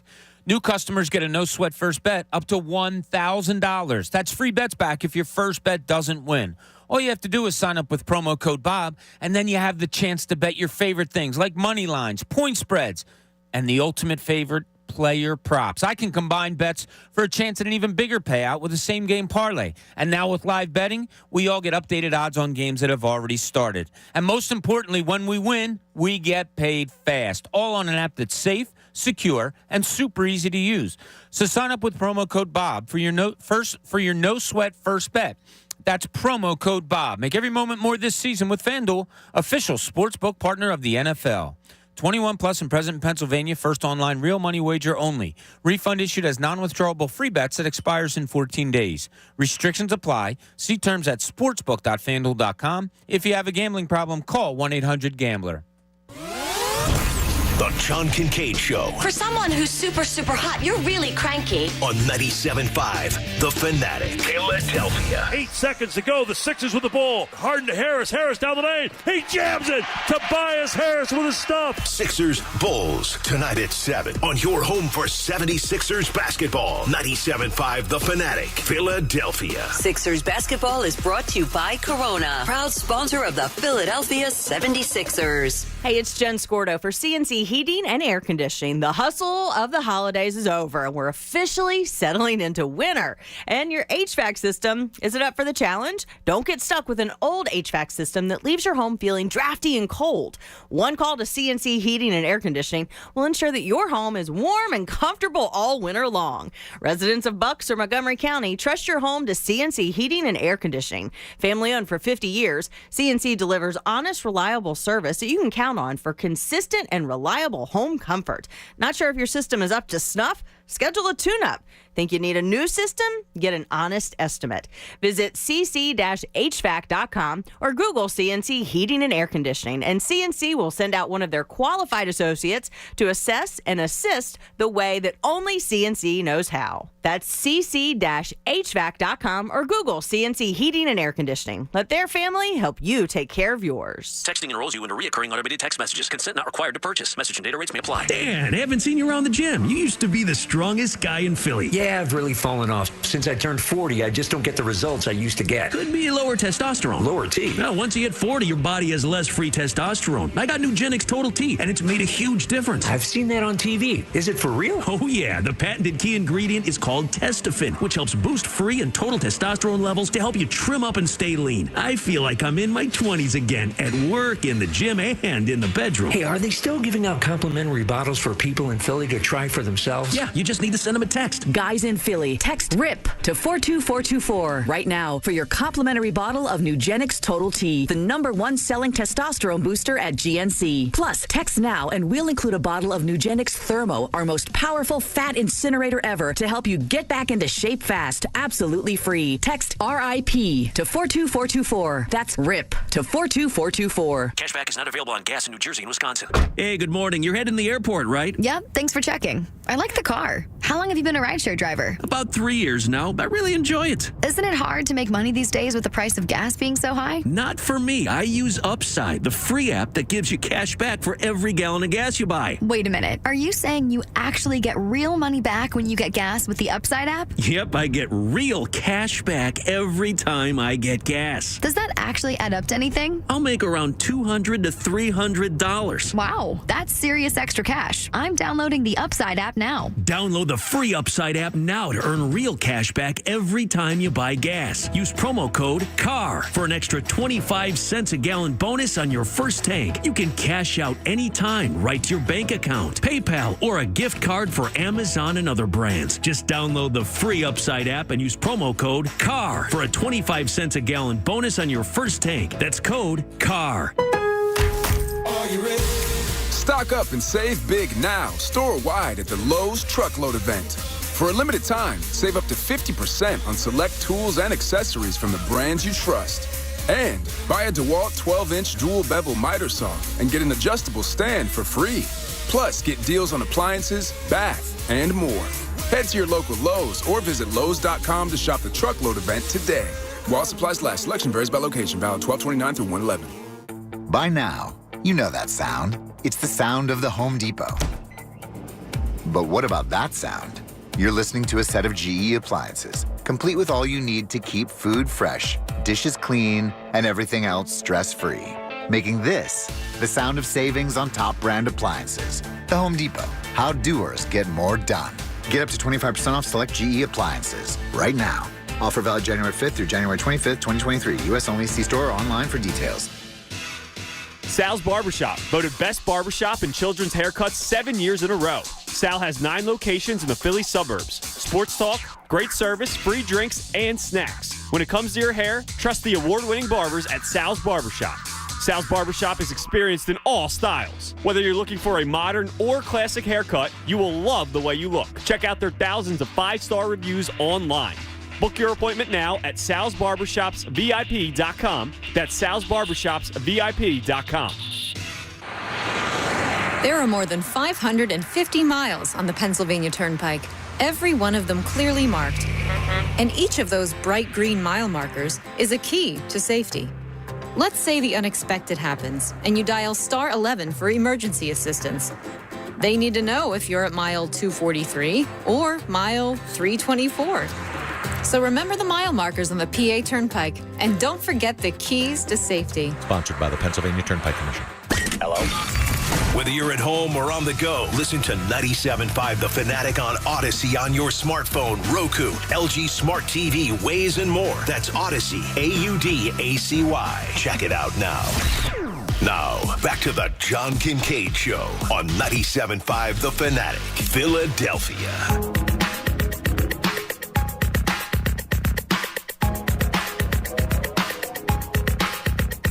John Kincade Show on The Fanatic. The folks at Compassion International want you to know that there are families in poverty that are facing a global food crisis, and $50 provides a food kit that can feed a family for a month. Just text the word radio to 97646. That's radio to 97646. Is there any chance that Jeff Saturday is the coach of the Colts next year? I would highly doubt it.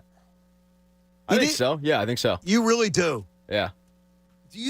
That would be, to me, that would absolutely go down as potentially the worst hire I've ever seen.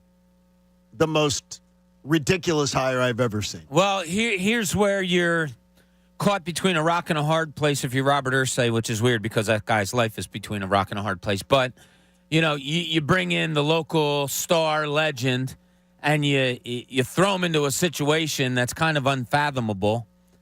After the year's over, do you say, well, I can't cut him loose because he is that legend? Or do you say, my God, he did such a nice job coming in here for us in a weird circumstance.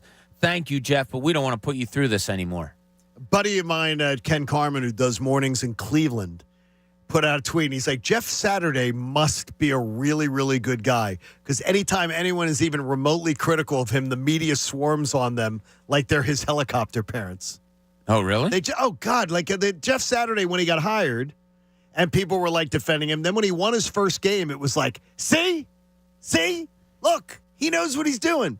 And it's been terrible since. Oh, God, he blew a 33-0 lead in one half. I mean, it's been absolutely awful. That would be the worst. That would be the craziest thing I've ever seen. If Robert Irsay goes, you know what? No.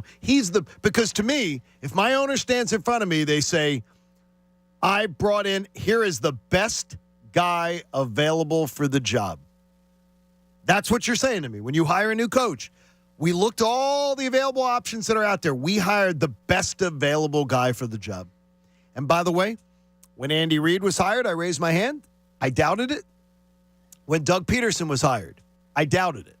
I gave Doug Peterson much more the benefit of the doubt because I looked dumb questioning the Andy Reid hire. But Jeff Saturday, there's no experience here. He didn't even coach big-time high school. And he's already done something that no NFL coach ever did in the history of the game, blowing that lead against the Vikings. Well, one thing's for sure. Sorry, Pat, they're not getting Jim Harbaugh. Why is that for certain? Came out yesterday and said, no, I'm Michigan through and through. No, he said he expected to be at Michigan. No, he expects. I heard differently then. I heard them come on and say he reassured he's going to be back. If you read his he said nothing. I expect to be back at Michigan. Oh, really? My bad. I apologize. Yeah, Jim Harbaugh left it open. And by the way, the University of Michigan now under investigation by the NCAA, which is when Pete Carroll went running back to the NFL. He says, I felt like that statement was nothing more than Harbaugh. I'm aware of rumors and speculation over the past few days. College NFL teams have great interest in all our personnel, from players to coaches to staff, and I truly believe it's a testament to the strength of our University of Michigan football program. By the way, he says rumors and speculation. He talked to David Tepper. Yeah. The owner of the Panthers. That's not speculation. That's not rumor. They talked. So, I mean, already he's lying as he's saying that. It's not rumor and speculation. Say it. I talked to an NFL owner. As I stated in December, while no one knows what the future holds, I expect that I will be enthusiastic about coaching Michigan. Yeah. All right, I must have heard wrong or somebody reported wrong. That's bye-bye, Jim. He's gone. You think that now you read that as God, yeah. Later. Really? Especially now these allegations are out there and he has a chance to be suspended for games without pay. Bye. So that makes you go the whole other way. Yeah, he's gone. Later. Wow. Yeah. I don't trust him, Pat, as far as I can throw him. No, neither do I. I think he's got eyes for the NFL. I think he always has. I think he's a better college coach, but He may end up being in the NFC, being the Panthers head coach. And Michigan has to be getting tired of this. It's every damn year. If the Panthers move on from Steve Wilkes, that's so stupid. That is bad. I mean, he's done an incredible job. He's done a really good job getting them back on track. Yeah, you got to take the interim tag off that guy. Take it off and draft well. Now, he was terrible. If you go back and read some of the stories from his first year, he only got 1 year in Arizona, and it was terrible. But it's obvious he learned. It's obvious Steve Wilkes got a second opportunity in a strange situation and has absolutely learned from it because he's done a great job. All right, let's get to it. Let's stand pat. All right, here's the opening for next week's. Yeah, so I gotta find the open for it because it was Pat's takes. So just give me 1 second, and we're gonna find it. I thought it was stand pat. It's time to stand pat. Here's Pat. All right, yeah, that'll be the open for next week. Okay, that's good. So I got confused on my button board. It's all right. It's all right. It's me dropping the ball there. Yeah, you were not on your phone, though. No, I wasn't on my phone. I was just blankly staring at a screen that I can't really see because I'm not.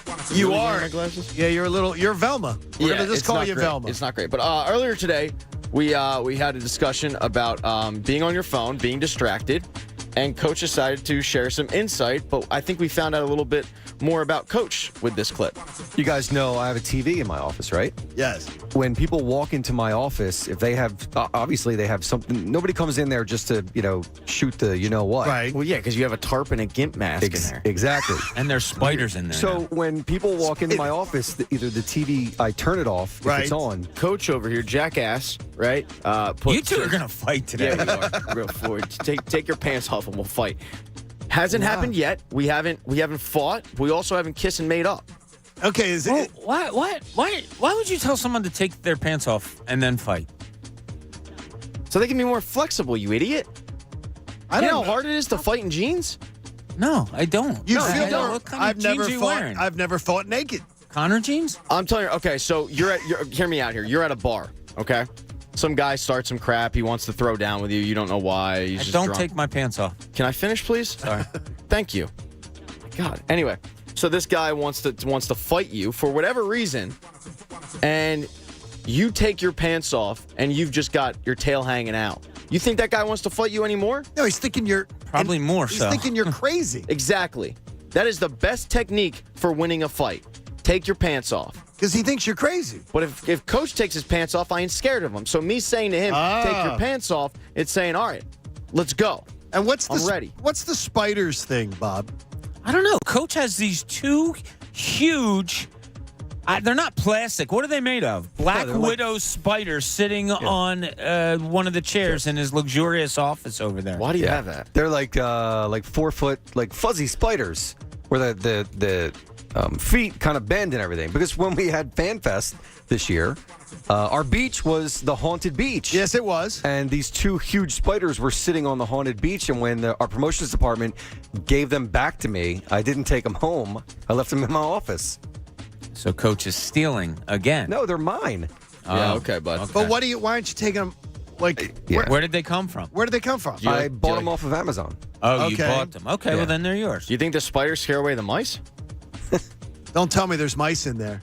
Oh, I mean, I think there's mice in there. Yeah, there's mice in every building. Unfortunately, this week, though, we also found out that Bob will not be with us probably shortly coming up.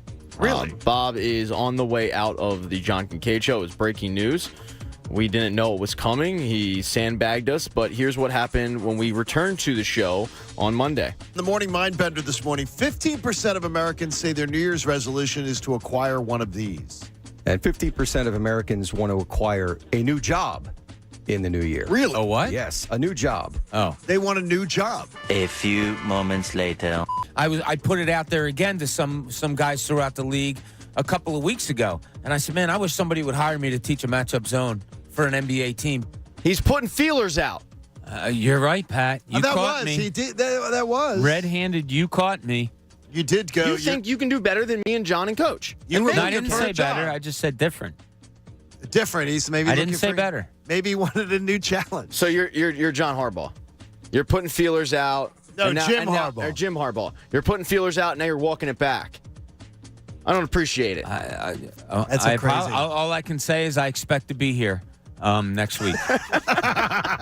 And you enthusiastically expect to be doing the John Kincade show Everybody on gets Monday. looked at. Everybody wants to maybe get some. As Coach said, 15% wants to get something that I expect to be back here next week. Kevin Kincade and Crossing Broad already have the template of Bob Cooney out at the Fanatic, leaving for the Charlotte Hornets job. Leaving for Charlotte Hornets.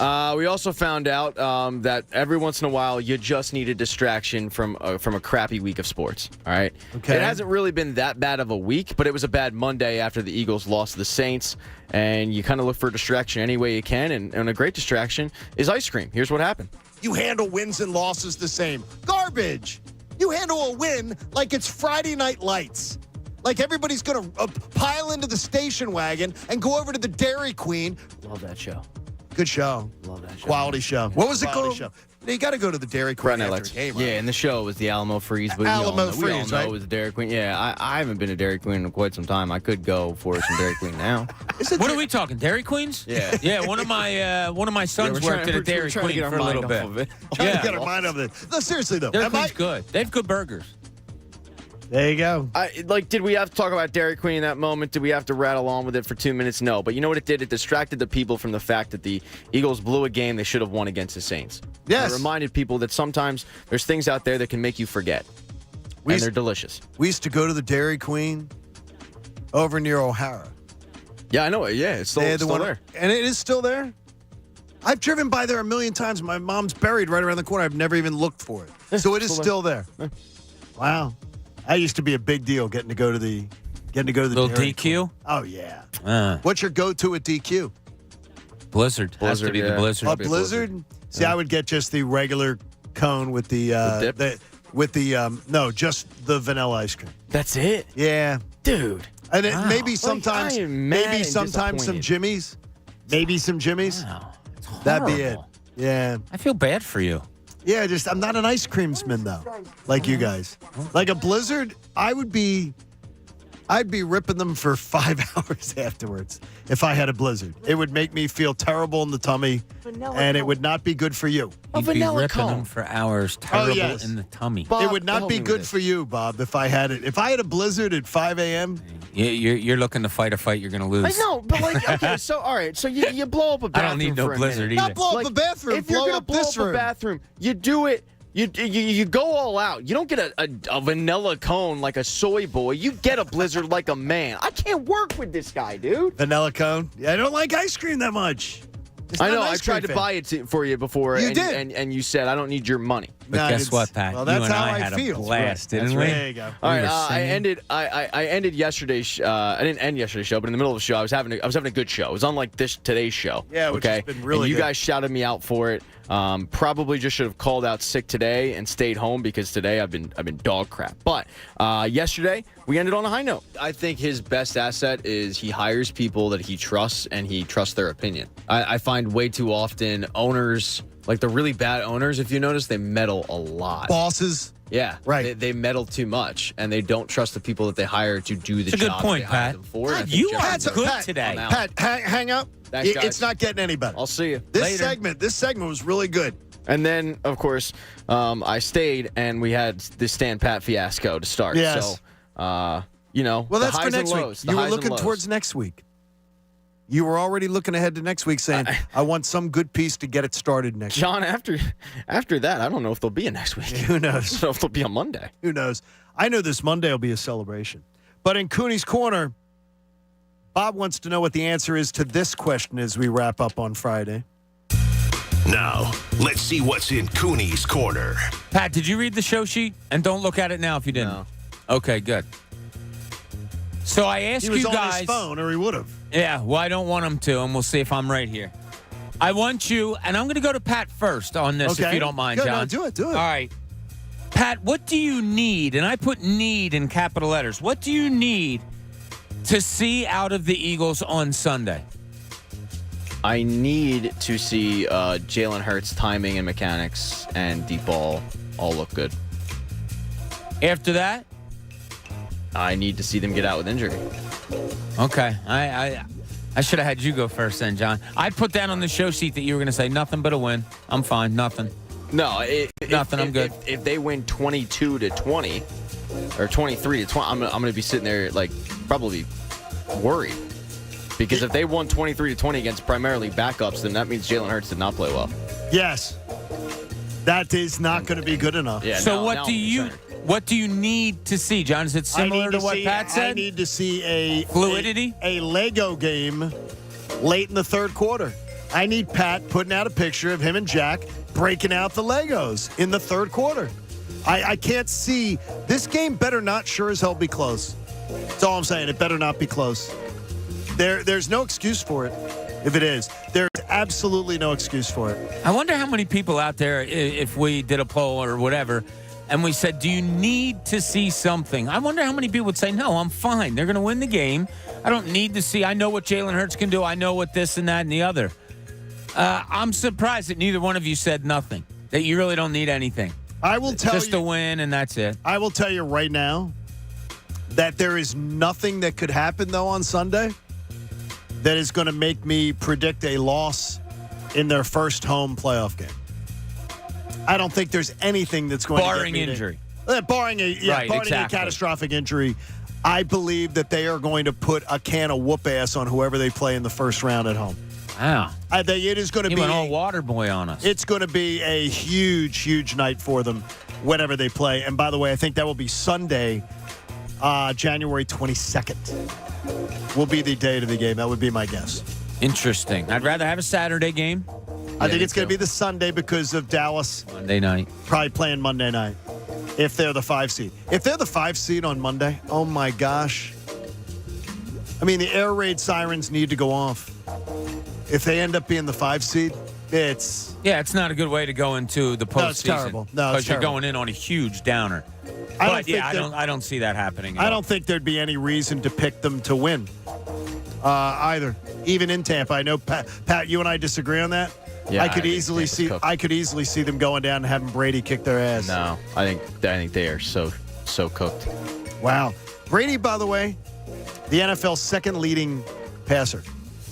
Yeah, because they've been down so many games. I got you. They're the worst rushing team. They're terrible. I mean, they don't rushing have the an football. line. Yeah. They're banged up. They're bruised. Okay. All right. So it's the idea of what we need to see.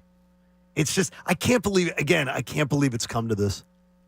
I cannot believe it's come to this, that we're talking about this in this way, shape, or form. That it went to week 18, and we're still talking about winning the number 1 seed and everything like that on cruise control that they are.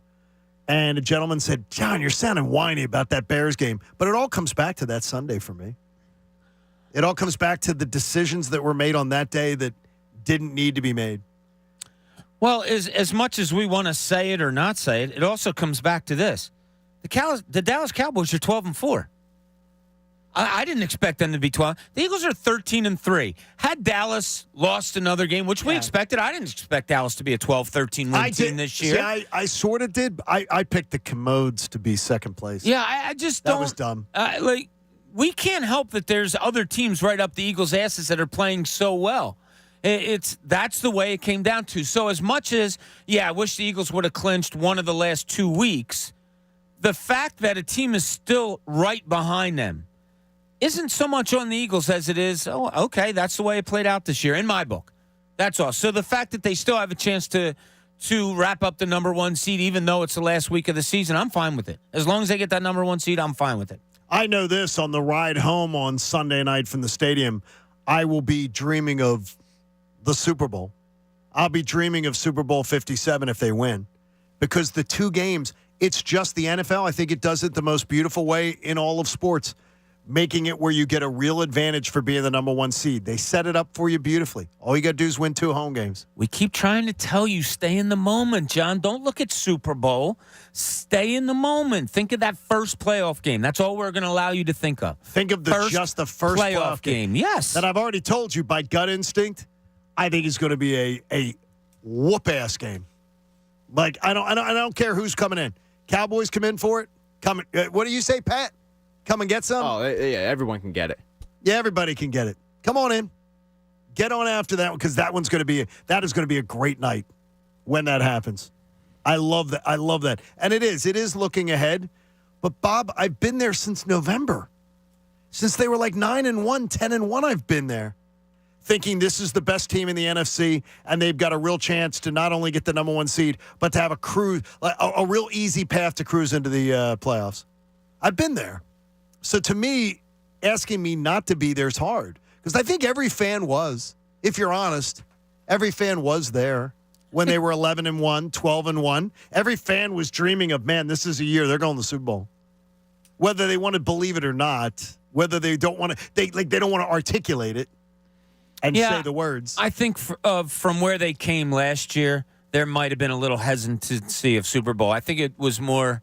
I don't know. I don't want to speak to how the fans felt, but I more of a wow. This is my fan.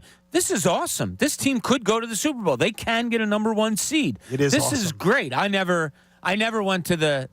Well, now it's expected that they get to the Super Bowl. I never even a 1 seed and where they came from.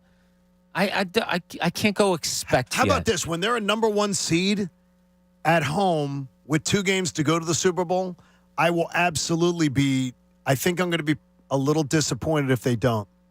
And now, if you told me, fair. And I told you earlier, if they play the 49ers and they play a game against the 49ers where they are, they lose 24-23 or something like that, and they play a great game, they just get beaten on a given day, I'm okay.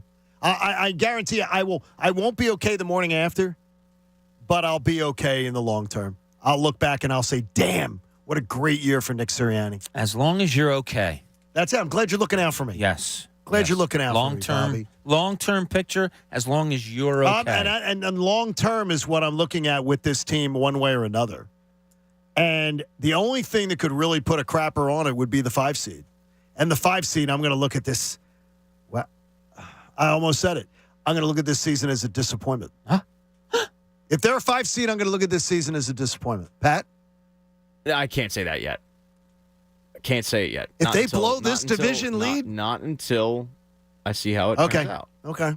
See, Pat's staying in the moment. The Giants if the Giants beat you with playing their scrubs, look, you blow I will this, be pissed off. But if you sit there and say, "Oh, well, it's a disappointment for the," hypothetically speaking, we come in one day, they blow it, they're a 5 seed, and we come in. This season was a disappointment, and then they rattle off win, Super Bowl win. We are going to look like the biggest jackasses in the world. Well, that's why you don't want to say it. I may. Yeah, I honestly, I'm being honest. I may. And it's sports radio, so if that happens, we'll act like it'd be terrible. We'll act like you never said it, and everybody will forget. There you go. Hey, support life-saving cancer research. Join us and our generous partners, H&H Heating and Air Conditioning. Make a donation today. DelcoHVAC.com supports the American Association for Cancer Research. Go to 97.5thefanatic.com/AACR because cancer research saves lives. Cuz Radio is going to be having lunch. And Sunday. And Pre-game show, John. Let them know. Sunday, we will be there noon to 3 pregame live here on The Fanatic, and we'll be down there at Xfinity Live at the beautiful Victory Beer Hall. Have fun with us. Have a great Friday. Go join Cuz for lunch over at the beautiful Chickies in Malvern. The John Kincade Show. He's a very strange young man. He's an idiot. Comes from upbringing. On 97.5 The Fanatic. Philadelphia. Hey, it's Jen Scordo. Now is the perfect time to download FanDuel in partnership with Valley Forge, America's #1 sportsbook. New customers get a no-sweat first bet up to $1,000. That's free bets back if your first bet doesn't win. Just sign up using my promo code, Scordo. You know that I love